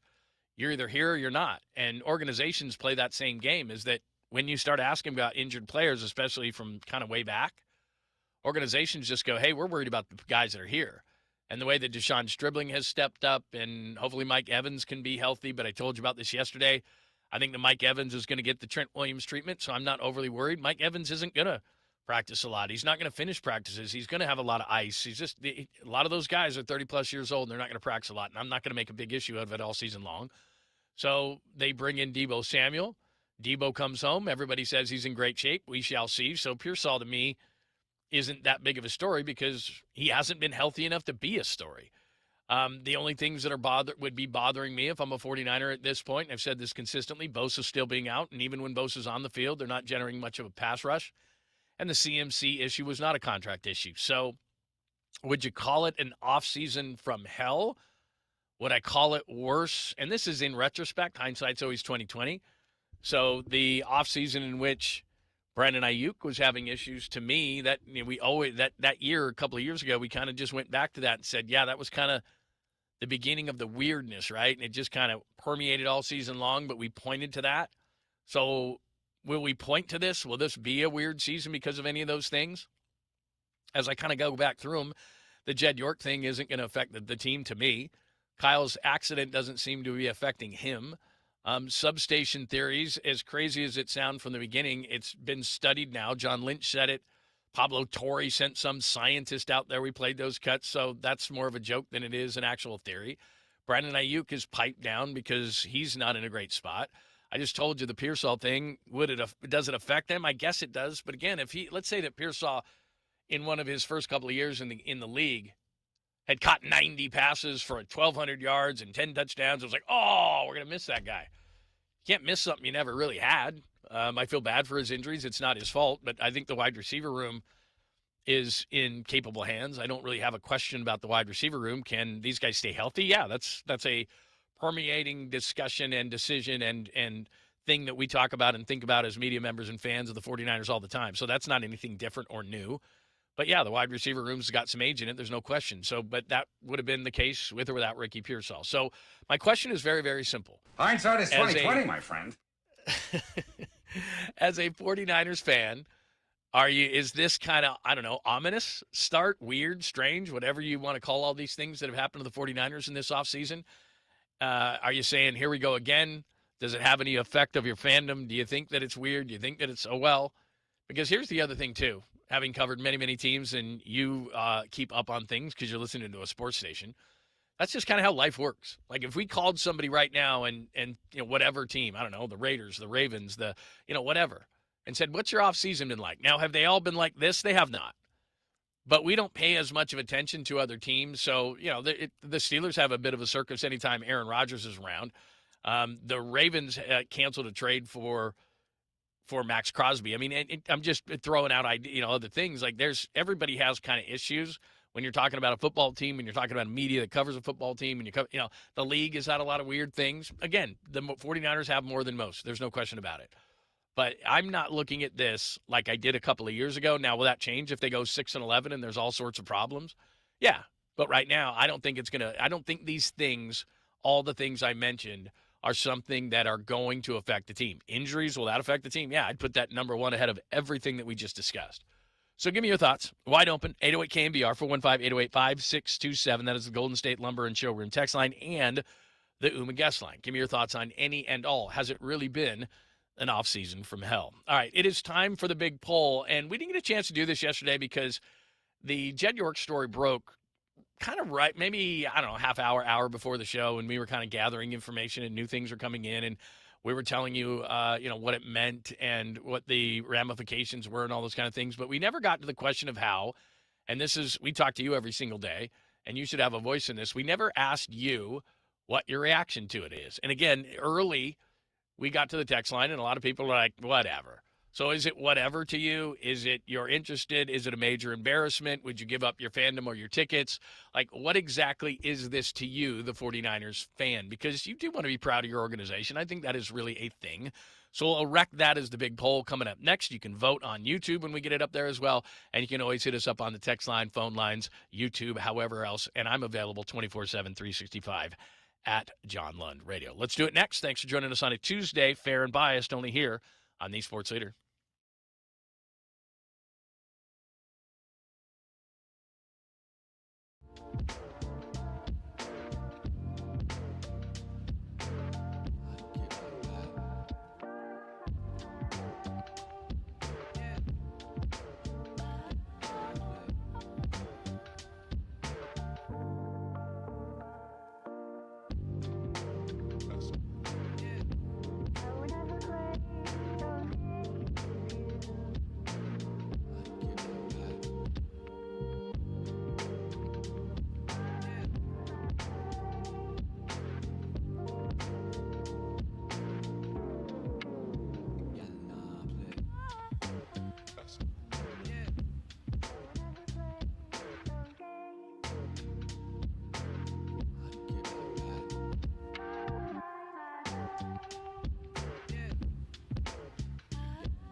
Fair and Biased comes to you live from the KNBR Casino Matrix Jackpot Studios. Casino Matrix. Progressive jackpots are here. Where are you? Just drop in. 1-800-GAMBLER. Hello, friends. Thanks for joining us on a Tuesday edition of the program. Appreciate you hanging out. Remember, you can always get to the show. Golden State Lumber and Showroom Text Line and the UMA Guest Line, where you call the show, are both the same. 415-808-5627, 415-808-KNBR. Glad you are hanging out with us today. The Jed York story continues. Lots of new stuff on it. But this time it's more the reaction. How is the NFL going to respond to this? I'm interested in how fans will respond. We'll do that on the big poll momentarily as well. By the way, did not mention guest today. Susan Slusser is going to join us late in the 11 o'clock hour, just over an hour from now. Some Giants injuries, including Carson Wisenhunt. We'll get the latest from her on that. Red Series continues tonight and tomorrow right here on the Sports Leader. And our good friend Rod Brooks is going to join us. I think, I was just looking at this during the break, that NBC Sports Bay Area has announced their coverage, and Rod is a part of that. So Rod's a good friend of the show. Great guy. Worked with Rod for a very long time. Tim and I are both big fans, and Rod's going to join us in the 1 o'clock hour around 1:15, and we'll get into the 49ers issues on the field. But let's get the big poll going today, and it's a pretty simple one. I'd love to get your reaction on what you think. We reported the story yesterday. We have not asked what your opinion is as fans, listeners, etc. Do we have? Yeah, we'll just roll it from here. Boys will be boys. A. B. Some internet memes. The news cycle moves on. Major embarrassment, or at the extreme level, you might give up your fandom. So there you go. Boys will be boys. Some internet moves. News cycle moves on. Major embarrassment, or I might give up my fandom. You can roll on that on our YouTube page, on the KNBR YouTube page, and Tim and I will update as needed. So you can either do that, or you can hit us up on the text line and give us your thoughts on what you think as well. And again, there is a ton of reaction on that. Let me hit a few of those before we get into some conversations about this. 925 says, it's embarrassing for the franchise, no doubt, but I have confidence in Lynch and Kyle on the football side of things that I don't think it's going to affect the football team whatsoever. I'm with you in that regard. It's embarrassing for Jed. I think that probably, I don't know this for a fact, I don't know what the plan is for the 49ers. They already released a statement that said that they would have no further comment. I said this yesterday. I thought about this last night. We are a society of forgivers. That's what we want to do. We really do. We don't really want to be angry, most of us. Most of us don't want to wear the black hat. Most of us just, are live life in a certain way. We don't want to be angry. We don't want to be mad. But also, we don't want to be naive as well. So I think that at some point, sooner rather than later, this is normally how PR people would tell you to handle it, I think, is you try to get ahead of it best you can. You can't get ahead of it because it's already he's already paid the fine. It's already done. But I would think that an apology probably wouldn't be good enough. A letter, I think that him getting in front of or getting behind a microphone probably as soon as he possibly could to say, look, and then this thing will be gone. And I don't think until then it will be, but just getting behind a microphone and essentially saying, look, that was stupid. I represent a great organization, a great franchise. It's not the example that I want to set for the organization, for fans, et cetera, et cetera. And I think that, I don't know if sympathetic is the right word for it. It's probably not, but just to say, all right, we're good. And that's what I think most PR people, I'm not a PR person, but I think that's probably what you should do. I remember, this was years ago. Maybe we'll look this up. But when Hugh Grant went on The Tonight Show, I'm sure there was a PR person, and Hugh Grant was a big-time actor at that point. Not that he isn't now, but he was one of the more popular leading men in Hollywood. Oh, 95, okay. So he's do quick math. Yeah, about 20 years ago. So 30 years ago, sorry. 30 years ago. Math not my forte. But 30 years ago for Hugh Grant, and all of a sudden he pops up on The Tonight Show, and I remember the first question that Jay Leno asked him.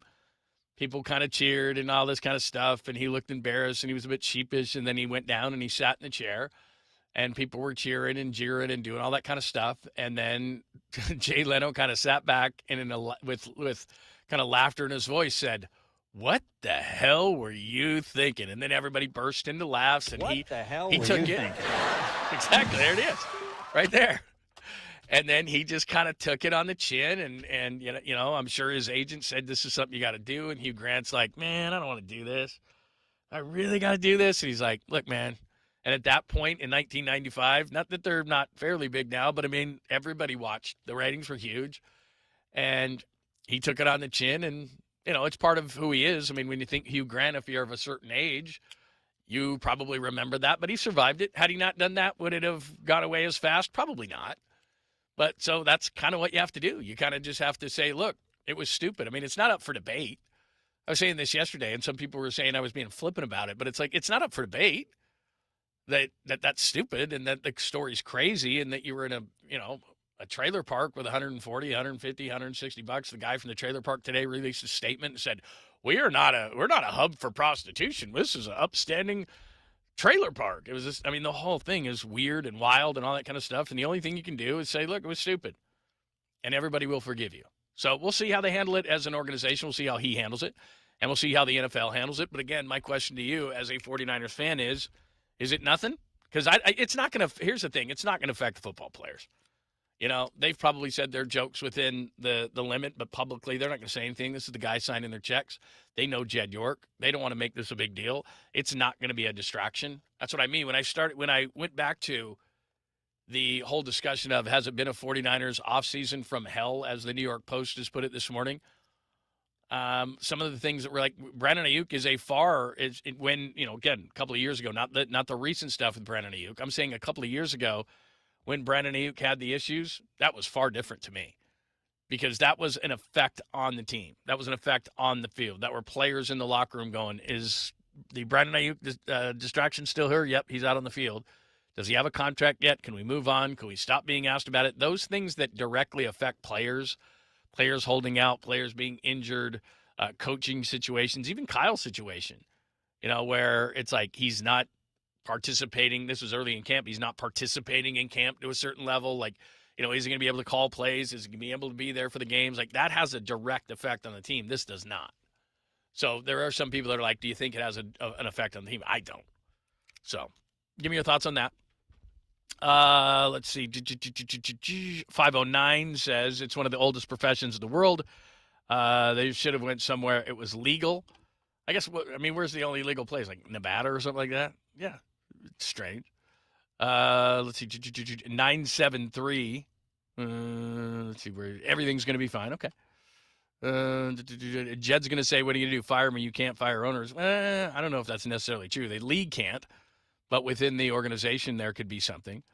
650 says, Jed York, embarrassing, but it won't affect the Niners season, and the fans honestly don't care. Okay. Fair enough. All right, keep them coming. We will update the poll question today. And again, how do you feel about this whole situation? Everything from it's not a big deal to you're thinking about your 49ers fandom. Give me your thoughts, because that's all the stuff. We got a ton of stuff yesterday on this, and it kind of went all across the board, which is why we brought it up today. So hit us up, 415-808-KNBR, 827. I'll check up on the YouTube. We'll get into an actual Niners conversation. We'll do that coming up next, only here on the Sports Leader.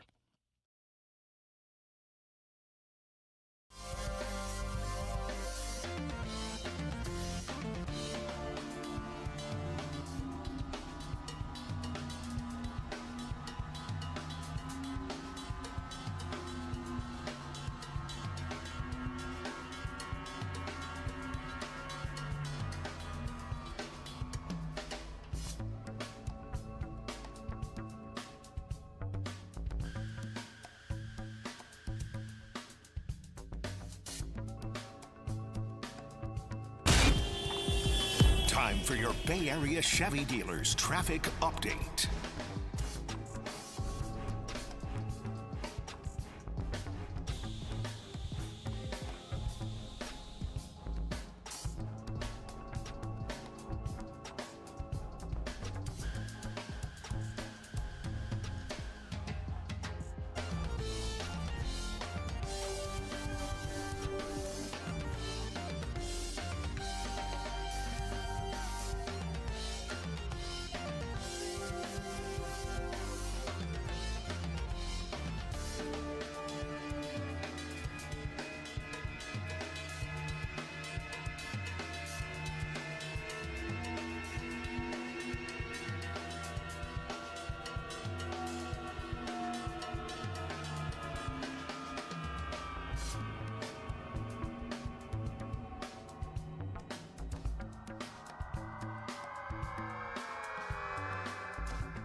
You're listening to Fair and Biased with John Lund. Follow us on X and Instagram at KNBR. This is the sports leader. What's happening? Thanks for joining us. Fair and Biased on a Tuesday right here on the Sports Leader. Love to get your reaction. We have a poll question today with all the news breaking yesterday on Jed York and trying to figure everything out and what was going on. We didn't ask your reaction to everything. And we had a poll question, everything going from, hey, boys will be boys, to this is a big deal to me. You can vote at YouTube. You can also hit us up on the Golden State Lumber and Showroom text line like a lot of people have. Very good comments there that I'll get to momentarily. And you can always call the show, go old school with us on the UMA guest line at 415-808-KNBR, 415-808-5627. I'll give you a little bit of, before I'm going to hit the phones, then I'll hit a few texts. And I got a little bit of Niners news here that I think is kind of interesting. It is my biggest concern when it comes to the 49ers, but there might be somebody out there if they 100% fit. And then at about 16 minutes past next hour, my favorite thing to do, if you've listened to the show for any amount of time, for years and years and years, my favorite thing to do, and people give me grief about this, everybody kind of has their thing that they love. I love when the schedule comes out, the NFL schedule comes out, and this is the only sport you can do this in, win-loss, win-loss, win-loss, win-loss, win-loss, and you do that the minute the schedule comes out. But now that we have more information, The Athletic actually did this. The Athletic did the whole thing where you can go through and you do all the simulations and all that kind of stuff, and they redid and they went through win totals. And whether I agree or not with the 49ers, what I'm going to do is we'll go now through the games because now we have a lot more information. When you do the win-loss game, it's very early in the process, and the NFL, as I say all the time, does an amazing job of there's a schedule release, that's a big deal. The NFL draft, that's a big deal. Free agency, that's a big deal. Like camps, they nail the offseason for the most part. They go 12 months a year. Like in-season is one thing. Obviously, the out-of-season is a whole other thing, but they haven't nailed better than any other sport. And even this year, because remember, in June, like that's when Myles Garrett got traded to the Rams. Like June's the dead time. So we get like a month, and we're like, okay, can't wait till camps start, but you got to take a breath at some point, and then Myles Garrett gets traded. So this year, at least, they were 12 months a year. So we're going to play that game again because it was put out there, and I love playing it anyway. And I don't think I was on the air when everybody does that, because you can't do it with basketball. You can't go like the Warriors just release their schedule. You can't do that for 82 games. You can't do that over the Giants season. Well, they're going to go 90-72. But you can do it in football, and since we have updated information, we'll do that at about 16 minutes past the hour, and we need your help with it. So we will do that. Let's first get out to the lines. And again, 415-808-KNBR, 415-808-5627. Let's start out with our friend Scarecrow in Sacramento. Scarecrow, it is always good to hear from you. Welcome to KNBR. Go right ahead. Yeah. Does the name Jim Irsay mean anything to you? Sure. Yeah. Well, he survived his little dalliances. I'm sure Jeb York will survive his. Yep. And maybe it's bad news. It's not great. And it might have something to do later on with, who may own the team or what have you. But I think this has more to do with the fact that you have a dull spot in the schedule. The Giants are not terribly relevant. Warriors haven't really gotten started as of yet. I don't think it's time to go jumping off a bridge anytime soon. But by and large, they should be able to survive this fairly well unless, I don't know, something else happens. Yeah. Jeb York, he owns a football team. He's not the Pope. Good call. Thanks for the call. I appreciate it. Yeah, I mean, is it slow news time? We're not into the season yet. I mean, there's a lot going on. I choose not to talk Giants because I don't think they're overly compelling. I think that the story about Rafael DeVers is. I care whether Carson Wisenhunt is hurt. The lineup that they're putting out there is pretty non-compelling and doesn't give you a ton to talk about. Long-term things, I think, when it comes to the Giants, and the only reason I'm bringing this up because Scarecrow said, well, it's a slow time. There's enough NFL discussions to be had. I've got a bunch of stuff on my sheet today about the NFL. I think there's a lot of stories around the 49ers. I think this is a big story. I don't know that I would call it slow news cycle. I think when an owner of a team does something to this extent, when people are texting me constantly from around the country, I mean, I have a pretty good sense of when something has legs and when it doesn't. Is it a 1-day story? Is it a 2-day story? Is it a 3-day story? We fight with that all the time. I think this is more than a 1-day story. I think when your owner does this, if I was voting in the poll, it would be kind of, I know this is not what people love to hear, but it's kind of middle of the road for me. I mean, I don't think it's just boys will be boys. I don't think it's I'm giving up my fandom. I think it's somewhere in the middle there. I've made a ton of mistakes in my life, and I'm somewhat of a public figure, and I have come on and said I did something stupid or whatever the case may be. That's kind of what you have to do. I mean, I think there's a simple solution to it, no matter what anybody thinks, whether you're a 49er fan and you feel embarrassed and you're really pissed, or whether you're boys will be boys and it's a slow news cycle time. I think the one thing he does have to do is get in front of a camera sooner rather than later and just say, look, this was stupid. I can't do this. I'm a leader of an organization. I'm an owner of a team. I have a responsibility. Like, you know, and if not to adults, parents, season ticket holders, then to kids and my own to be better. And once he does that, it's over. I mean, that's what I would say. It doesn't have to be today or tomorrow. I'm not demanding it. I'm not pounding my fist over it. But I think that PR 101 says that there has to be something beyond something that is written by someone else. That's all I would say, is that I don't think it's something where I think it's serious enough to where you don't just release a statement. You know, I'm not saying the organization has to, because they did. They said it's a legal matter. We'll have no other comment on it. But personally, I think that being in the position that he's in, that he owes the fan base, the organization, something in front of a camera that is not written, that is not read by someone, that is not a statement that is cold and calculated, just something where he says, look, I got to be better. That's what I would think. And then as far as the NFL is concerned, we played this a little bit earlier from Matt Mayoko. I would imagine that something will happen, but we've seen this too.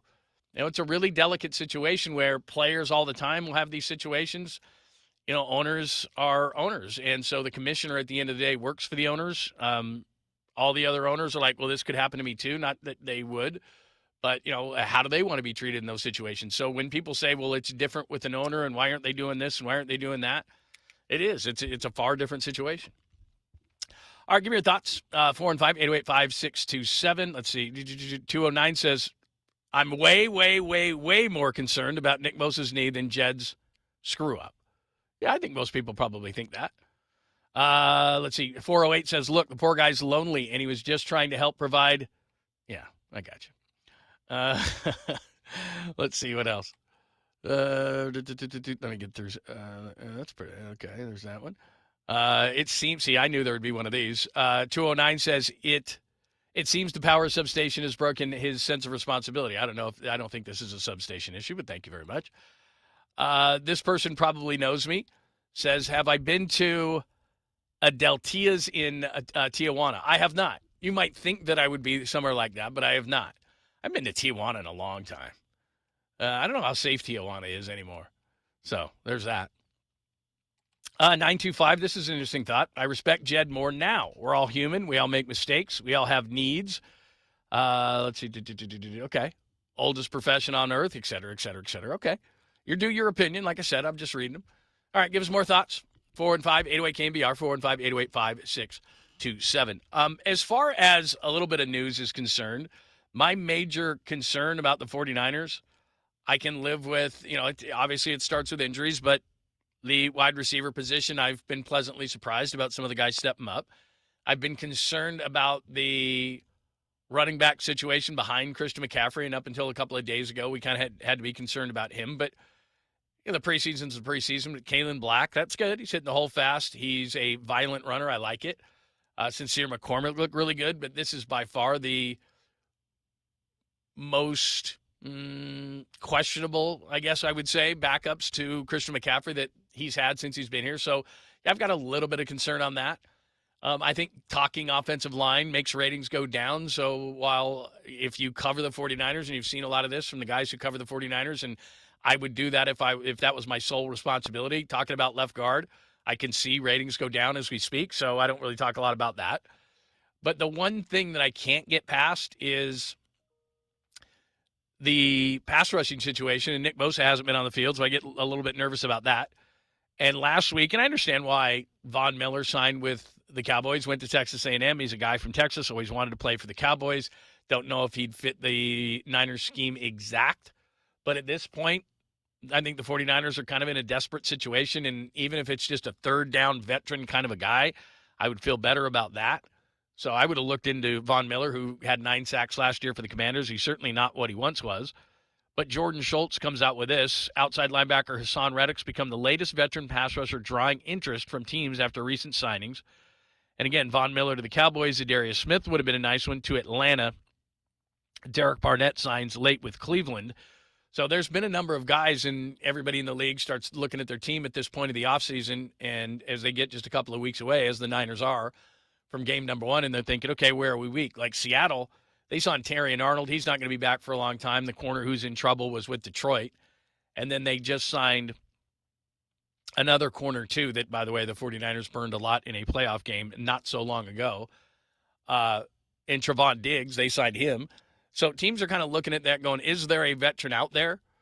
So right now, Hassan Reddick, and again, I don't think Hassan Reddick fits what the 49ers do necessarily, but they need pass rush in the worst way. He is only 31 years old, 61.5 sacks, and spent last season in Tampa Bay. So he's looking for a team. I don't know that the 49ers are interested in him. I have no idea. Maybe they've got their eye on somebody. Maybe they're talking to teams, which they probably are, as far as maybe there's a veteran, maybe there's a team.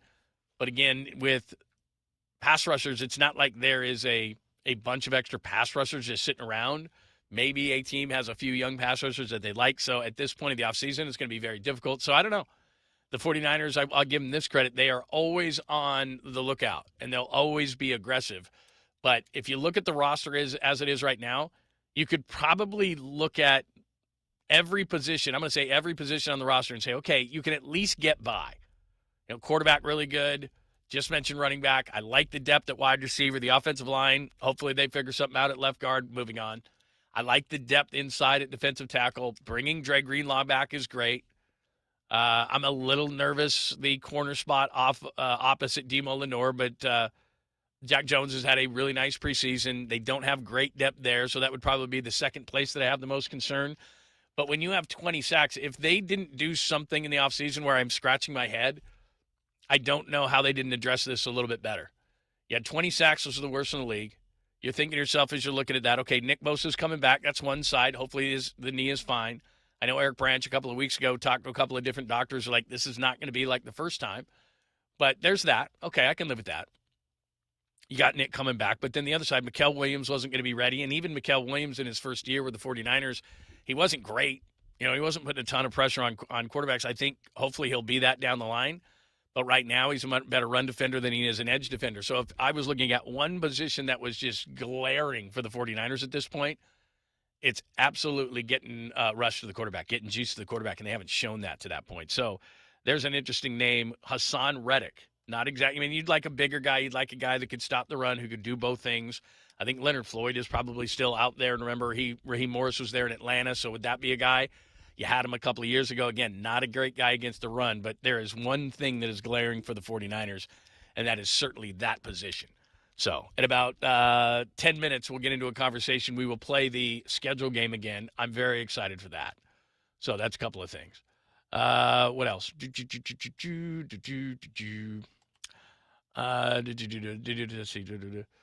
see Batman Begins? You have to see the how the bottom class and the billionaires is. Yeah. There's that. Let's see, what else do we got? Anything else? Why didn't he go to Vegas? He was in Ohio. I don't know why he didn't go to Vegas. Let's see, what else do we got? All right, that's good. All right, most people concerned. I don't know if we have an early. What is the early returns, by the way, on the poll? Do we have an early returns on the YouTube poll? Yeah, and like even Tim, just talking to people who have been like calling in and whatnot. You know, there's obvious concerns about the look of it. There's obvious concerns about the way that it sheds light on the way that we're perceiving all of this. Early here, though, how do you feel about the situation? Number one, 45% says it's a major embarrassment, followed by some memes, but the cycle will move on. There are people that have been saying on the chat repeatedly, you guys are making a bigger deal out of this. And then, I took a nice call from a sweet woman named Connie who was very upset about it and very concerned. And so it's like, everybody's going to have their opinion about it, but, it's hard to say what's right and wrong here. Yeah. The poll question, by the way, it's up on YouTube right now. How do you feel about the whole situation? A, whatever, boys will be boys. B, some internet memes, the news cycle moves on. C, major embarrassment. And D, I might give up my fandom. I don't think people have been giving up their fandom. I mean, we had some people on the text line yesterday saying they were giving up their fandom. I think everybody's kind of settled down from that thing. I'm somewhere in between. Look, stuff happens. And I'm not getting deep into the whole trafficking. I've had a bunch of people text in and say, oh, the human trafficking and that. I got you. I get it. I'm not going to the depths of that. I'm simply asking, as a fan base, talking on a sports show, how do you feel? I'm not at boys will be boys. I'm at more towards internet memes, news cycle moves on. He knows it's a major embarrassment. You know, that's the kind of thing. And the only thing I would expect out of the whole thing would be for him to just, like I said, it doesn't have to be 20 minutes. He doesn't have to take questions. It doesn't have to be, it doesn't have to be a big production. Just, hey, man, I got to be better. And then everybody's going to forgive him, and it's going to go away. That's just the way it's going to be. And then the other side of it is it's going to be interesting to see what the NFL does, because a lot of times with owners, and there's been some egregious things that owners have done, it's a really interesting spot for the NFL because the commissioner works for the owners. So because I've seen a bunch of articles today like, well, it's different and they're going to treat it different, and why aren't they talking about it? Because the owners pay the salary of the commissioner, and the commissioner is the one who doles out the punishment. So when he gives the punishment and is judge, jury, and executioner, as he is to players, he's their boss. He's not the boss of Jed York. He's not the boss of owners. So it's a tricky situation, and that's why it's reported differently. It's talked about differently. That's why it's completely different. So there's been a lot of that talked about as well, as far as how different this whole situation is. All right, thanks for joining us on a Tuesday edition of the program. We will get into a bunch of 49ers stuff today. We will get into something that I love doing coming up next, because what the Athletic did is that they went through, and with everybody doing these now and with prediction markets and all that kind of stuff, they went through and did it again. And with all the new information we have, we take the schedule game, we do it right at the beginning, and I've got a new schedule game to play, and I want you to participate in it as well, because there's a number out there as far as the 49ers are concerned. Would you agree with this number? Would you not? By the way, I looked at something, I think USA Today did something like this yesterday, and they said they projected the Niners wins. And by the way, Vegas has them at 10.2. And we always do this as fans, because I looked at everybody's win projected totals. Now they're updated. They update the win projections. They look at the rosters. They look at the injuries. They look at this, and with the prediction markets and everything, these are constantly updating. And 10.2 sounds low for the 49ers. And I did go through the whole process of it. And there's always, you go through a schedule, there's going to be weird losses that you're like, I didn't see that one coming. The NFL is different because there's going to be injuries. Is Brock going to be like last year? Brock misses X amount of games. How does that change things? What do you think of Mac Jones? All those kind of things. As I said, I think they're going to pick up a pass rusher at some point. They can't go into the season the way they are. So there's going to be a few more changes as far as the 49ers are concerned. But some of the numbers I saw seemed a little bit low.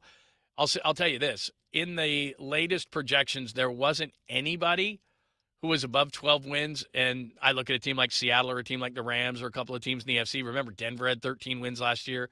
New England had 13 wins last year. So I think there's going to be teams that will exceed those things. And we look at this as fans, especially in that kind of middle zone, and you start thinking to yourself, 10.2 is what I said on the Niners on the latest, and we'll go through the schedule next. But it's like that does sound awfully low.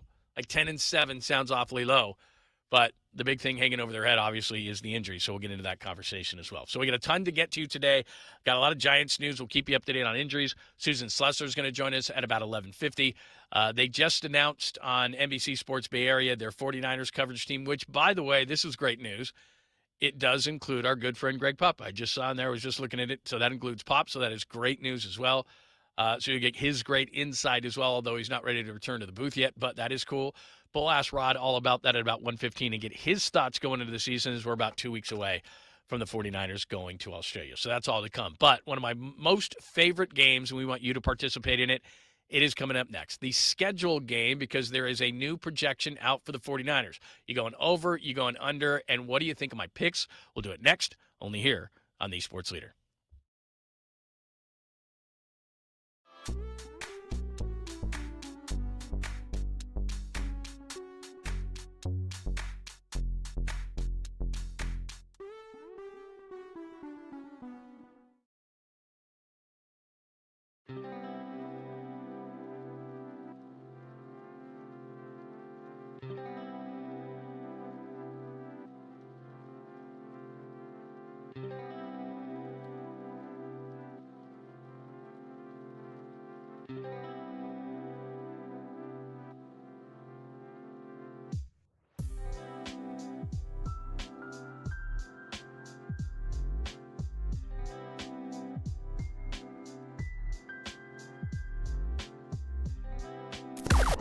Now, from the O'Donnell Financial Group Sports Desk. Learn more at odfigroup.com. O'Donnell Financial Group, because planning is a process, not a product. All the Giants injury news that you need, including what's going on with Carson Whisenhunt and his elbow, and of course, Reg and Giants tonight right here. All your Giants news, all your Giants games on the Sports Leader.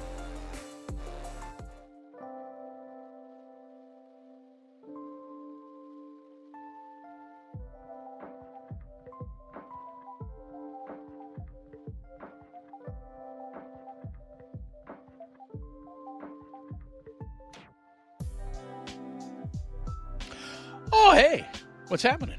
This is John Lund. Been gone a long time. Only minutes. But did you know this? Many of the attorney ads you've seen or heard, they're not even based here in the Bay Area. Some not even based in the entire state.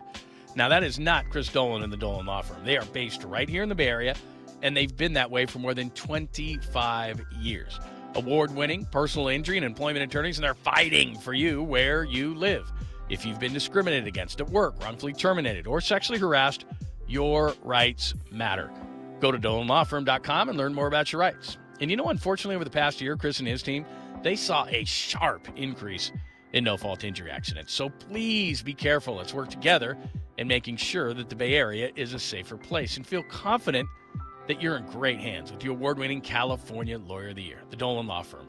They've secured more than, get this, a massive number, $1 billion. That's $1 billion with a B in verdicts and settlements on behalf of their clients. But you pay nothing up front. I don't know how it works, but you pay nothing up front. No hourly rates, no upfront fees. Get this, they don't get paid until you get paid. They live here. They work here. They win here. DolanLawFirm.com.